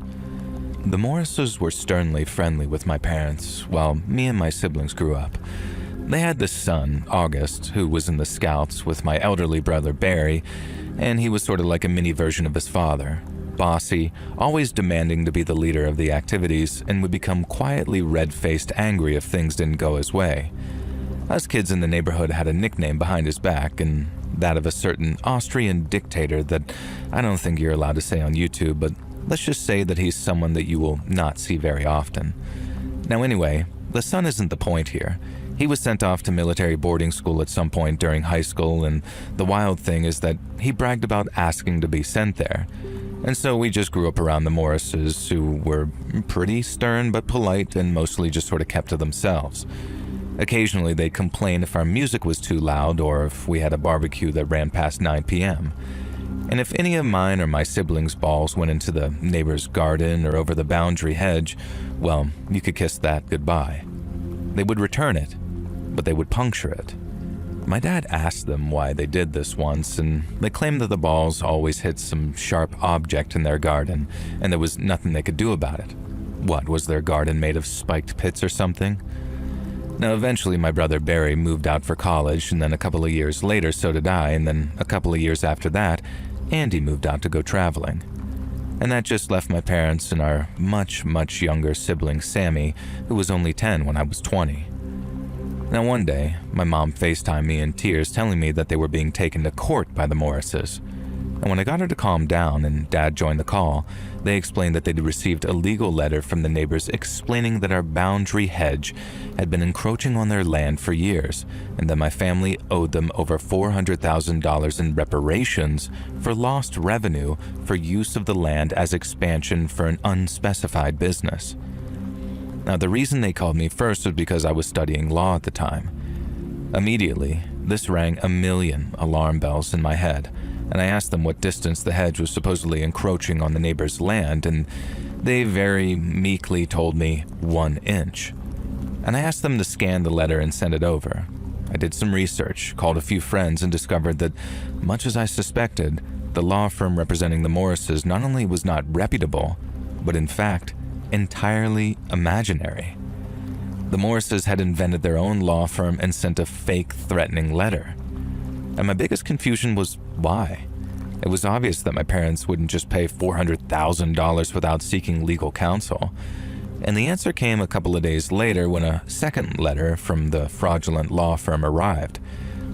They presented an offer that the bill would be dropped if my parents would agree to shift the boundary hedge 10 feet back, granting a much larger boundary to the neighbors as a sort of cost-free compensation to avoid any monetary demands. Now, this was something that, knowing my parents, if they didn't have a daughter who was a lawyer in training, they may have agreed to that just for a quiet life. Now, I worked it out using some land blueprints and contacted the relevant offices and discovered that the Morrises had applied for an extension to their house and purchased a prefab guest house, but both projects would require them to encroach into my parents' land. And so at the time, I happened to be dating an older guy, who's now my husband, who worked for a law firm specializing in this kind of thing. And he did some digging and checked out some old records, and it turned out that the boundary hedge was in fact around a foot into my parents' property, meaning if anything, the Morrises had been encroaching on our land this entire time. My boyfriend drafted an actual legitimate legal document stating this with the relevant proof, and the letter ended with a confirmation that my family was simply letting things be as long as the Morrises did the same to avoid any kind of escalation. We hoped that being caught red-handed would cause these fools to drop their lies. Clearly, we underestimated just how badly they wanted their extension, or how much money they dropped on this back garden prefab, presumably non-refundable. However, their next move didn't take the form of fake lawyers or legal threats at all. Instead, my parents started receiving notes written like ransom letters, with the letters cut out of various magazines. I'm not joking. They made strange, bizarre threats, such as a promise to kill our pet miniature donkey, something we never even owned, and another letter threatened to poison the koi in our pond. We don't have a pond or koi. The letters were so ridiculous that my parents kept copies, but didn't report them to the police, not at first. But then they became threatening. My parents wouldn't show me the notes directly, but they let slip that the notes names myself and my brothers. And then finally, a note arrived promising that Sammy would never arrive home from school one day when they least expected it, which is when they finally went to the cops. And of course, the cops couldn't prove that the notes came from the Morrises. This harassment went on for 5 years. Acts of petty vandalism, weird pieces of graffiti on the walls of the house, hoses were clipped in the middle of the night with the faucet running so the yard flooded, dead birds and roadkill being left on the doorstep, and the Morrises, these clever idiots, obviously made themselves the victims of their own harassment too, so suspicion didn't fall on them. And then the fires started. Just small, contained fires in the backyard that scorched the lawn. Another classic was that the Morrises would play classical music at full volume at 3:33 a.m. in the morning every single Wednesday. And when it was time for Sammy's exams, they escalated it to every day. My parents filed noise complaints, but the Morrises denied any involvement and, in fact, claimed that they hated classical music. And when investigators were there, somehow they mysteriously managed to know and the music didn't play on those nights. My eldest brother moved home and, in no uncertain terms, threatened the Morrises. The C words had the gall to call the cops on him, and this further undermined our claims against them. They went so far as to try and suggest that my brother was the one committing the vandalism, despite the fact that he'd been living in a totally different state during most of the incidents and had an alibi for most of it. Now, Sammy, meanwhile, was becoming an absolute wreck, and we all felt so hopeless, and it felt like the whole world was against us. In the end, the entire family got together for a family meeting, and we very tearfully decided that the only recourse that we had was to move out of our family home that had been in the family since my mom's childhood. So that's what we did. We put the house up for sale. My parents accepted the first offer they received, and they moved into a smaller house that realistically was more manageable for them, especially once Sammy went away to college. There's no happy ending here, really, at least not for us. The lesson is simply that sometimes it's better to walk away than let your entire life be taken up with fighting the fight, even if it is a just and good one. There is an ending, though, but I can't say it's a good one, and as much as I hated the Morrises for what they put us through, I wouldn't wish this on anyone. Remember their son, who willingly went to military school and we nicknamed that Austrian painter? Well, it turns out that Augie had been thrown out of military school, then dishonorably discharged from the military, all without his parents' knowledge. He'd fallen into drugs and violence, and one day, he came home. Augie held his parents at gunpoint with a sawed-off shotgun, zip-tied them back-to-back to dining chairs, and then he and a couple of associates robbed the Morrises of every valuable they could get their hands on.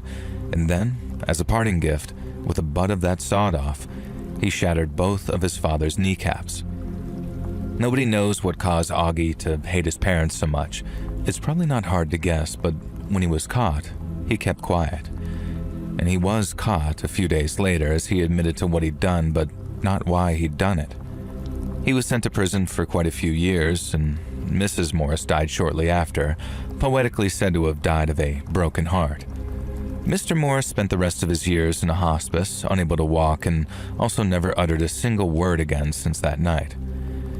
And so the new neighbors who bought our family home never had to deal with the neighbors from hell, and the whole story is a reminder of just how completely messed up and pointless the motivations of some people can be, how they can live with themselves when they all cause so much pain, and how when you cause pain to others, sometimes it returns to you tenfold. I don't know if I believe in karma, but in this case, I can't help but feel that no matter how much the Morrises screwed with my family, they got far more than they deserved, and I can only hope their son, Augie, can one day find some peace.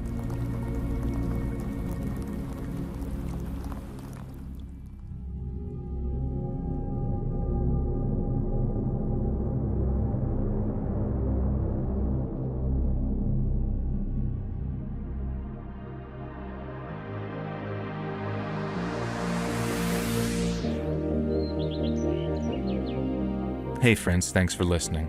Don't forget to hit that follow button to be alerted of our weekly episodes every Tuesday at 1 p.m. EST. And if you haven't already, check out Let's Read on YouTube, where you can catch all my new video releases every Monday and Thursday at 9 p.m. EST. Thanks so much, friends, and I'll see you in the next episode.